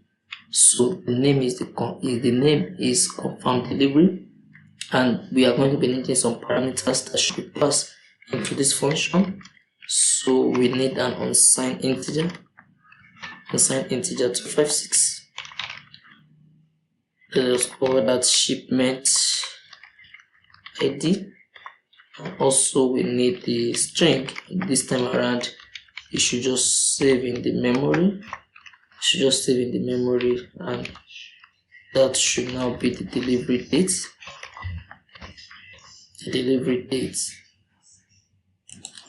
Remember, we are saving it as, we are declaring it as memory because we don't want it to be saved to the blockchain. We just want it to be limited to just the function only. Now the access modifier of our function will be public because we want it to be accessible outside of our smart contracts. And now also we want to declare the function. Now notice the fact that this is not payable because we are not actually sending payment to this function. So when this function is called, the caller of the function is not required to make payments. Now we go ahead to now get the delivery. So once we get the delivery, we want to check. So get the delivery. Then once we get the delivery, we want to check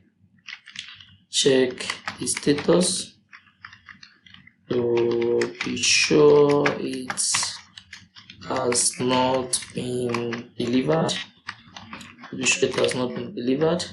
Also, we want to ensure that only the receiver can confirm receipt of the parcel.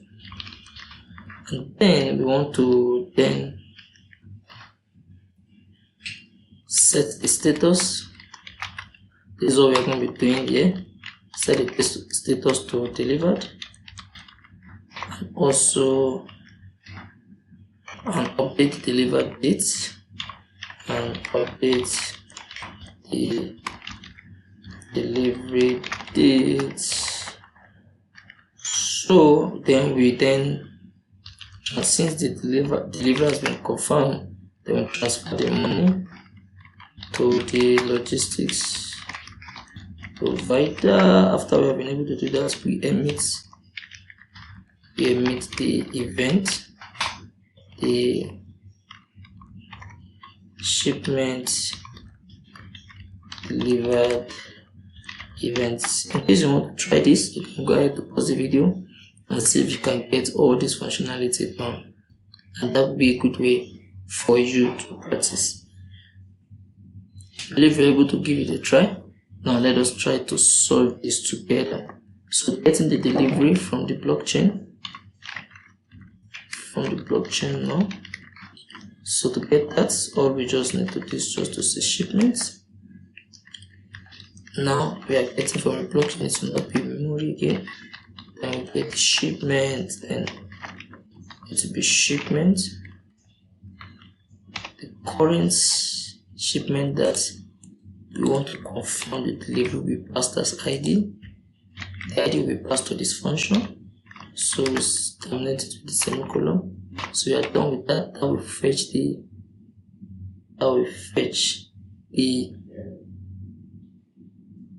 value from the blockchain. After which, once we have been able to get the particular delivery that we want to work on, the first thing we want to be sure is to be sure that the shipment has not been delivered. So we want to check shipment status. If it is equals to status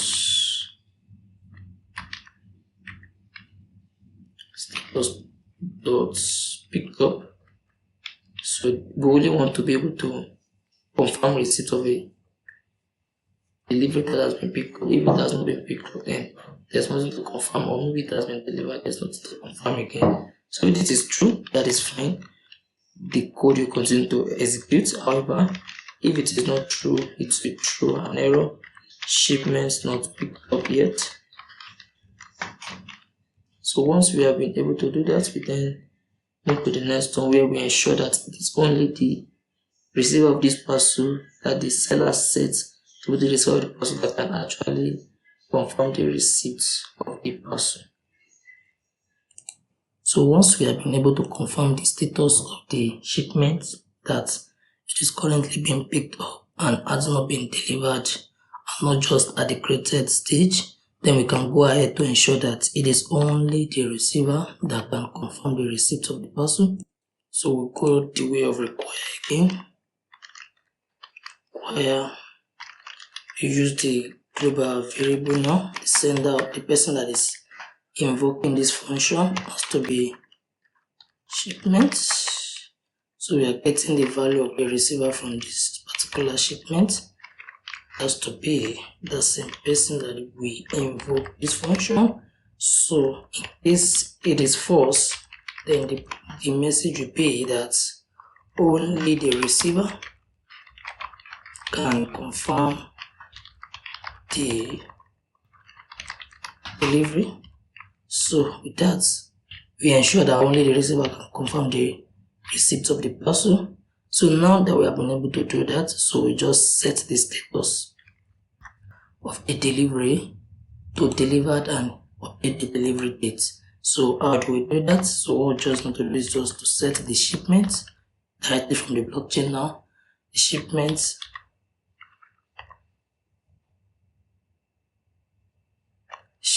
status.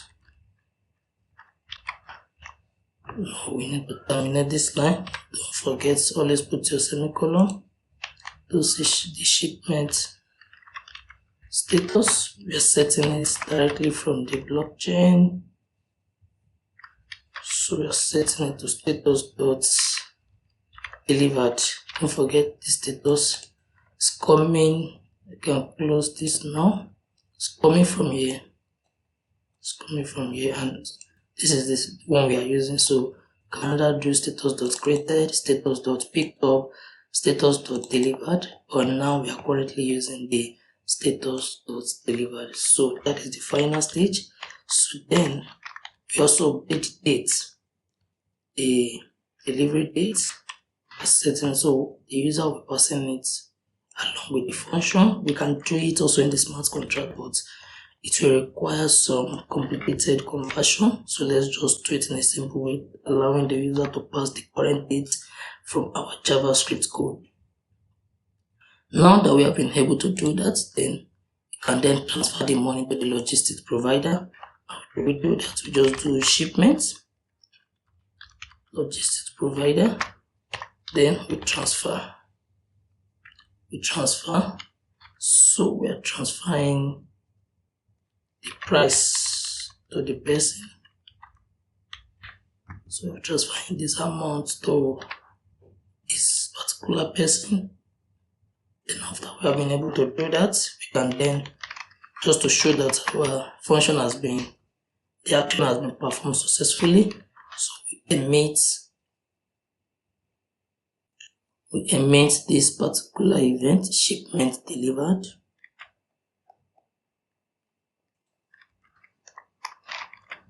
Shipment delivered. So what we are passing the shipment ID. We are passing the person that actually called the function, which is the receiver. Then we are passing the delivery date.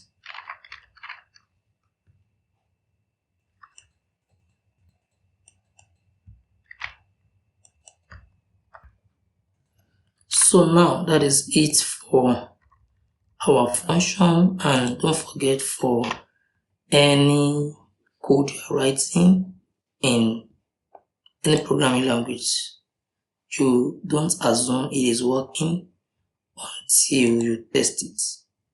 You don't assume it is working until you test it. So we have the function that allows us to create delivery, we have the function that allows us to pick up delivery, we allow the function that allows us to confirm delivery. So we go ahead now, before we compile it locally, we go ahead now to test it using remix ID. In order for us to do that, let's just copy this particular code. Let's copy the particular code, go to our browser. So you can just go to google.com. Once you get to google.com, you can just search for remix ID. Then this is it. Here you go. remix.ethereum.org. Make sure that it has the Ethereum extension, because some people are also taking advantage of that to scam people. So but let's just make sure we are using the right. So you can even see the only URL Remix uses is remix.ethereum.org. Beware of online videos promoting liquidity front runner boots. So please just let's drop info. Right, so we are here now. We want to test our code. I'll just zoom in a bit. But let's just don't forget how we create a new contract. Once you come to this contract folder, you see the contract that you have already. So you just click on it. Once you click on it, you see these icons. So you just go the way of the create new file. So I'll just call it, let's call it deliverx. So because we already have a smart contract that is, but it's not anything, you can call it anything, you can call it supply chain. So, or let me just delete this and then create a new one that will be supply chain dots, so that we have the name of our smart contract. So I'll just go to the create new file, supply chain dot. So once I have that, I can just close this. So I'll just paste what I've copied. Just tell me to be careful whatever I paste, which is fine. So now that we have this, let's open this now. So what we just want to use our remix ID for is just to be sure that it is working appropriately. Then what you need to do is, don't forget you need the seller, the buyer, and also the logistics provider.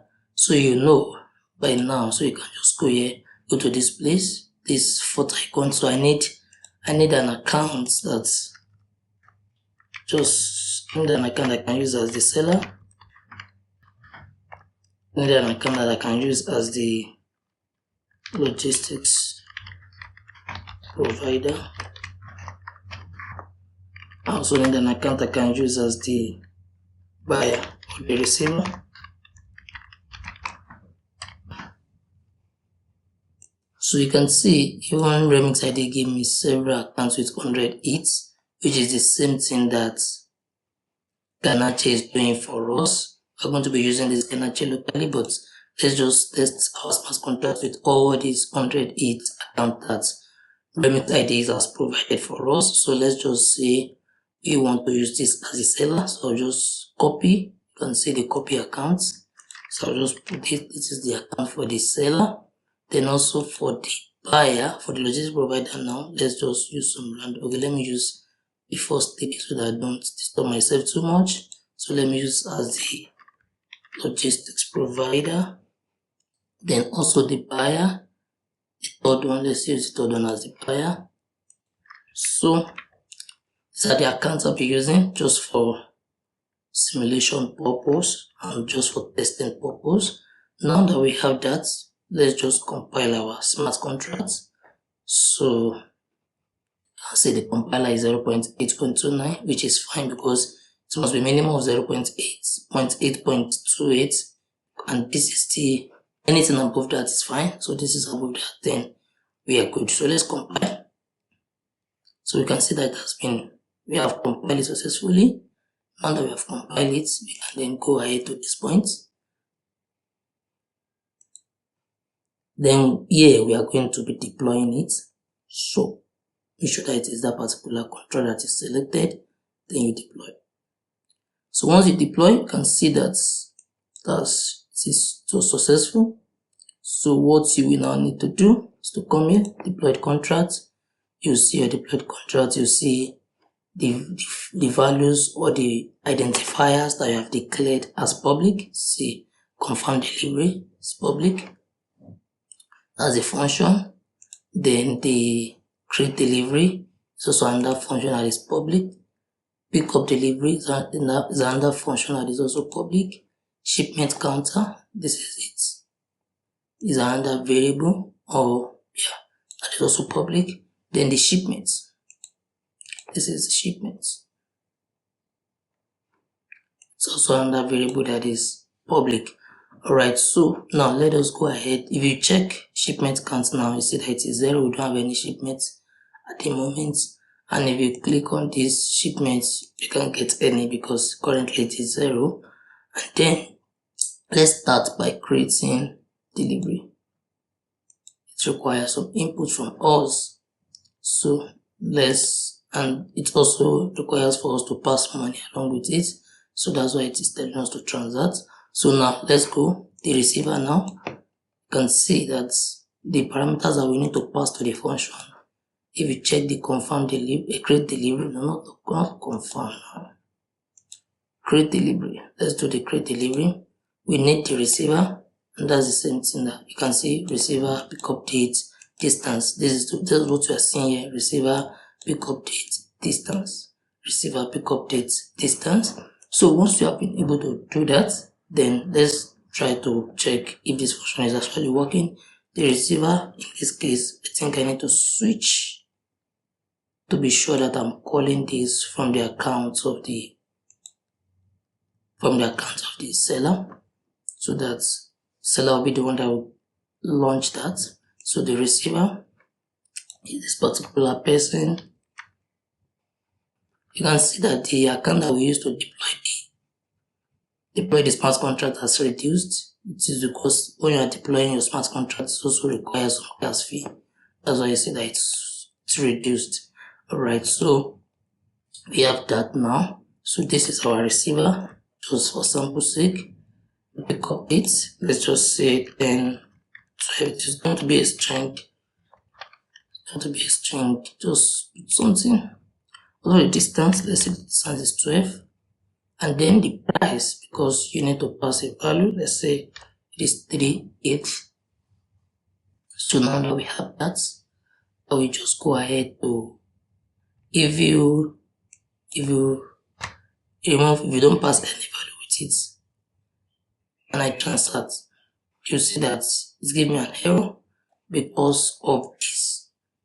Because we said it must be a value that must be greater than 0. You can see that there's an error here that says amount must be greater than 0. So how do you pass the amount? Just come in here. Let me just pass 5. Then I will transact. And see, it is now successful. It is now successful. Now if you check your shipment, let's say I check the first one, index 0, and I click, you can see we have a shipment. This is the seller. If you check the accounts that we are using is the same as that. The logistics provider is currently a known address, but you can see that is a type of address, but not a is a known. Then the receiver, this is the receiver, that's what we set it to be. The price is 5. And also this is the date. The delivery date is nothing at the moment. Then the distance is 12. Then also the status is 0 because at the moment it is created. You can see that the backend of the code is seeing it as number, but you can relate with it as string. Alright, so now that we have been able to create shipment, now let us go ahead to pick up the delivery. So picking up the delivery, just go the way of ease. Alright, so don't forget it is the logistics provider that has to pick up the delivery. So let's change the address that we want to use now. Is that we have that to be the logistics provider. So we are here now. Then we want to confirm that the pick up the delivery. So the ID is what? Is 0, you can see. So you just need to pass the shipment ID. Because you can see from our function, the only parameter we are passing is what? Shipment ID, which is an unsigned integer. So just go ahead, transact. Successful. Now if you check this particular shipment again now, you see that now we have the address of the logistics provider.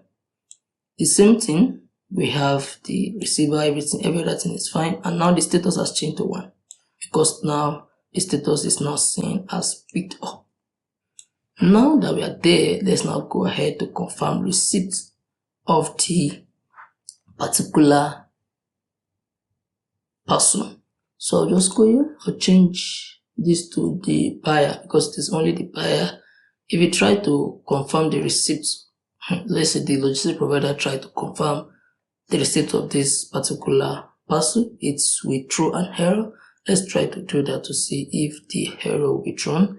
So let's do pick up confirmation, confirm delivery. So what I just need to do is just to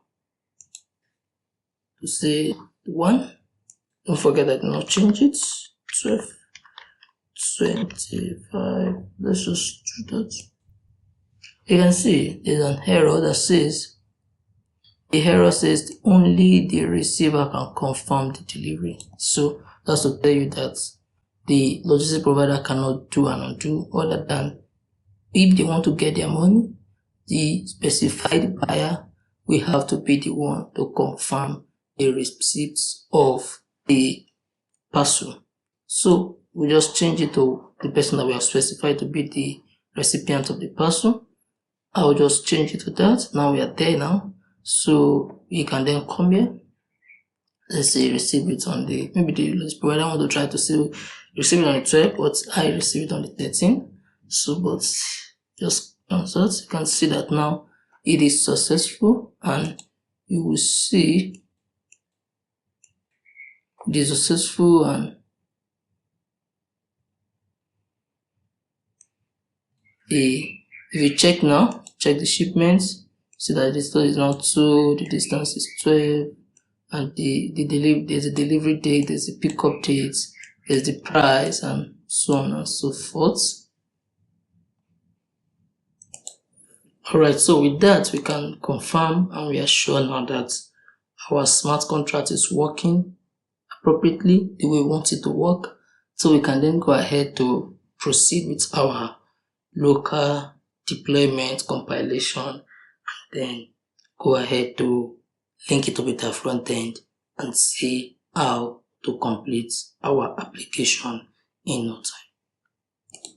So now I'm going to be showing you how to compile the smart contract locally, deploy it locally, and then how to now link up. So don't forget that we are using this test account from Ganache. We will now link all this up with our Metamask so that we'll be able to use Metamask to interact with our front-end application locally. So the first thing we need to do, if you come to this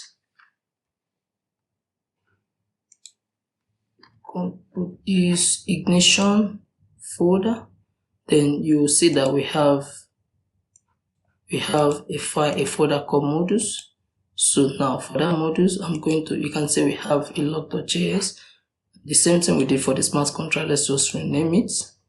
Let's rename it to supply chain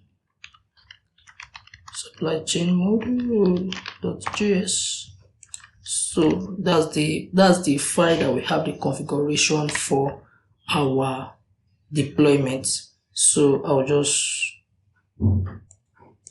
type it now. So let's do const JavaScript configuration now. Build module is equals to require. So we installed a particular setup when we're setting up Hardhat. So Nomic Foundation, Hardhat Ignition modules. So this will compile our smart contract and automatically it will deploy it. That ignition module, just terminate the semicolon. So the same stuff apply for supply chain module. So we build the module, and which smart contract are we trying to? So the name is supply chain module, and then we want to create an arrow function. Let's just pass a parameter m. Then we have const this smart contract now, supply chain is equals to m.contracts. And what's the name of your smart contract? Please make sure it is the same name like X as is. So that's to be this. I'm just even rename it, copy it this way. So that will give me this. So once you have that, you can then terminate with the semicolon. So I will just return it. Just return the same supply chain identifier that I've defined. So terminate with the semicolon. And I will then do module.export is equals to the supply chain module. So that will do the magic for us. All thanks to Hardhat doing the work in the background. So now that we have defined the scripts that we're going to be using to compile and deploy our smart contract locally, it's now time for us to update the configuration file. So make Hardhat see that we want to use Ganache, then also we want to deploy it locally, setting the network ID and the like. So what you need to do that is you come to hardhat.config.js. You can see that here you have the let me just keep this open because it's a way to help you know what we're working on. Hardhat.config.js. So this is actually, it has the where you can define the Solidity compiler that you want Hardhat to use, and you also want to define that, okay, I want to target a local blockchain server. So what we just need to do is for us to say Solidity, this is the version of Solidity we are using. If you don't forget, then also we want to define the networks. We want to set it to localhost. The URL will be, you set it to the URL of Ganache. If you come to Ganache, you'll see that you have a particular URL here. This is the URL that we are using, RPC URL. So just change this to small letter, HTTP. This is an address for localhost, and then this is what we're using to target that we are using Ganache. So this is to tell you that we are using Ganache. Then the chain ID for, since it's a localhost, we have to set the chain ID to 1337 since it is local hosts.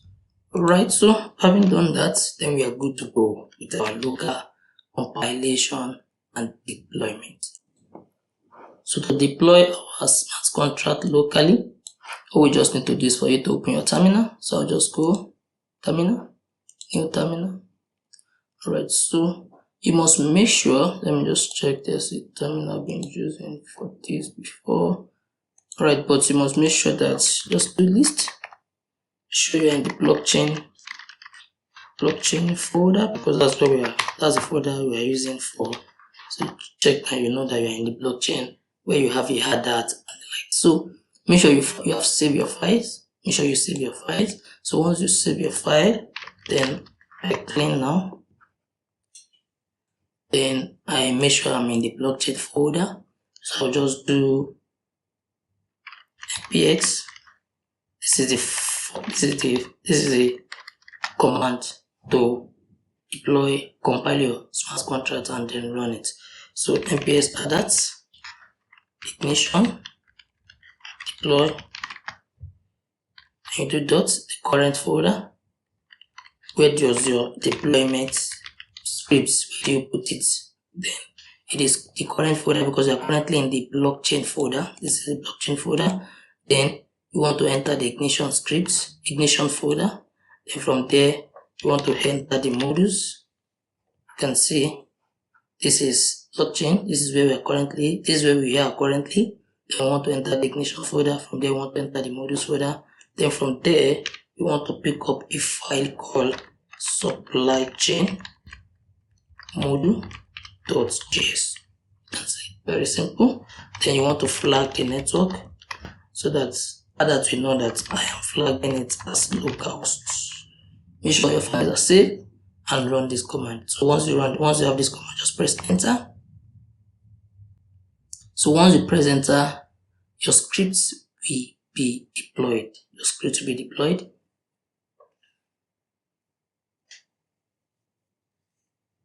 Just give it some time. Now you can see it is asking us to confirm if you want to deploy to a local host with the port 1337. Then I'll confirm yes, I know. So you can see my Solidity code has been compiled and deployed successfully. You can see compile one file successfully. Hardhat ignition. This is the script it used. Successfully deployed address. So you need this address. Just copy it and keep it somewhere. I will just copy it and keep it somewhere. You should also copy it and put it somewhere because you're going to be needing it. So since your script has been successfully deployed, even if you come to Ganache and you check transactions, you'll see that there's a transaction that is telling you that you created a contract. So that's to tell you that your Hardhat is actually communicating with your Ganache server. And you check the block, the same thing, we have one transaction. And now it is time for us to link up our deployed smart contracts to our front-end application. But before we do that, I'm going to be showing you how to link up your Ganache, this local server, with your Metamask. So from there, we will then now link up our deployed smart contract to the front end. Alright, so I will now go ahead to show you how to link up your local blockchain server with your Metamask. So don't forget that Metamask is actually a digital wallet that you use to sign your transaction. So once you open your Metamask, then you can possibly unlock it. So you can possibly view it in a stand view so that it's easier for us to navigate. So once you are here, you will see the networks. These are the networks. So you just click on add a custom network. So once you want to add a custom network, you can give it a name. Just call this Ganache and the RPC URL. Click on add RPC URL. And don't forget the RPC URL for the Ganache. It's actually this. So just copy it. Then you put it here. It's optional for you to put the name. You might decide not to put the name. It's still fine. So you add. Then the chain ID will be 1337. The chain ID will be 1337 and the symbol can be it. And then you can decide to leave that. So because I have added it already, that is why it is telling me that the network is currently using my local chain ID, which is fine. So once you put all these details, you will be fine. Since you are using it for the first time, you can just click on save and you are going to be having Ganache saved to your local blockchain server, to your Metamask. So now that you have been able to, if you have been able to do that, then it's now time for you to import one or more of these accounts into your Metamask. And for you to do that, just click on any account you want to add by clicking on this show keys. So once you click on the show keys, you copy the private key. Don't forget that when you are using this in the production environment or in live testing environment, make sure that you don't expose your private key. The reason why I can expose this is because it is automatically generated by Ganache, and once I close down my Ganache application, this key will actually update itself. That means it will change, so it's not a perpetual key. So I'll just click on done, then I'll go ahead and say click on the account. These are the accounts. So you click on import account, import it to the private key. So once you import it, you can just see to be sure it is working fine, then you import it. So once you import it, you are going to be having that account import. So you can just refresh this page. Account 14. And then you can see that you have your account 14 loaded. That is how you import one or more accounts into your Ganache. So I'll just import the first three, the same process. For the first three, show private key, just import and delete this. Those are the ones I've imported before, because I've restarted my Ganache, it has reset back to 0. So I'll just delete this, I'll just remove everything, and I'll add new one. Add account, private key, same process, and I'll import. If it's still loading, then just refresh. You can see we have it now. So I'll just do it for about 3. I think I need 3 accounts for testing purpose. So I'll just get these 2, then I'll be good. Just import with private key, paste. Then don't forget, if it's just loading, you can just refresh. And there you go. You have your 3 accounts ready for testing. So now that we have that, and we have also compiled our code locally, let us now go ahead to see how we can link it up to our front-end application. Now it's time for us to eventually link our blockchain with the front end of our application. And for you to do this, you need 2 things. The first thing is your smart contract address after you have deployed it, and also you need your API, application binary interface. Actually, for you to link up your smart contracts after you have deployed to your front end, you need the API. That is what the front end will be using to interact with your smart contract together with the address. That is very, very important. And let us go ahead to get the API. To get the API, all you just need to do is just to come to this blockchain folder that we're using to write our smart contracts. Then when you open, before we actually have only this modules folder, but now we have the deployment folder. You can see that it automatically created that for us, and then we have the artifacts. So when you open this artifacts folder, you will see the API. This is API. The first one is the JSON. It doesn't have too much, but this second one has the details you need. You can see the API is actually like a compilation of your code. You can see shipment ID, the receiver, so you don't need to disturb yourself too much with this. So this is what we actually need to link up our application to the front end to our front. So you can see the API is from here to this particular point, and that is what you are going to be needing together with this address that I told you to keep somewhere the other time, so that in case you close your terminal, you still have access to it. So now that we have been able to do that, we just go right into so let's just copy this. Let's just copy the element of the array. So once you copy the element of the array, that is what you actually need. So then you come to the front end of your application. This is your front end, and then you can create let's create a folder, just like we have components, we have app. Let's just create a folder called contracts. So just to denote our smart contracts. So inside this contract, let's create a file to store the information we are going to be needing to link our application to the front end.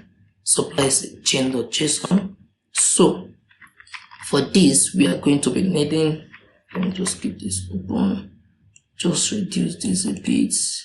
For this, we are going to be having JSON, we are going to be having address, then we put the address of our smart contracts. Also, we are going to be having as a JSON file our API, which will be an array. So don't forget, we have copied the element of the array from the smart contract we'll just paste it. So we just paste the contents of our ABI. This is it. Don't forget where we copied it from the artifacts folder. From the artifact, so the ignition, deployment, artifact, then you'll see it right here. Right, so now you are there, so you just now need the address too. So this is the address. Your address might not be exactly the same as mine, so just use your own address. So once you put it in, then you should be good to go. So you can just save it, and then you're right. It's now time for you to link up your smart contracts to your front end using all this information. So, and for us to do that, we are going to be using React Context. Just to give you a brief overview of what context is all about, if you come right here, you can just check Google for what is React Context. So this is one explanation I think will be of use directly from the documentation of React. It says context provide a way to pass data through the component tree without having to pass the props down manually at every level. In a typical React application, data is passed top down, parent to child via props, but such usage can be cumbersome for certain types of props that are required by many components within our application. Context provide a way to share values like this between components without having to explicitly pass a prop through every level of the tree. So you can see, so it's just a way of you making some values available to all your components.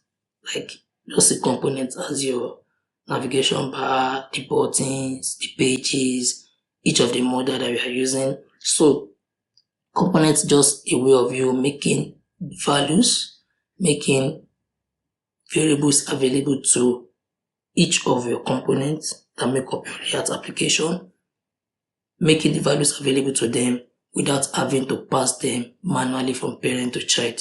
So you can just make it available to them generally all at one go, and you'll be seeing that in practical as we practically implement it.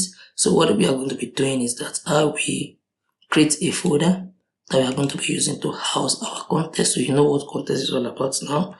So, but it's better seen than say. So let's try to see it before so that we understand it better. So let's just create context here. Let's call it supply chain context JavaScript file. So now we are going to be declaring this as our client, since it will not be a client server, it will not be a server component, server side component. So we are going to tell it to use client. So definitely if you are importing, we are using context, then you need to say create context from React. So this will create the context for you so that it allows you to pass your file or values all around in your application. So I'll say use context, and also we are going to be using state. That's to keep some, and also we want some actions to be performed when our page load. We are going to be using the use effect functionality for that. So, and also since we want to use our ABI to communicate with our smart contracts, we are going to be needing a library that allows us to do that. And the library that allows us to do that is the Ethers library. We also use it in our blockchain folder. So we are going to be needing it right here in the front end of our application. And what you just need to do now is for you to just make sure you are in the front end of your application, the folder, in the main folder, not in the blockchain folder now. So I'll just do npm install Ethers. npm install Ethers. That will allow us to install Ethers. While we install Ethers, so I'll just import the contract data. This is what I'm referring to as the contract. Let me just close everything. So you can always save some data here. This is what we need as our contract data, our smart contract data. So just leave this folder that I'm currently in the context folder. This is the file I'm working with now. But I need to leave this folder so that I can enter the contract folder and I can get my supply chain.json file, because that's where I have my address, that's where I have my API that I need to interact with my smart contracts. So just do contracts, then I'll do supply chain.json. Supply.json, then I need Ethers too, so I can, since I've been able to install it, Ethers from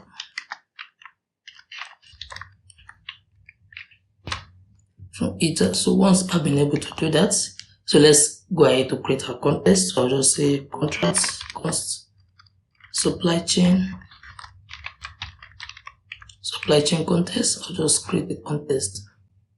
Allow me to share values. So I'll just say const, I'll create another function, supply chain. So this is what supply chain provider.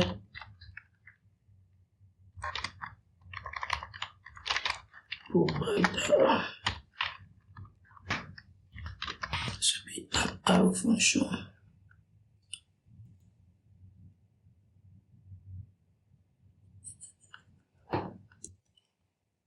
Because I need to pass the children to it, because this is what we house my entire React application. So I need to pass children to this.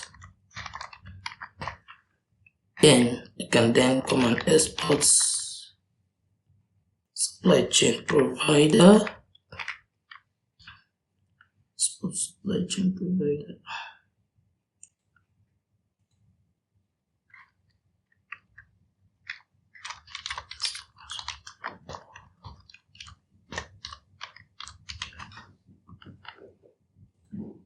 Rather than defining the exports here, let's just put the exports here. Let's just do what, right? So since initially we are going to be needing the user to have Metamask, once they have Metamask, we want them to be able to connect their wallets. So all we just need to do initially is to just say that, let's just say needs initial function to be an asynchronous function. It's just function that performs it takes some time to perform, so but we just need to wait for it. So and while we are waiting for it, we can also be doing some other thing, but we need to wait for the result before we proceed with whatever we need to proceed with.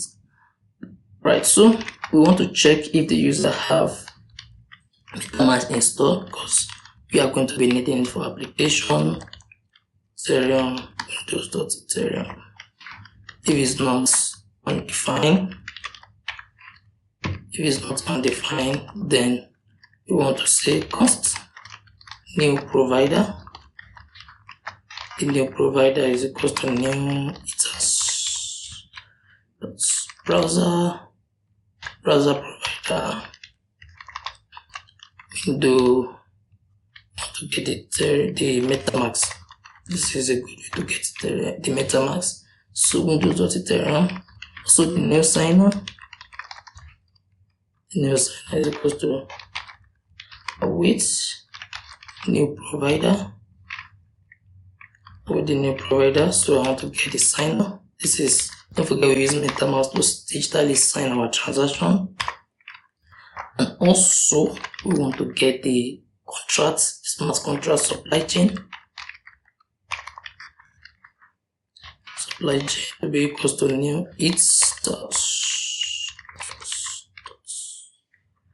contracts.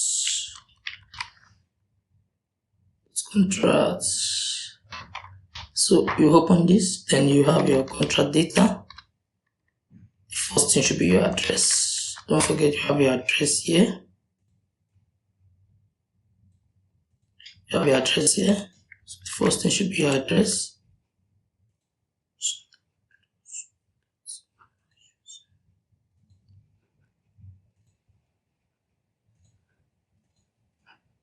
Put this in front. Then you also need your contract data, the API. The second thing should be your API. And the next thing should be the person that is currently signing the transaction, the new signer.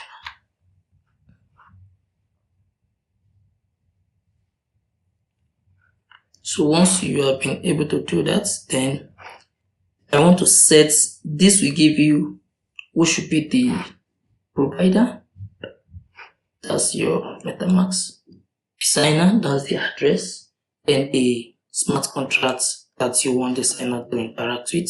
So let's define some variables that will be changing regularly. So we want the signer set. We have seen most of this when we are working with our front end. Use states, none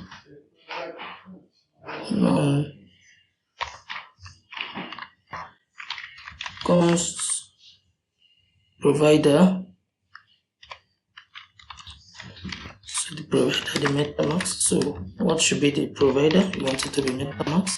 So use this initially should be none. So what this is just doing is just that if you want to update it, this should be small.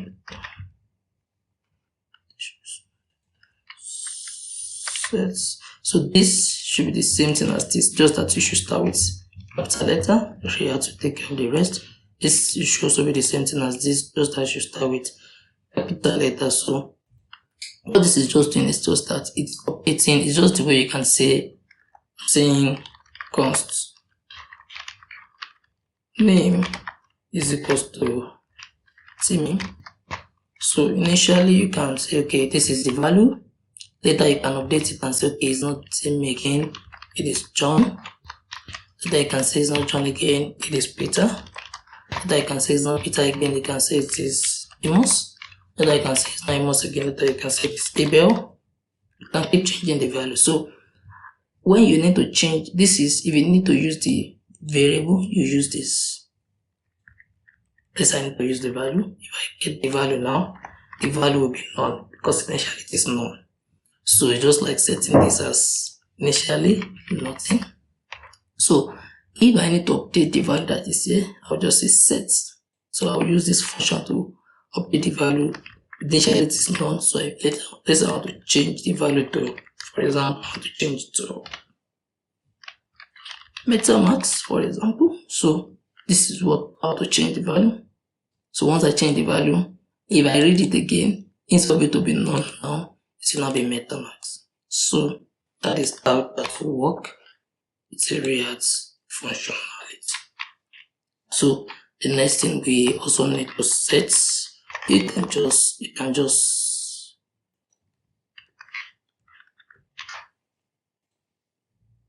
shift alt and arrow. So I'll just do this, do Ctrl D, and I'll just change this to contract and press escape and just change this to the uppercase. Do the same thing again, highlight it, do Ctrl D, change this to accounts, then press the escape key. Everything should initially be none. So now that we have that, we are good. So we can then now say initially we want to set our, forget, after we have checked the, so it should still be inside the if statement. So we now want to set our provider. Set our provider to this new provider. Instead of it to be none, to set it to this new provider. So we want to set the signer. To set the signer to this new signer.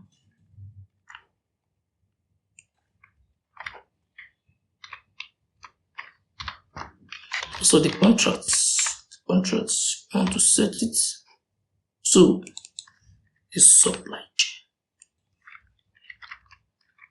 Now that we have that, you also want to try and check if Metamask is connected. You can just try to connect the user by default. Though we are still going to allow them to connect their accounts, but instead of having to connect every time they refresh the app, then let's just connect them by default. Ethereum.request. The method is just accounts, then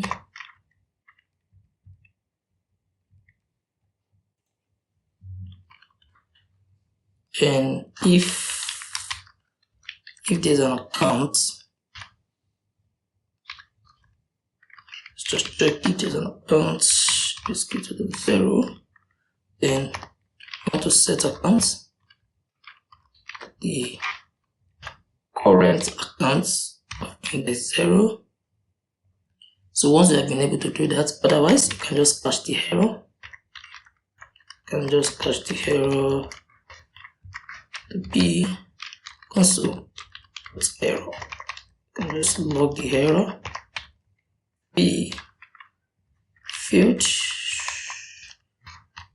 to fetch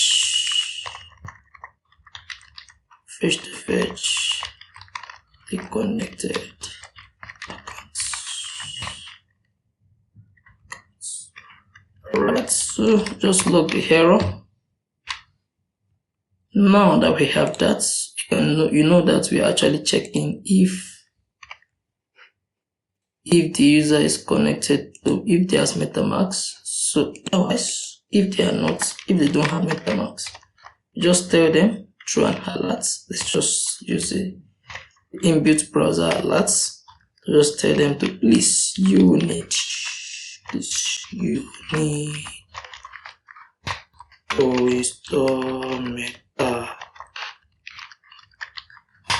install Metamask. So once we have that, then we should be good to go. So this function should be a function that should be called once the user reload the page and once they get right here on the page, because they need it to do most of their interaction. So I'll just do use effect. Use effect is actually a function in React that is used to call. So once the page reload, once an action change, then whatever you put inside this use effect will be called again. So because you don't want infinite loop, you should also have this. So initially we want to always call the init function. So this use effect is just once I reload the page, by default call this function. So let's say every time the account change, for example, let's say every time this value of account change, I want to always be calling this function, then I can set this account. But if I don't, it does not depend on anything, then I should just put the array as empty. But this array must be there, otherwise your page will have an infinite loop of calling the function again and again. So now that we have that, let's just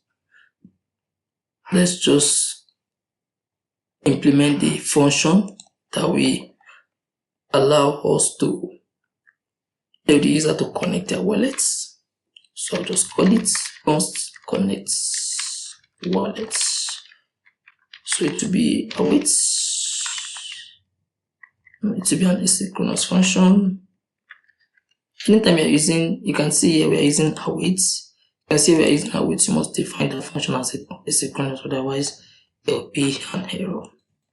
So if you know you want to use await, meaning that the action might take some time and you want to wait for it, while you're waiting for it, you also want to be doing some other thing, then you should use async await. Now, if type of window .ethereum, so it's just we replicating what we did here. If the person has Metamask installed, then we want to try and connect them. So if they call this function, that means they are trying to connect their wallets. So what we want to try to do is to say let's try, because it might actually throw an error, then try catch. So this try catch is just a way of you running a function that you're not sure if it will throw an error. So it's you just preparing for the error. If there's an error, you are ready. So we are catching it if it's throw an error. So if there's an error while your user is trying to connect, then the error will most likely be that the user rejected wallet connection. That will most likely be the reason. You can see check the error too. Yes. Right, so what do we want to try? We want to try to get the accounts of the user after they have tried to connect their wallets. Await window dot Ethereum dot request dot request. The method now will be its requests account, request accounts. So once you get the accounts, then you want to set your accounts to that, because that is what we are going to be using always and always regularly. Right now that we have that, I'll just save this and let's see how to now link it up with our application. For us to be able to link it up with our application, we need some return value, so which should be here. So let's just return the supply chain context dot provider.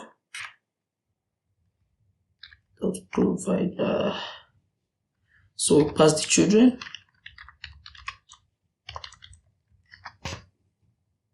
This.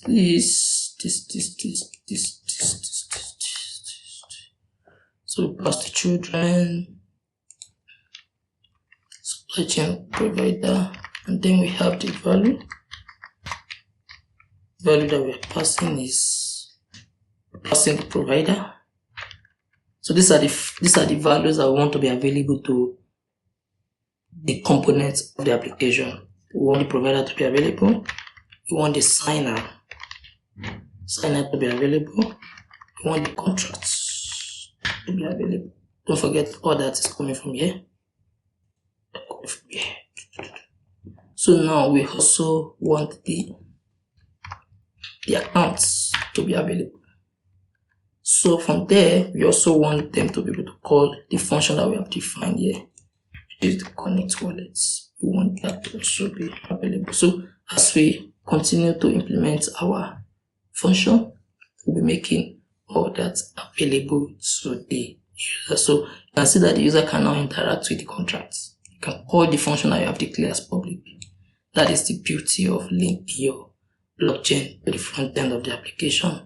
So now that we have that, we can just come here and say export const use supply chain, our function now, supply chain, and we are returning use context.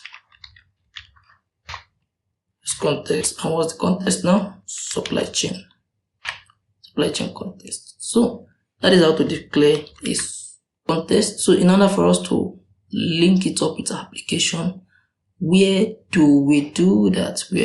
We just go right here into our, let me just close all this, just come right here, our root application, where most of this where your application starts running. So you can just define it here. You can just wrap your provider around your entire component, then all your components will have access to the components, but the context value.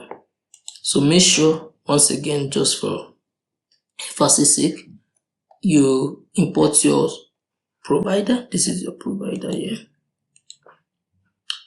your supply chain provider. You wrap it all around you. That's why you can see that we are passing children here. So you wrap it all around your components. So that makes all the components to be able to access it. So you do that right here in your default page. So for you to do that, you just need to import the context, a provider. So I'll just say import. Don't forget we are exporting it from here. Export. Or we are not exporting it as default. So that means we need to import it as supply chain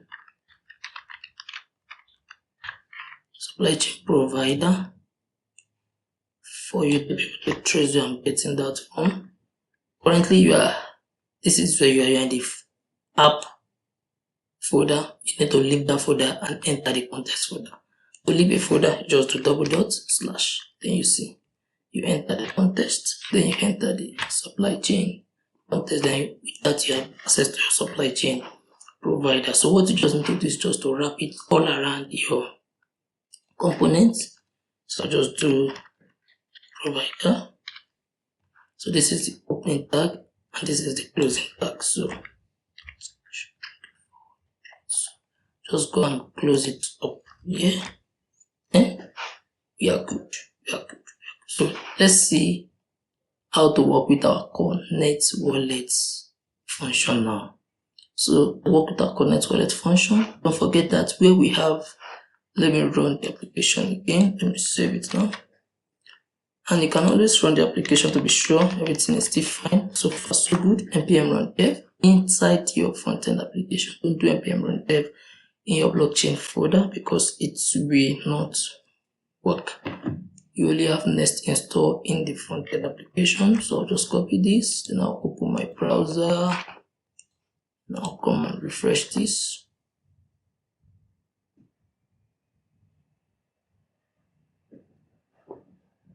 So everything is working so far so good, but just as a sign that what we did is actually working, initially it is triggering me to, it is prompting me to connect my Metamask wallet. So you can see once I reload the page, it's brought up my Metamask and it's asking me if I want to connect it to this particular page. And yes, I want to do so because I need to do so before I can interact with this application. So, and if I also want to disconnect, it's as simple as just coming right here, open my Metamask. So once I open, just click on these dots, then I can just disconnect my account from this page. So it's not like, it's not, if you do it, you can redo it. You can undo it. It's all good. Depends on you. Now that we are sure that we can interact with our Metamask, now let's now go ahead to work on this connect wallet where every user is connected, they will see their address, and then if they want to connect their wallet, they can just click on connect wallet for them to connect their wallet. So we are doing that in our navigation bar. So to enter your navigation bar, just hold your control and click. Hold your control and click. So we are here now. You need to be able to call the connect wallet function from here.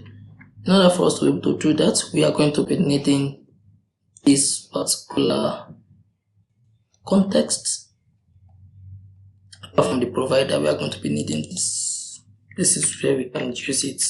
This is the provider, and for us to be able to use it, we need to get this use supply chain. So let's do that.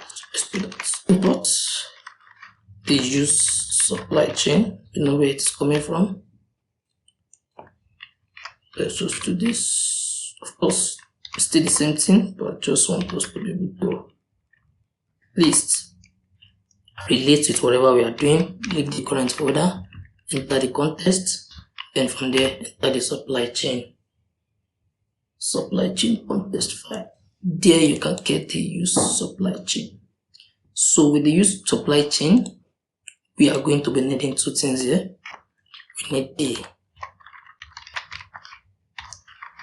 the don't forget the things we are passing.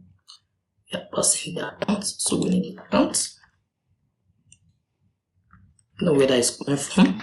And also we are passing the connect wallets. We're passing the connect wallet. We also need that with the connect wallet function. Because once you user click on connect wallet, we want to call the function in order for them to be able to connect to the wallet. So I'll just do use supply chain, which is this. Then that should be the function. So that's the beauty. I just call this context and I'm able to have access to the value that is being passed with the provider. Since my navigation bar is a child of this provider, then I have access to that context. So now that I have that, I'll just go ahead to implement that. So don't forget our button. So I have the account. So if there's an account, that means the user is actually connected. So this is the account coming from our provider. So if there's an account, that means the user is connected. So with that, I'll just display their address. So this is the button I'm using to display their address. This button I'm using to display their address. So this is just like an if-else statement. Let me erase this first. It's like an if-else statement. So if this is true, then display this.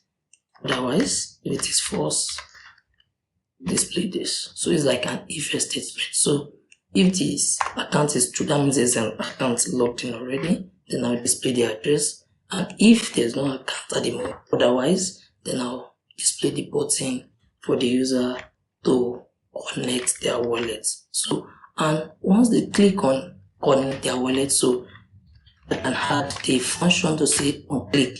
So when they say click on the connect wallet, what do I want to do? I want to call the function connect wallet. You know where this connect wallet is coming from? From this. So if I click on this, then it will just call this function. See how beautiful it is. So now that we have that, so if the user is connected, I want to display the address instead of displaying this constant address. So, and what is the address? Anytime you want to write a JavaScript function inside HTML tag in JSX, React, you use these curly braces. So you can see this is the same thing I did here, the same thing I did here. So I use these curly braces, and I'll just say accounts. However, if you have your account, let me just save it and so that you can see it. So you can see it. If I save it, let's see what we have. You can see a very long address.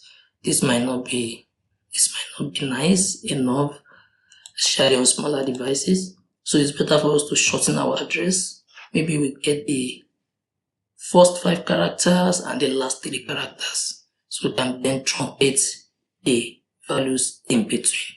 So for us to do that, let us just write a small function that allows us to do that. Let's call it shorten address.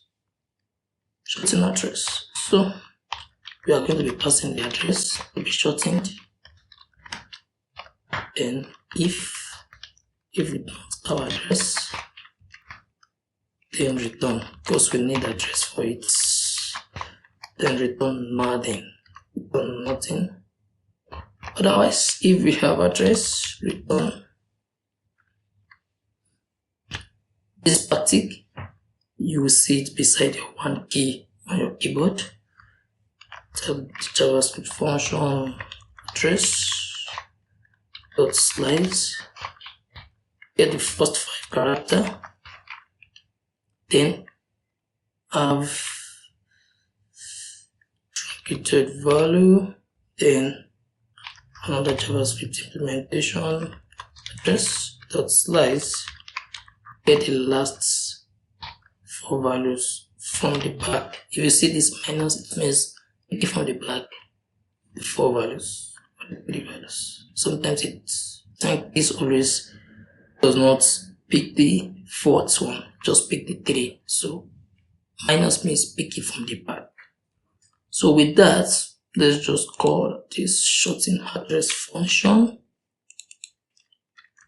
pass it here. Then you will be able to see the difference with the application now. So now I can see it's better seen as a button. I think it's picking the fourth values with the 4th value with it, so which is also good. Now that we have that, if you click on it, you see the user profile. So let us work on this user profile where we also want the user to be able to see the address, we want them to be able to see their balance, and also want them to be able to see the total shipment that they have, that they are involved in, either as a buyer, as a receiver, or as a logistics provider. Alright, so what we are going to be doing going forward will just be literally almost the same. It's what we did in this navigation bar component. Don't forget, we want to try and work on this. Get the address of the user, total shipment, and also their balance. So let's go right into it. Then we go to the profile modal. Don't forget that is what we are doing. That's what we are doing here from, because navigation bar you can see we are setting the profile modal to true.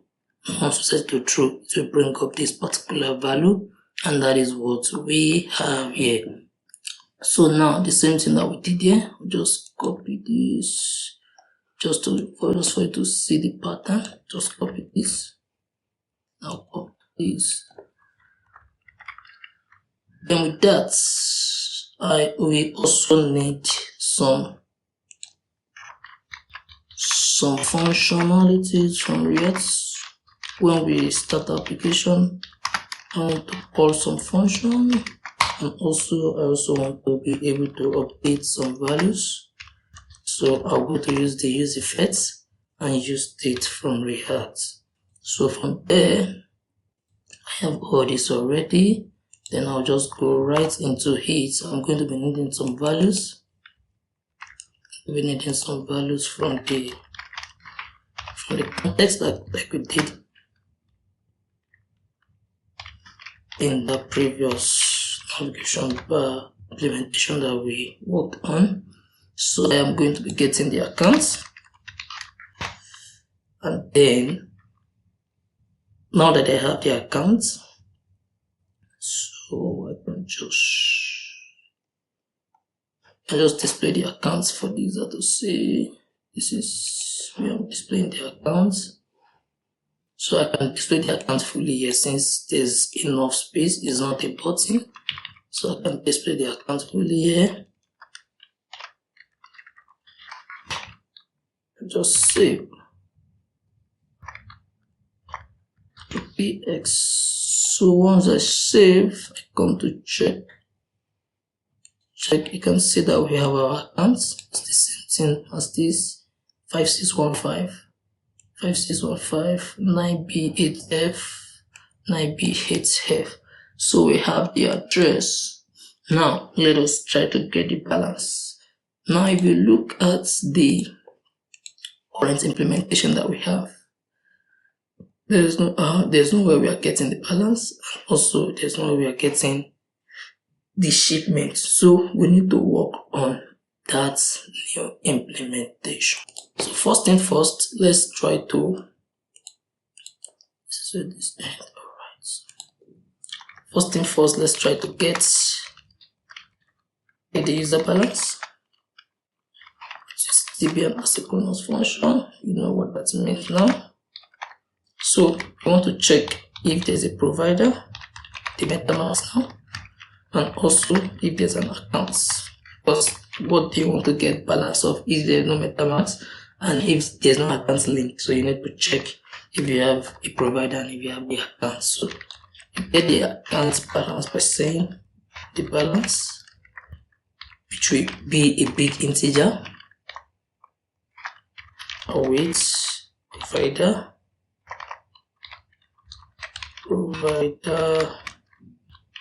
get the balance of the accounts. Get the balance of the accounts.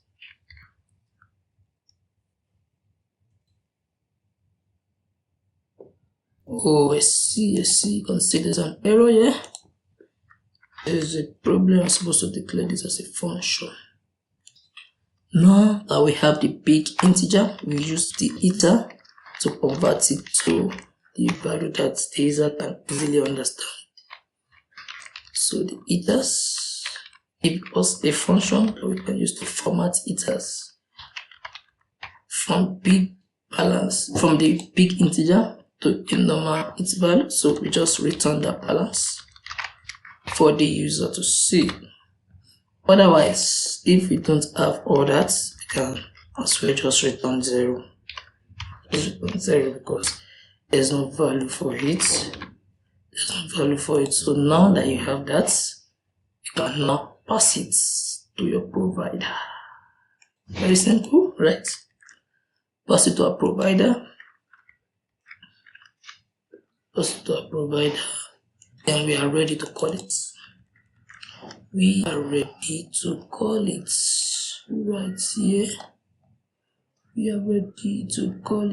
Right here.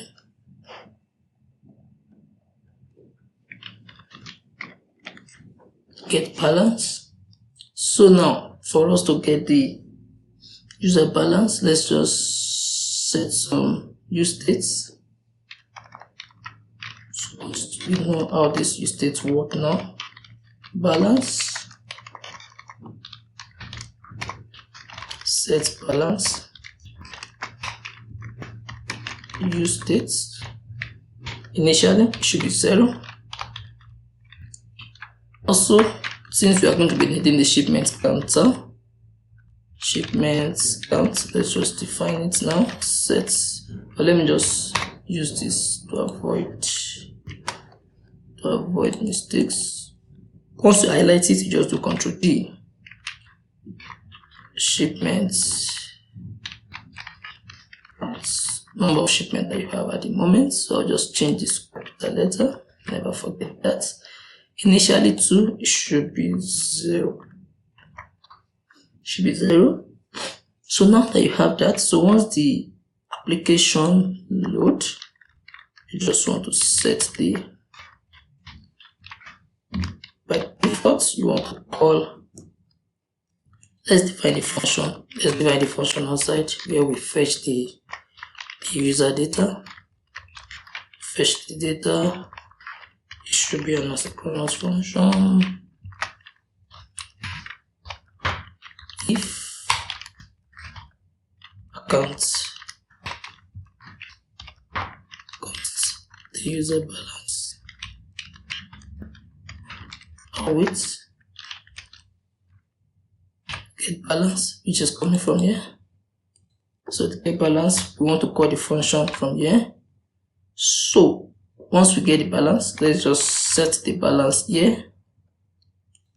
Set balance. We just set it to whatever balance that we get from this function. For this function. So that settles it. And what we just need to do is just to call this function right here. Call the function right here. And like I said, you should put an array here, otherwise your system will keep looping infinitely.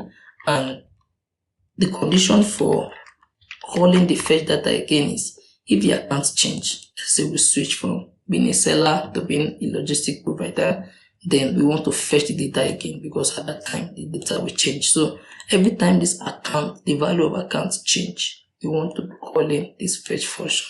And that is what that means. Now that we have been able to do that, let's just come and update our user interface. So coding this 0.1 it, we just set the value. So by default, let us cast it to be what number. the balance should be number, and we want to set it to 2 decimal place by saying dot to fix. So we just want, because sometimes it can have a long decimal, like the number after decimal can be as much as 10, 15, like that. So we just want it to be 2. Since it's just 2, then we should be good to go. Now let's save it. Let's see if that is giving us what we want.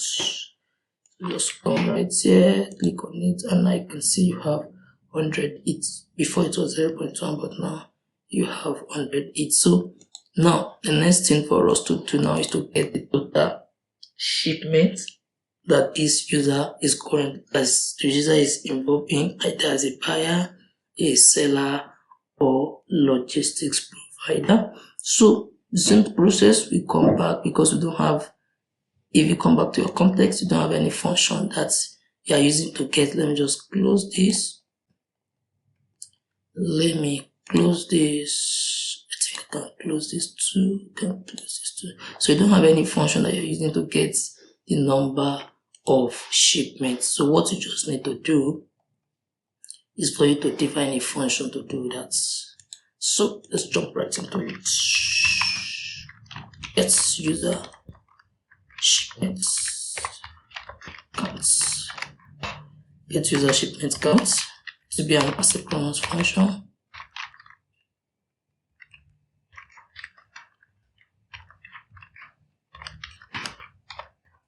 If we have a contract, like there's a smart contract, and also there's an account, either the buyer, the seller, whatever, then we want to cast constant the total to be number. Let's cast it to be number with contracts. So the total delivery that we have made, this just get, don't forget from your smart contract. Let me see if I can open the smart contracts, because I'm doing, now we are interacting with the contract, smart contract now. So, and I've declared some values as public, so I should be able to get those public values now. Now I need the total counter, so I get this shipment counter, so that you can know that we are able to interact with our smart contract. So this is what I'm getting. So I'm getting here, right here. So just say, let's say the counter, the count is initially 0. I want to have a loop now. I want to loop starting from the first index, which is index 0. And then I want to have my iterator to be less than total. So that means I want to have it to be less than total. And now we increase it after the iteration by 1. So what I'm doing is getting the shipment to be equals to a weight contract dots. Now I want to interact with my contract again. Contract of shipments. I want to get the current index. So if it's index 0, I want to get the shipment with index 0. If it's index 1, I want to get the index with the shipment with index 1. So I'll check if the currently logged in user has anything to do with that delivery. So I'll just say shipments. Shipment dot the seller. Just do the lowercase for comparison's sake. That means I'm putting it to small letter. If it is equals to the account, dot the lowercase small letter. So either is a seller or in JavaScript is like this, or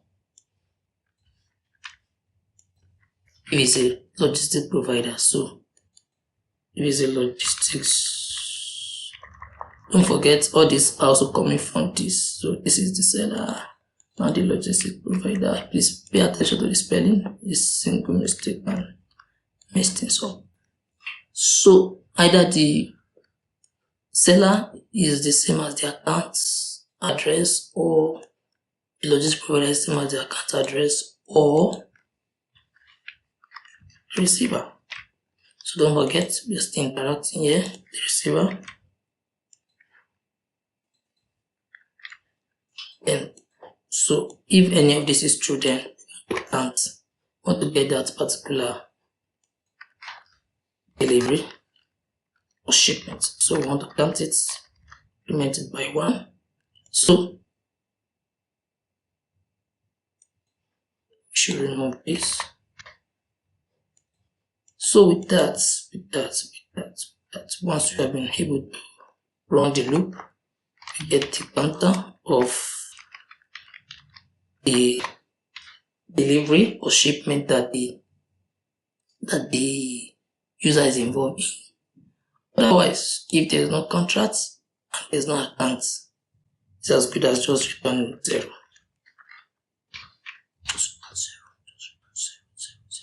So now, like we did for the balance, we make this available to the make this available. Get the shipment counts. So we just jump right into it, the profile model. So we need to, just like we did for the user balance, we need to get the user shipments counts, which is equals to our weight. Call that function. See the beauty of it, but it's not available yet. So get it, make it available here. So once we have been able to do that, we also set the shipment count. So user shipment count. So once we have been able to do that, now we'll come right into it to update our user interface. So that instead of saying total shipment is 10 by default, we want to set the value to shipment count. So if you are able to do that, then if you click on it and see total shipment is currently 0 because we don't have any shipment at the moment. Now let's jump right into here to create add tracking. That is where we are adding our shipment. So we move into it now to add the shipment, add the tracking. So we just go right into it. Now don't forget where we are doing our shipment creation is right here. I think I should close this now. I can't close this now. Still need this to be open. I need this to be open. Need this. I can't close this. Right. Now let us jump right into it. So we need, just like we did for this, we need this context. So we need it. And also, since we are going to be making payments, we need the headers. Since we will be making payments, because don't forget, when the seller creates the shipment, they will need to make payment for the shipment. So we need them to make, we need this Ethers library to make payments. So like we have been doing, we also copy this. We copy this. Let's just put it right here. So, but we are not sure what we are going to be needing. Let's just erase it so that we start from scratch. But what we need here is to interact with the contract. We need to interact with the contract. So that is what we need there. But I want us to put this on top. I want us to put it on top. So now let us, actually we have created most of the stuff we are going to be needing for our shipment creation, but let's just confirm that. Now what I want us to do now is, if you check this last address that we had, let us use this as the receiver or the buyer. Let us set this as this last address. Now, so if you check your Metamask, this current one, let the current one be the seller. So 9B8F. Oh no, that's the current one. And then we can make that current one to be the seller. Let's make that current one to be the seller. And then let me see another one that we added. 16 is seller. Let me just copy this to be the logistics provider.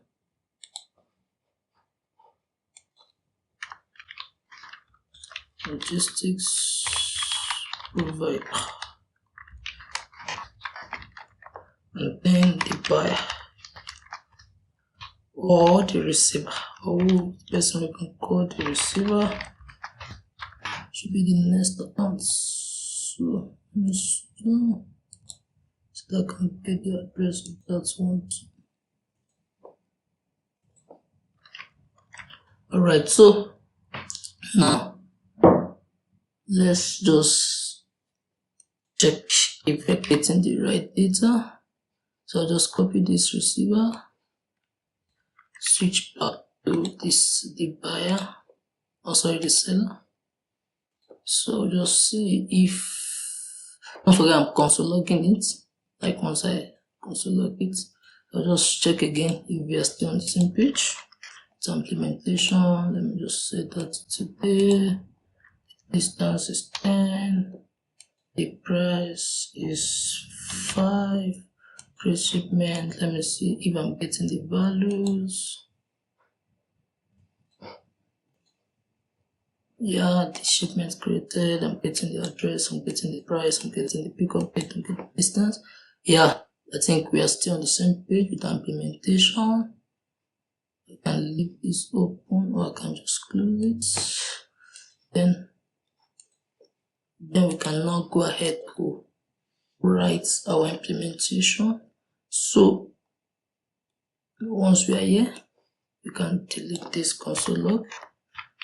Done it. So the first thing we want to check is if we have a contract deployed at all, because that's what we need for this. With this, will just actually be interacting with our smart contract. So we just want to get the user to connect their wallets. Connect your wallets, please, because it means that we can't tell them that the contract is not deployed because they are not technical people. So, but we just also need to just tell them something is wrong, so they will know it's not working according to how it should work. But what things being equal, there will not be any problem like that. So try cache to now go ahead to create our shipments. So let's call a transaction. Let's call that transaction awaits the contract. We want to call a function. The function you want to call is the function that allows you to create shipments. Where's that function? This is it. Create delivery. Here you go. Now you need some parameters. I should define this as a synchronous function. You need some parameters. You need the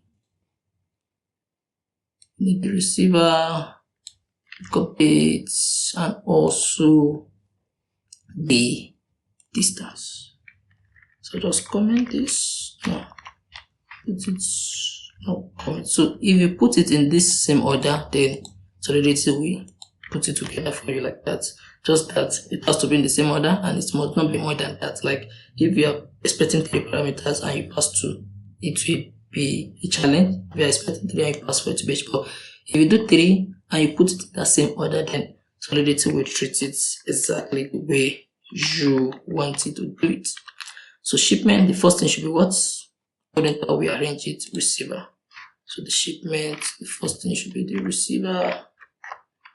Then the next thing should be the pickup dates. Let's see, pickup dates. Then the next thing should be the distance. So having done that, so we are calling this function, passing the index parameters, so it will execute all these, and don't forget we have to pass a particular price to it too. So now let's undo the aspect of the price. The aspect of the price is that you have to now have an extra parameters to say I'm passing a value with these particular functions with the help of ethers. So we are fixing it to convert it to ether, and what we are fixing to convert to ether is the price specified by the seller. So it's just us converting a string to the value that ether will understand or Ethereum will understand.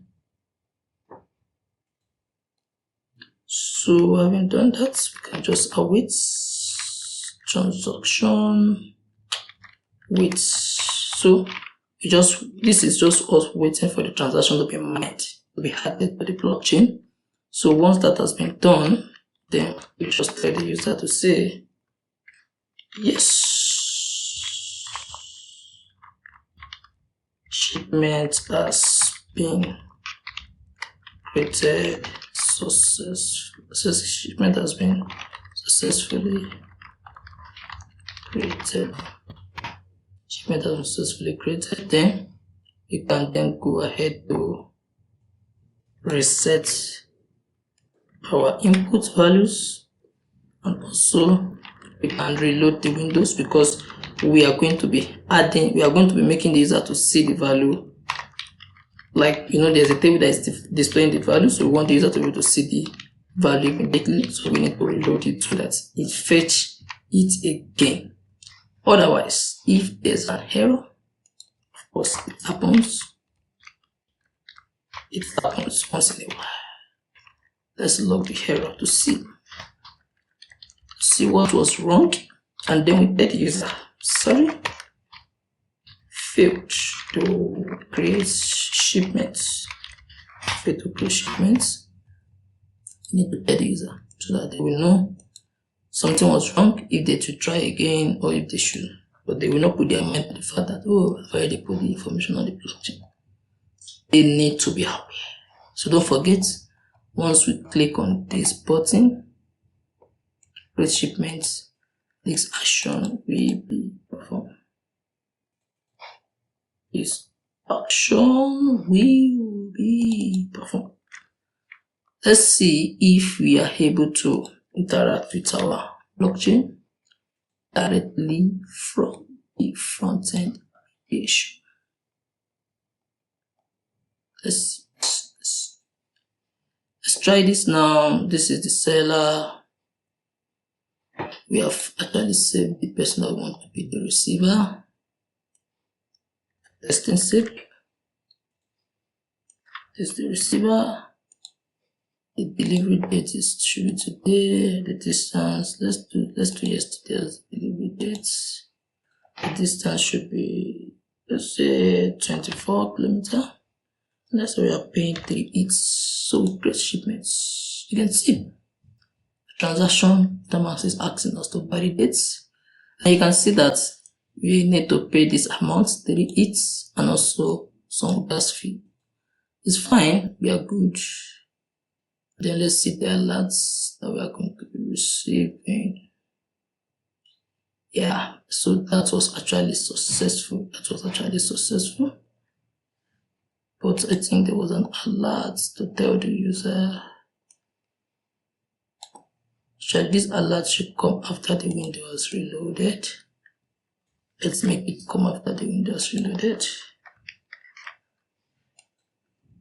It should be an alert for the user to see. Now let's do it again. Now, I need to get the address again. Let's just use the same receiver. let's make B2B today now. The distance should be 10, the price should be 5 this time around. Now if you see your Ganache, you can see we have paid 3 ETH. This is the address we are using to pay the seller. He has paid 3 ETH and the balance has reduced. If you check the transaction, you see contract call.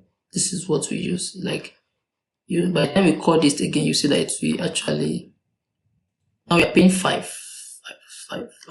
So we should be, the balance should be 92 after this time around. After this time, so we confirm. You can see shipments successfully. I think I did not reload. Yeah, at least the alert was up that the shipment was successfully created. That's the beauty of using a nice alert system. But for now, let's still manage the inbuilt JavaScript alert system. At least we were able to see it before it's reload now. Now you check the Ganache again, you see that now we have another contract call. And also the account now is now 90, almost 92 because it also pay gas fee. So we are able to interact with our local Ganache blockchain server directly from our frontend application, linking up with our smart contracts. Now you can see that this table is still some constant values.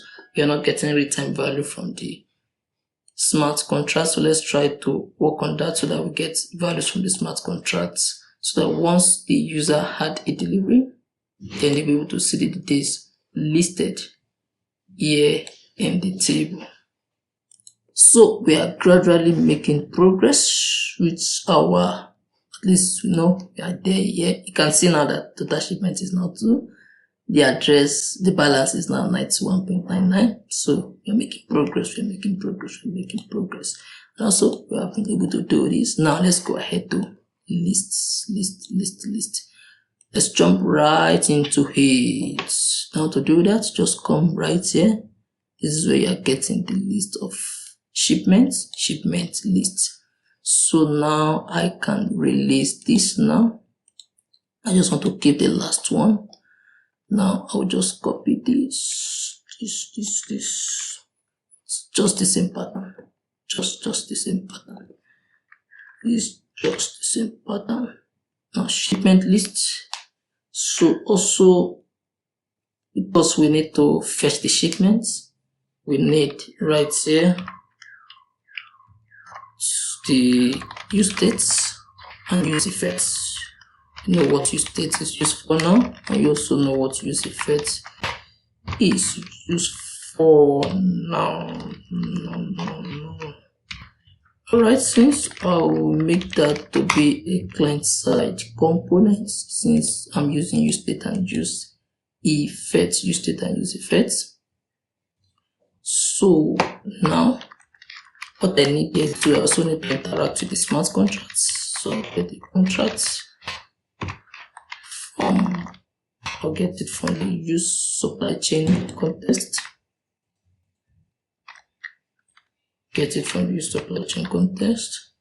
And also I need to maintain a state of shipments. Set shipments. So by default to be an empty array. Also, while I'm loading it, sometimes it might take some time to load since we are loading 10, sometimes 20. Let's just have it loading so that we not keep the user wondering what's wrong with the application when we are actually trying to fetch them data in order for us to serve them. So now let's define the function to fetch the shipments. Function that will fetch the shipments, that will be an asynchronous function.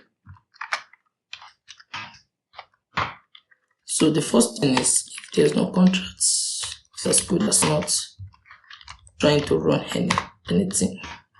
So if there's a contract, the first thing is to set our loading so that the user will we need to make this to be updated.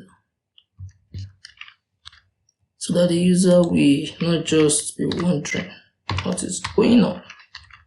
So the loading should be true, and then we try to see if there be an issue. Then if there is an issue, we catch error. Alright, so now what we want to try is first to get the total shipment that we have. Let's convert that to a number with the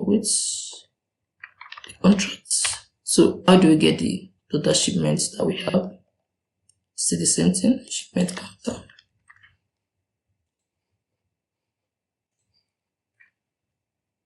Shipment counter. So that will give us the total number of shipment that we have. At the moment, it should be 2. So let's say we have our shipment data. It will be an empty array. So what we just do is just to loop through everything. Here we set it. Initially should be 0. And from there we want to have it less than the total one that we have, the index. Because this one is not less than or equals to 2 times, because let's say it is 10, it is 5 for example.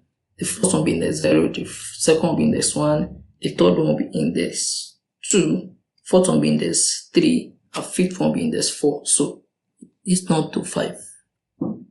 So that's why we need to stop it at that. Then we can then start with const shipment. Shipment goes to our weight contracts. So you want to get all the shipments with that particular index. So you see, we are interacting with our smart contract directly from our front end.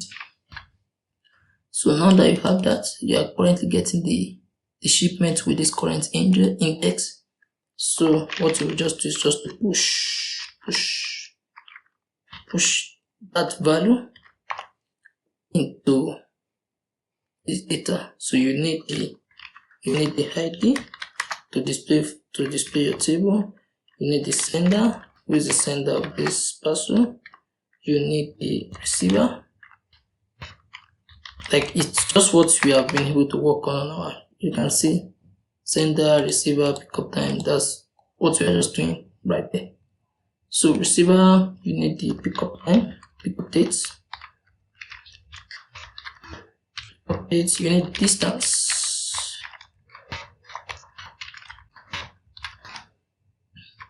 You need if it is paid or not.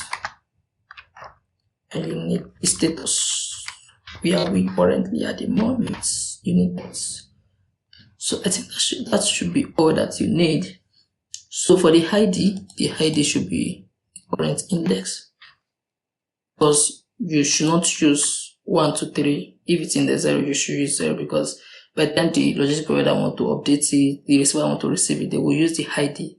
So if you go and set it as 1, then you may as well be updating the wrong delivery. So the sender will be the shipment dots.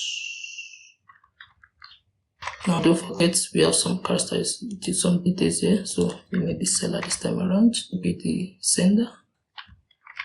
So it should just be beginning from there like that. Shipments. Pick it from the structure again. Now we doing okay, receiver. We are doing the receiver now. The receiver is this. The buyer. So the pickup dates. What's the problem?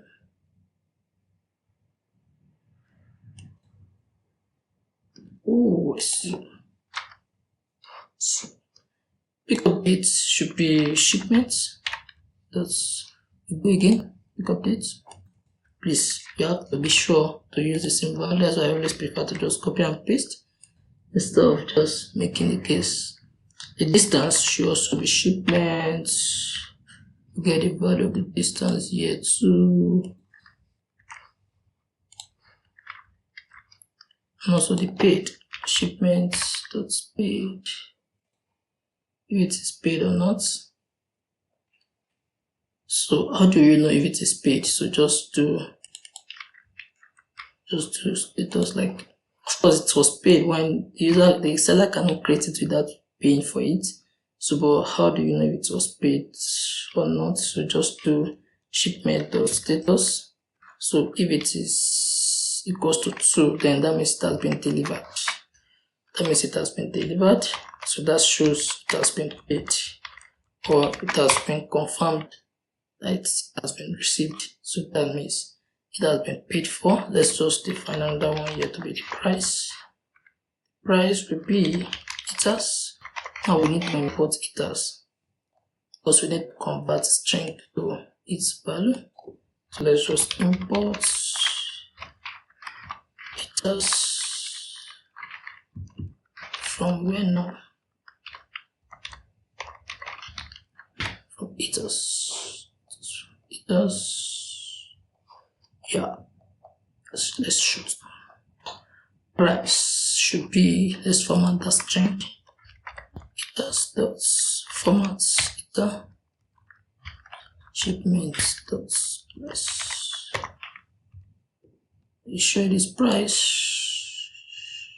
This price. Just to be sure. Now we put a comma here. So if it is delivered, then it means that it has been paid, otherwise it's not paid. So the status should be, let's just create an array and get all these values here. Let's get all these values here. But since we are working with JavaScript, we need to put it in.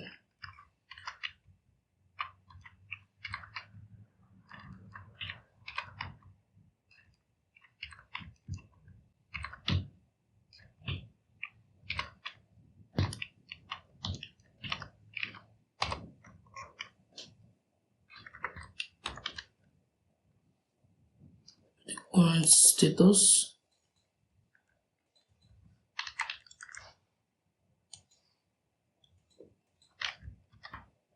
So what we're just trying to do is, like, if it is 0, to pick it as created. If it is 1, to pick it as paid. If it is 2, to pick it as delivered. So that's that. So once you have been able to finish running through the loop, then you just set the shipments. Set the shipment to the data. So what you're just trying to do here is you run through the loop, get the first one, add it to data, get the second one, add it to data, get the fourth one, add it to data. And at the end of the day, once you are done with the loop, you just set the shipment to the data. There might be some issue. So we must not shy away from that. So let's just be ready for it. Error loading shipments. So let's just display the error. And there's something that we call finally, like meaning that either there's an error or there's no error. It will definitely still come and run this finally. So let's just use this finally to set loading to false, so that either there's an error or not, it should stop loading once there's nothing that is currently being processed again. So having done that, we now say, okay, once this page load, just use the use effects to load. Notice how I'm writing it, so I'm write it onto like that. So just use the use effects to load our shipments details. So just call this function. Immediately this is loaded. Also, we want to call it again once the contract status change. I think it's advisable we do this below the function here.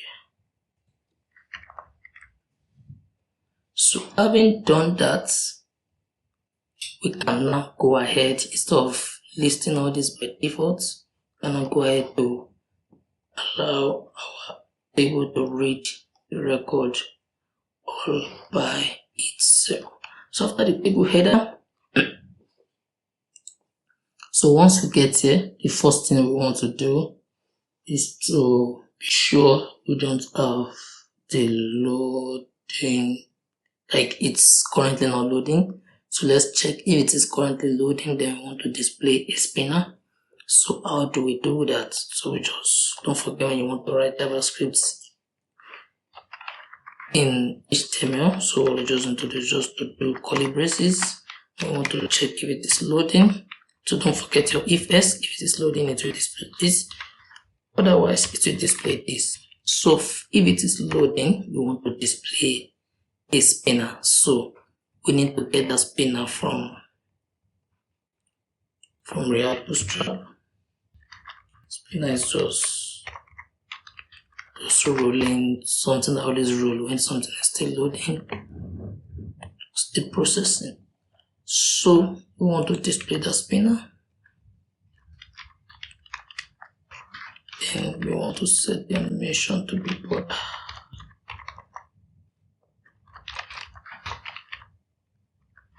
Self-closing tag, so we don't need to pass anything in between. Otherwise, if it is not loading, then we can have the table.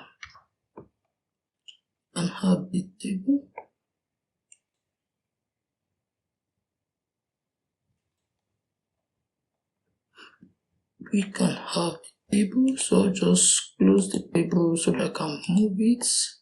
To move it, I'll just highlight it, then I'll do Alt and up arrow, so you can see currently here now, so I don't need to stress myself too much. Alright, so now that we have been able to set to that, let's see if the loading will work now. Let's just refresh. You can see it's currently loading. Once it finished loading, display. So now let's update what we want it to display. So just set the table after the header. We have the header here, right here. So after the header, the first thing I want to check is that I want to check if the shipment is currently, we don't have any shipment, then we just want to display that. Alright, there's no shipment font. So I'll just display shipments, the length is equals to 0, and I also check if it is not loading, because the reason why the length might be equals to 0 is because maybe it is loading at the moment. So display this. Now notice something here, that this is not an if else statement. This is just if it is true. Like if this is true, then go ahead to the next one. If it is true, then go ahead to the next one. So it's just a one way. So it will not be executed if it is not true. So that's why we are setting it before. So we are negating loading. So that means if it is not loading, it will be false. So when we negate it, it will be true. So now we have, cannot display table body. Table body to be row, and also the table body. So when you see TB, it means table body, and we want to have the column span. We want to range from column 1, 2, 3, 4, 5, 6, 7, 8, 9. So we want it to range 9 columns. So just say no shipments font. No shipment font. So we can save it. Of course, we have shipment at the moment.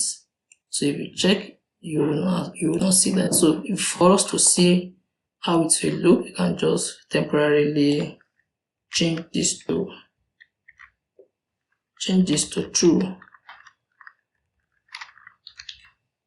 So if we change it to true, automatically you'll see no shipment font. So that's why we are going to be having it. So but let's go back to the normal implementation. So that when there's no shipment, it will display that. So once we have that, we can then now, instead of just coding out this value, we are going to now loop through our shipments. How do we loop through our shipment? We loop through our shipment using the map functionality. So this map functionality will give us one shipment, and then we also get the index. That means if it is the first one be 0, the next one be 1, the next one be 2, and so on and so forth. So just to replace on this stuff, so we have this, then instead of us to now have this, let's just copy one table row, put it there. So the first one, anytime you are using your map, you need to define the key. Define the key, which should be unique identifier for each iteration. So let's set the index as the key. Then for the index, we need to display the real index, the real ID of the shipments. Shipments. Now don't forget, we have actually defined some values here. Where is it? We have defined some values here, ID, so you can just copy everything. Because I like to just use it to avoid unnecessary mistake.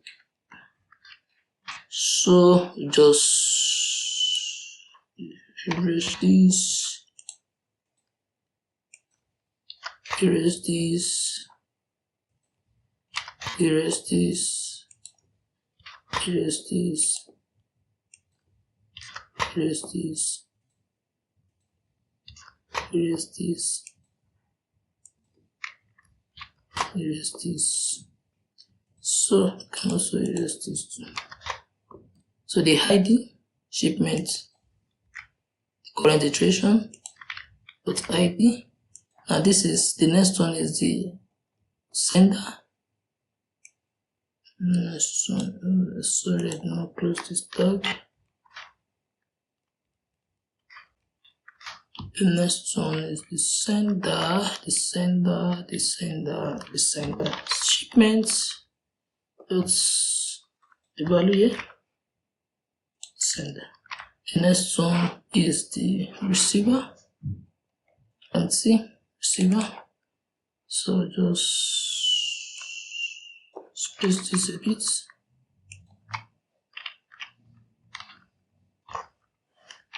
Space this a bit. Shipment dot receiver. To ensure I do not make mistake, I just copy exactly. The next one is what? Pick updates.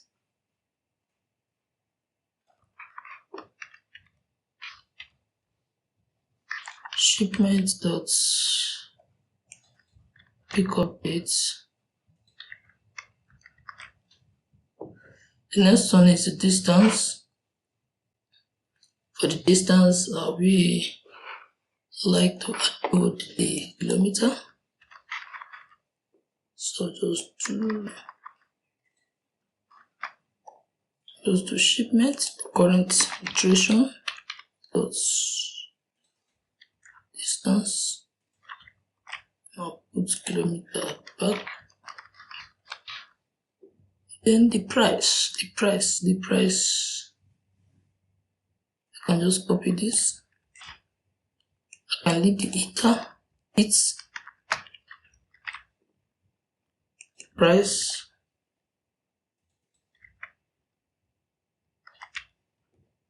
Then I also need the delivery time. So, but the delivery time, sometimes it is none, especially when it has not been delivered. So, we need to consider that too in our implementation. So, I'll just do this. Shipments,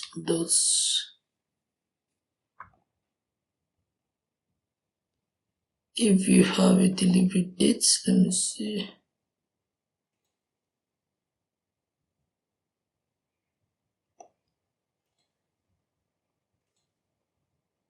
Now we don't even define the delivery date. Our smart contract has delivery date. So we need to define that. You see why it is important for you to just sometimes do copy and paste so that you know what you are missing. We need the delivery date here. delivery date.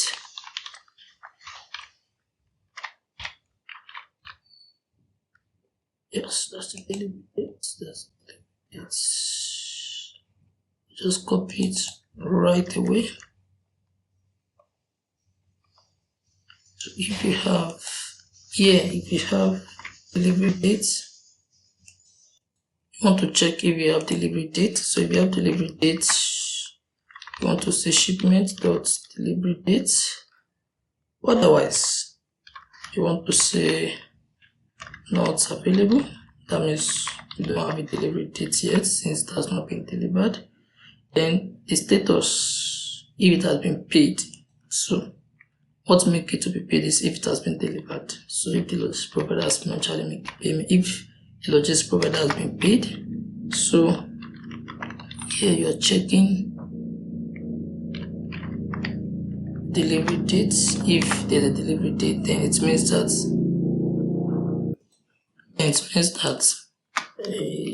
he or she has been paid. The logistics provider has been paid, otherwise they have not been paid. So if you have a delivery date, then it means that's paid. Yes. Let's just do some emoji here. And if they have not been paid, no, they have not been paid. So the status, you also have the status. So you can see paid status now. Just copy this dot status. So you can even use paid for this one.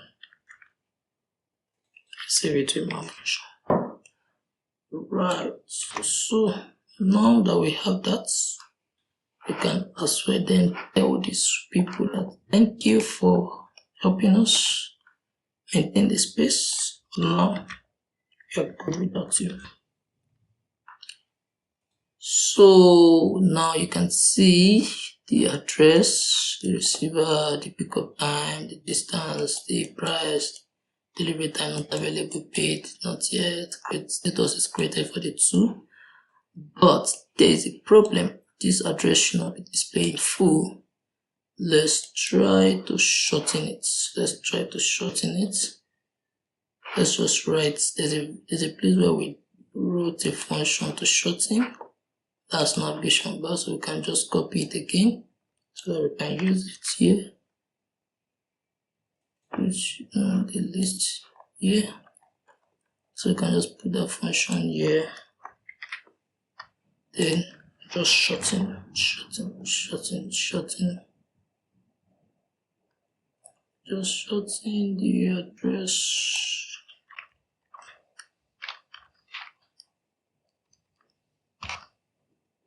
Same thing for this too. Shorten the address so that our table will look nice. Now you can see it's nice now. Being able to shorten the address. This is the seller, this is the receiver, this is the pickup time, the distance, the price, delivery time not available yet. So now that we have that, we can just refresh to see if it will load. Let's see, it's loading. Now we have it. Alright, so now let us go straight into starting the shipment. So once we start the shipment, who can start the shipment is actually the logistics provider who will eventually get the money once the receiver has confirmed receiving the shipment. So this is what we are going to be using to start the shipment. So the logistics provider will just say, okay, I want to start the shipment, I've picked it up. So if it is 1, put 1. So I don't need to put the receiver again. So I might just remove the receiver input. So I'll just use the ID only to make the system more user friendly. So we start now with the start shipment. So go to our code. Don't forget the model that we are using to start our shipment is this start shipment.js. So we can, let's leave this, let's close this. So definitely we are going to be needing this. So to communicate with our context. And now that we have that, we can then do that. I don't want us to specify the receiver. So we might just comment this out. So you can just remove these two. Just the ID is enough to make our system more. Just remove these two. Just the index is fine. Even the smart contract, you see that when we are telling the user that okay, the shipment has been picked up, the only thing we are just passing. No, not here. Picked up, the only thing we are just passing is the shipment ID. So let's not stress our system user. So yes, we have it. I think that's all. So with that, if you check it now, see that you have only the index, shipment ID, which is fine. The simpler the better. So we have the context. So let's now, majorly what we are going to be doing here is also to be interacting with our smart contracts. So we're going to be getting the contracts, smart contracts interaction directly from the front end. So because we will definitely be using await, we can set this to async. If there's no contract, there's nothing we can do. So connect your wallets. So now that we are sure that there's a contract, so we can then use a try. And now you should be familiar with the pattern and the logic we are using for our code implementation. For our code implementation, then you can just say transaction with what we want to do. We want to call this function pickup delivery, passing the ID, which is the index this time around.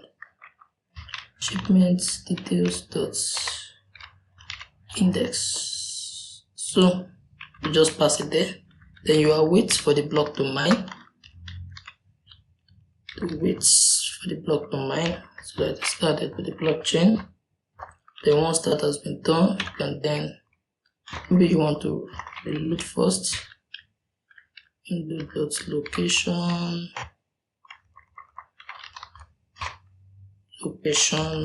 dot reload. Location dot reload, and you can then alert the user to say that shipments, just display the ID shipment with ID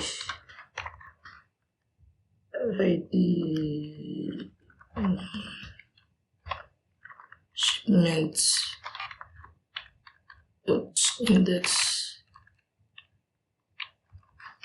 has been picked up, has been successfully picked up. Successfully picked up, whichever one is correct. So that will be it. Just call the function. The smart contract will know that the person called the function is actually the logistics provider. When in case there's an error, it happens. We are not shying away from it. Also dot error. Then we're passing the error. I just describe where the error is coming from. Also pick up error. So just want to tell the user alert. Failed to pick up. Just to know that things does not go well. Pick up the shipments. So having done that, we can then now reset our index. But since we are reloading, to definitely reset. Since we are reloading the page, to definitely reset, so we might not need to disturb ourselves. Initially, we are setting it to be none. So let's test our application. Let's see if we are able. So now let's check the address we are using for the logistic provider. That's 97E. Just change it to 97E, 97E, 978. Yeah. I connect wallets because it currently says that it's connected. So 15 now, so I'll just refresh. 97E should be connected. You can see 97E is connected. So if you click on it, you see that my balance is 100 and I don't have any shipment I'm currently involved in at the moment. So now I want to start the shipments. So I want to start the one with 0. So just start. So you see, I need to digitally sign that transaction. This is a network field. I'm not making any payments. Confirm. So it's happening faster than we could see it, but now you can see that the status has changed to what? Picked up, picked up, picked up. That means currently the seller can know that, alright, can tell the buyer and say, oh, it's currently on the way to yours place now at the moment. That is it. So we can start the second one too. Start. Confirm transaction, reload the page. You can see picked up, picked up, picked up. Alright, so we go right into the next one, which is to complete the shipment. So I think the receiver will be the one to do this. You can see if you check your Ganache, you see some actions being performed. The reason why this is actually not 100 again is because of the payment for gas fee. So the logistic provider actually paid some gas fee, but if you check the transaction, you see contract call. This is for the picking up. You can see the hash and the likes. So you can see that you are being able to perform transaction directly from the blockchain.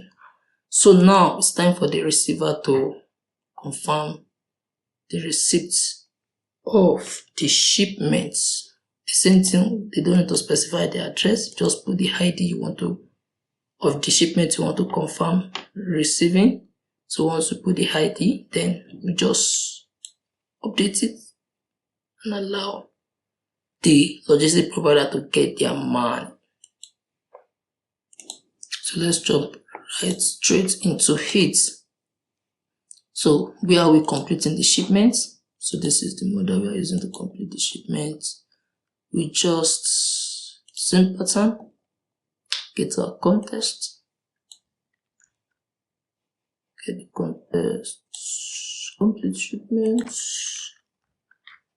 So major stuff we need to do here too is to interact with the smart contract. To the smart contract, which is goes to the use supply chain.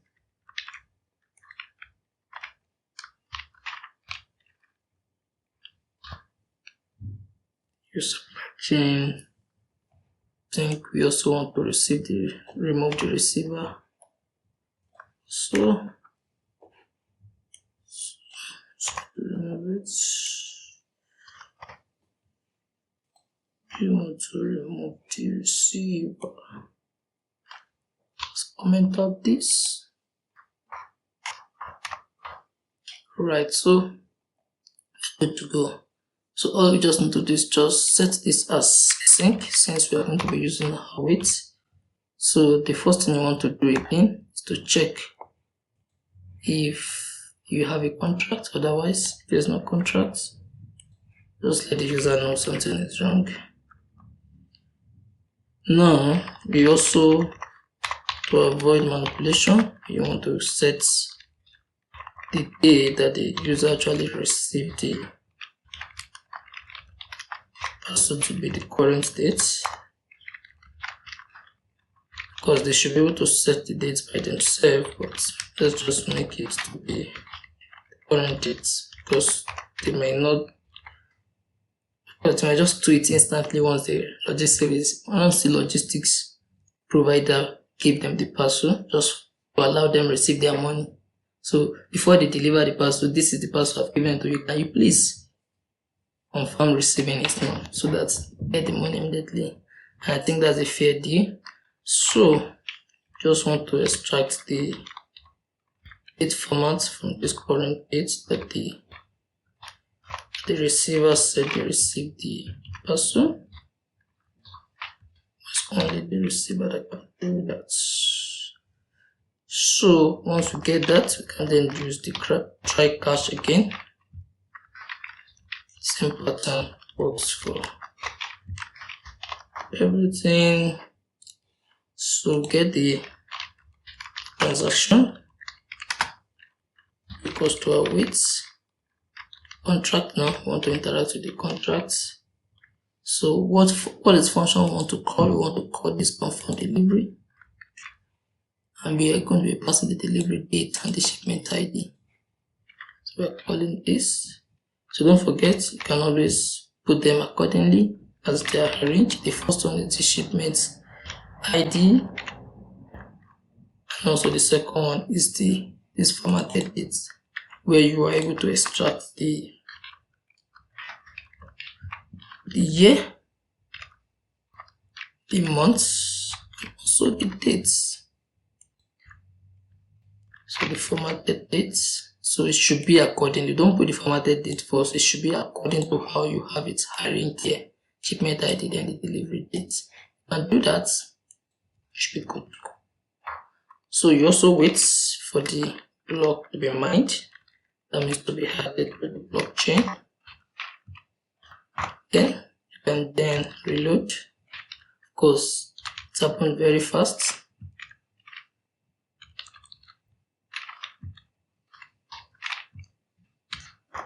You alert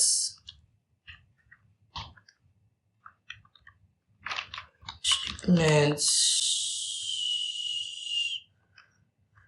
with ID.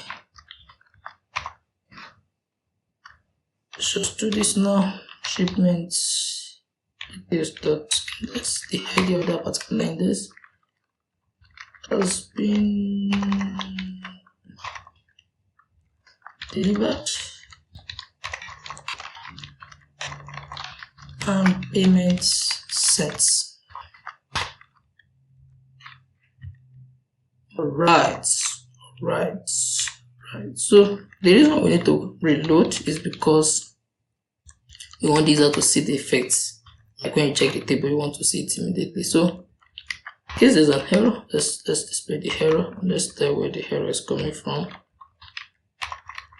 Conf delivery confirmation error. And then we display the error. Then we alert the user to let them know failed to confirm delivery. Failed to confirm delivery. Then since we are reloading, of course this will happen by default. Alright, I think that should be all for this. Let's just save. We've actually done the hard work when we are designing the front end. So if you want to, let me switch to the receiver now. Let me try to do it without the receiver. You see that it will be, let's say the logic provider wants to say, okay, I'll confirm it myself if you are not confirming so that I can get my money, but it doesn't work that way. You can see, failed to confirm delivery. I can't do that. Sorry, logistic provider. So I need to switch to the actual receiver, which is 05EE. So I'll just switch 05EE. This is it. Connect it. Close it or refresh to be sure I've connected. Connected. Yeah, 05EE. So I'll just go ahead. You can see 05EE. So I'll just want to confirm the first one. Yes, you can see now it's bringing up the Metamask. So confirm. Yes. The logic provider should get 3 hits. You can see I have the delivery time with this, then I have the status to be delivered by the page. Is there something wrong with the page?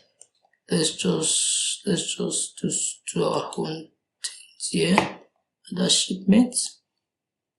So instead of using page, let's just use the delivery date. If there's a delivery date, it means because if you see it now, you see that it has been transferred to the logistics provider. So there's no reason why it should be delaying the update.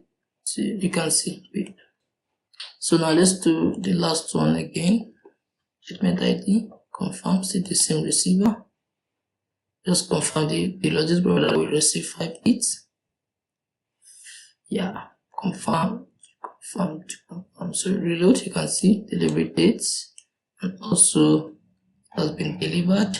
So if you check, the provider has gotten their money and the sellers paid with the money.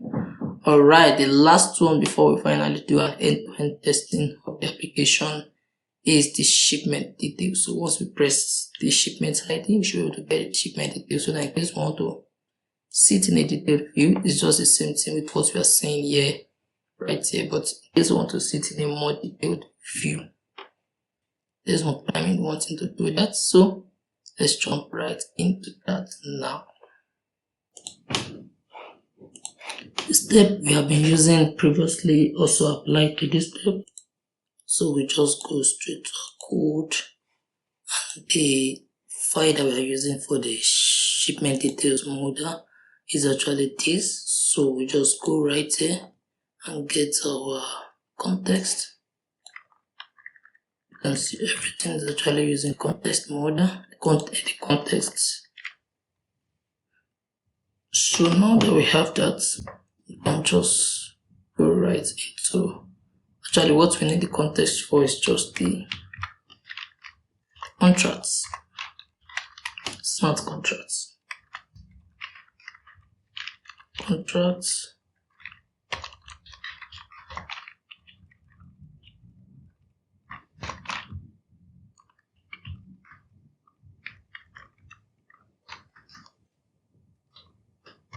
To use, just copy it from here. Then that will now give us this. So we have our shipment ID. Let's just also duplicate this and set the shipment, the particular shipment that we want to display the details. Sorry, I'm supposed to do the two together. Shipments. Just remove the ID. That will have solved the problem.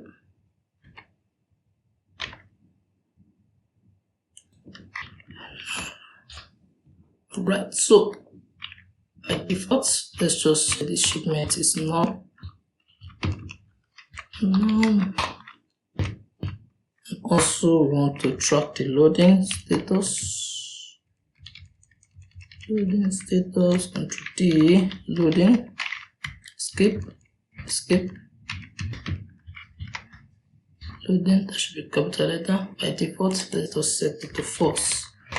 So these are the state variables that we are going to be using. So it's just like the same way you can declare a variable to be equals to const loading. It's equals to initially false. So that's what you're doing. But the only thing this just allow you to do is just allow you to update. Like if you want to use it, just call the loading, you will be able to use it. And also if you want to update it, just say set loading, then you'll be good to go. So that's just what makes it different. Right, so now once we have our shipment ID, we might definitely not need this, but definitely we are going to be using our weights because we want to communicate to the blockchain. So we need to set that to async. So now we want to check if we have the shipment ID. If there's no shipment ID and there's no contracts, you just don't want to do anything. Let's just alert the user that something went wrong, something like that. Something went wrong, then we do return. That means we don't want the program to continue to execute. Alright, however, if we are able to get through that step, that means there's a shipment ID, then there's a contract, then we want to set the loading to be true, and also in case the user is coming again, we want to set the shipment to be null. This just checking random shipment again, so we can just try const shipment is equals to await contract. So we want to get where's our smart contract now. We want to get the shipment with that particular ID that the user has passed.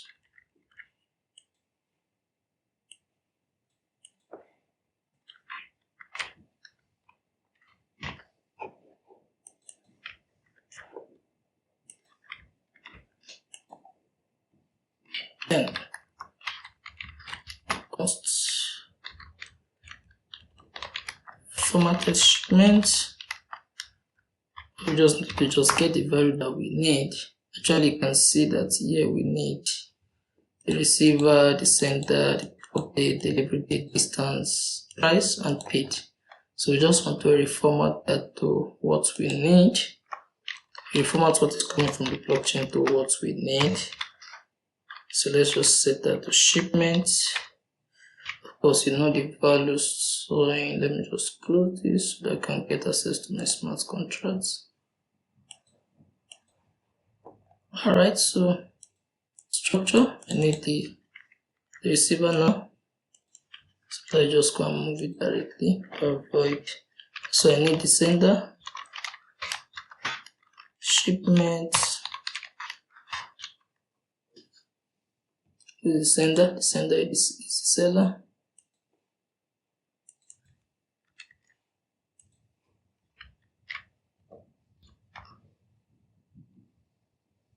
And I also need the pickup date. Is what? Shipment dot pickup date.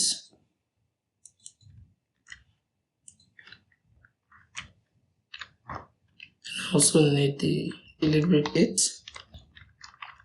Date that it was delivered. So at the same time, it might not have delivery date yet. So I'll just say shipment. Shipment dot if we have delivery date. I will set it, otherwise I will set it to not available. If it is not equals to null, let's say there's a value for it, then we can set it to whatever is it that we have there. Otherwise, we set it to not available since it has not been delivered. From there, we go to the distance. Distance, and we put the comma here. Distance is shipment. But let's see the structure we are getting from the blockchain. Distance and the price. Now we need ethers. Let's use ethers for the conversion of string. Ethers from ethers. So just use ethers for the conversion. Format ether. Shipment, which will be a string. So just want to format it to be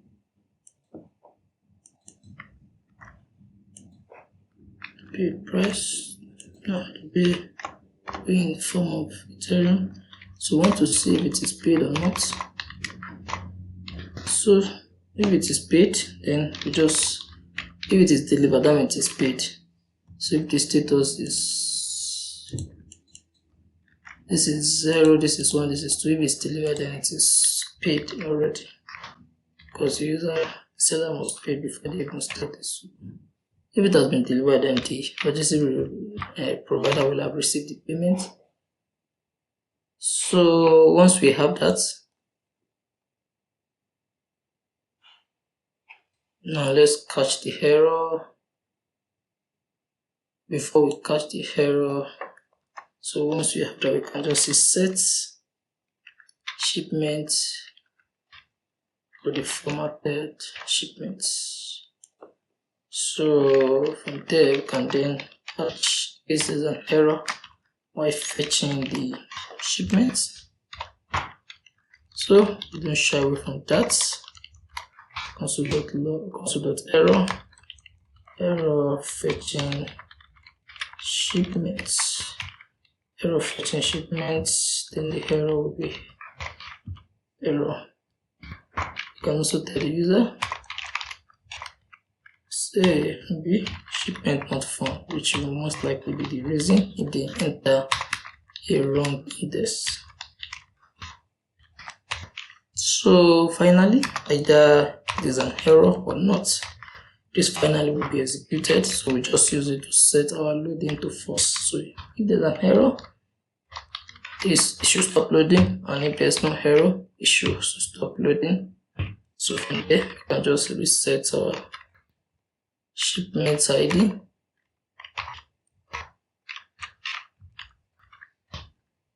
To be none.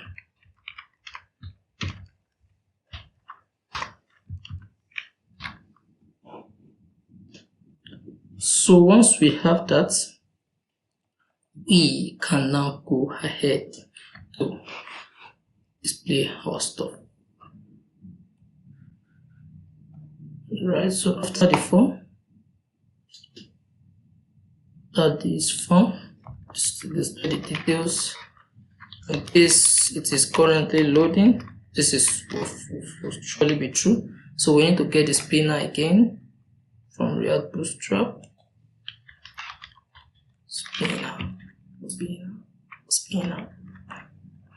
So we need to get the spinner. Now we are about to use it. It's a self-closing tag. We just need to do is to pass the animation to be border. Animation to be border. Then this time around, we are not going to set this to be true by default. If there's a shipment, then we can then set the receiver to be shipment dot receiver. And don't forget, we have actually defined all that value here. Receiver, and just copy it, everything to be on one line. Just copy everything to be on one line.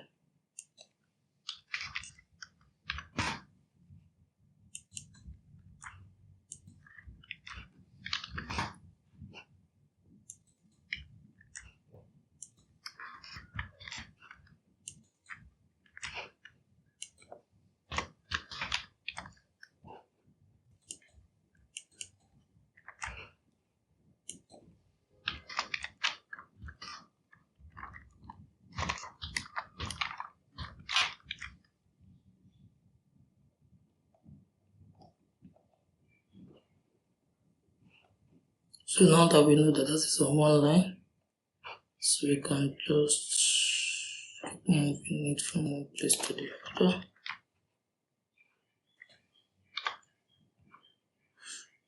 Alright, we have the receiver already. Now the sender too, and just copy this.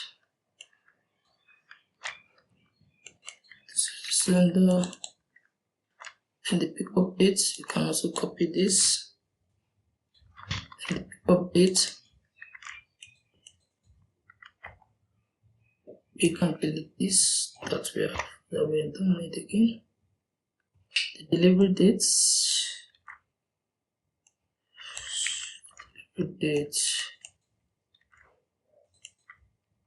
edit, and the distance, no,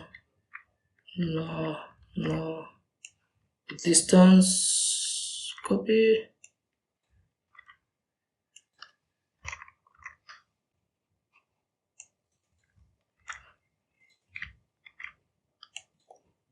and the price.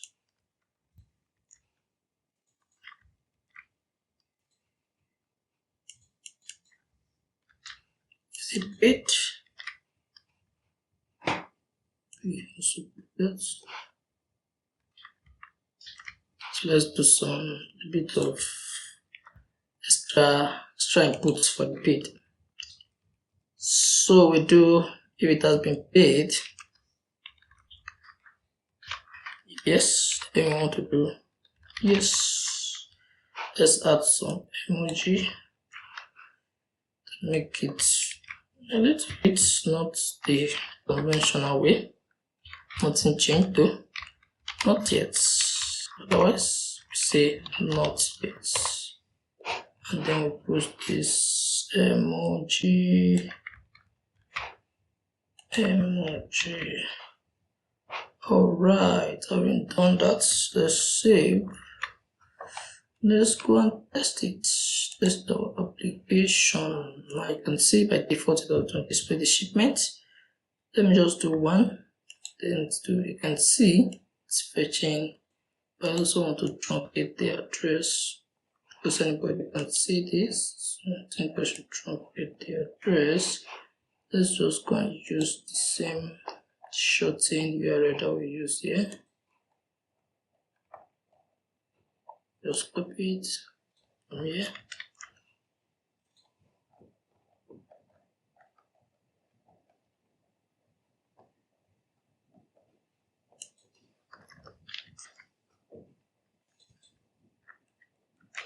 So just use it to replace this.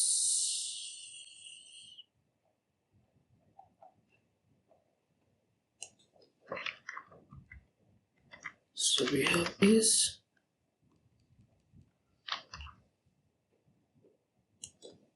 We also have this.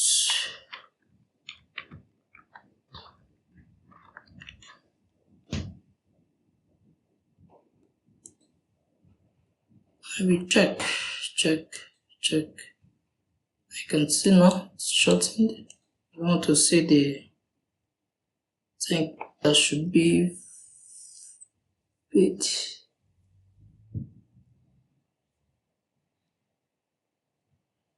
What if I choose 0? It should be paid. Price.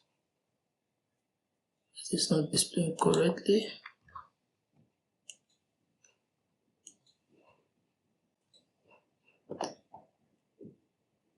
Price is on 8. Oh, I see.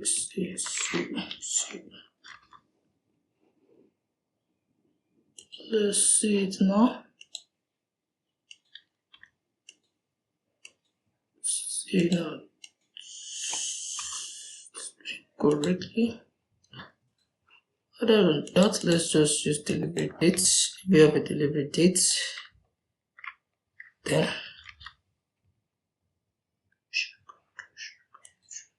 yeah, otherwise not paid yet. Alright, so on that note, we can now say we have come to the end of the integration of our application to the blockchain locally. And now let us go ahead to test it end to end. We will still maintain this address. Let's just specify the address. I think it's the create shipment. Right, so the seller is 09B. 09B. 09B. This is seller. Then I should be able to connect. Refresh.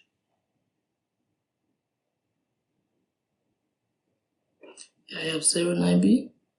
So I had the tracker, I had the tracking.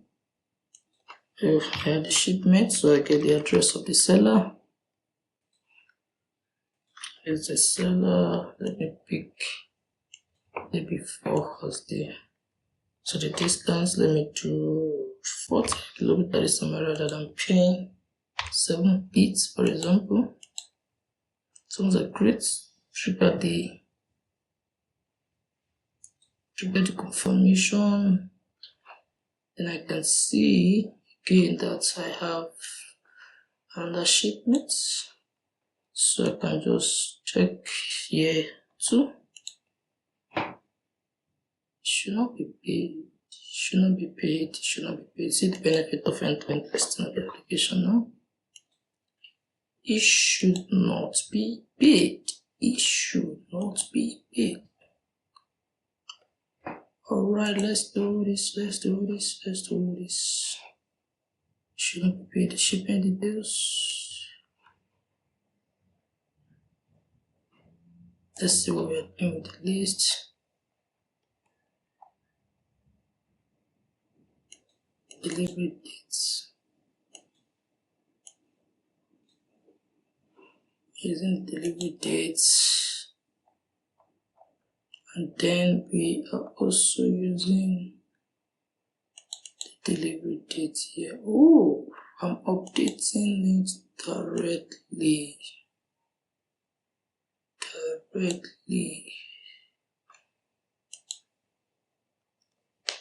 This indirectly here, so definitely it should be true by default.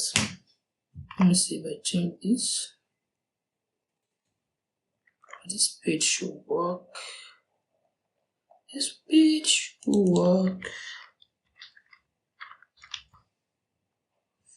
Why is it not working? Okay, I think it's working now. 2, 1, 0, 0, 1, 2. Right, working now. So we're still going to do one more end-to-end testing, but let's just continue. So let's assume the logistics provider I want to start with. So who is the logistics provider now? So I'm going to bring that under the create shipment 097E 097E 097E. So let me see sure logistics provider is connected. You can see that 7 has been removed from the balance of the seller. So 097E. So I want to start the shipment now. Let me start shipment number. Let me try to start shipment that has been completed. So you can see fail to pick up the shipment. So if I do 2 now, starts. Yeah, that one is still in good condition to be picked. So I did that, and now you can see that the status will change to pick up. So you can also check it again and see that the status change here too. I'm gonna put the status here. Right, so let's now complete it, and then we'll do one more. Then we'll be ready to finalize the application. So the buyer is 05E. Let's try to complete it let's try the logistics provider try to complete it. Let's see what we're going to be having. You can see failed to confirm delivery. It has to be done by the receiver. Who is the receiver? 05E. So I need to switch the account. To 05E. So if I refresh,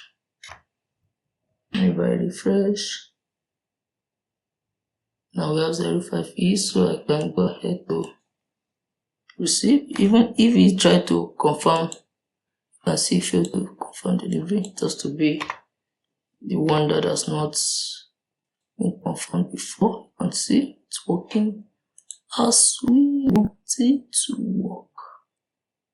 So yeah, there you go. You can see that if you check it now, you see that the money has been transferred to the balance of the logistics provider. And one last end-to-end testing, then we will be done with this class. So let's switch to the seller again. Let's switch row now. Let's switch row. Let's say this is the logistics provider.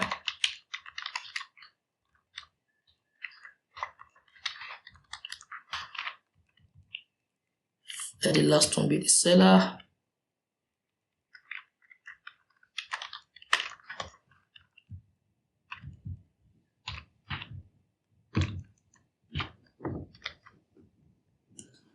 Alright, so 5 is the seller now. So let him or her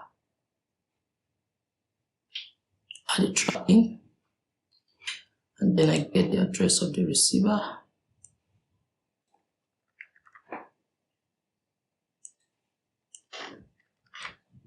Let the date be, did I drop it to be 10? Because seller will always want their stuff to be dropped as soon as. Let me do 10 this time around. Let's get it. So this person will make the payment, confirm. We sure they are real. Very nice one. But while we make it to be real, let's just work on our skills. Now that we have been able to do that, so you can see that the status has changed to created. So let the logistic provider start the shipments. Of course, the seller can also add the logistic provider, but let's just split the row. 0x9b, 0x9b, 0x9b.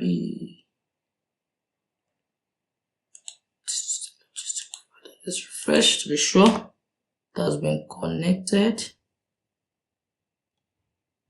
So we start the ID, what? 3. Confirm. See, it has been picked up from created. Now we want to check it. 3. Not yet. Payment has not been made. So let's say you want to go ahead to confirm. Well, say sorry, you can't do that. You can't do that. You can't do that. So let's switch to the receiver now.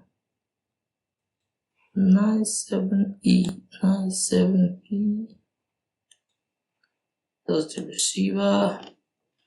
So we refresh to be sure it's connected. So complete.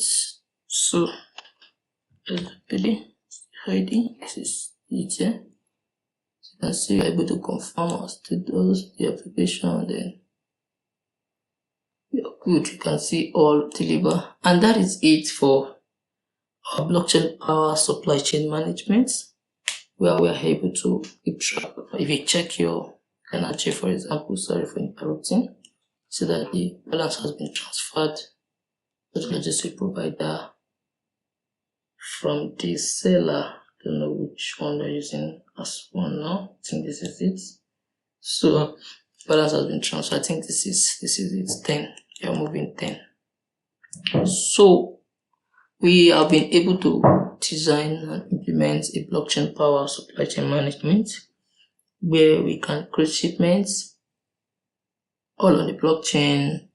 We can update the shipments, we can transfer the money, keep the money in escrow, all without too much human involvement.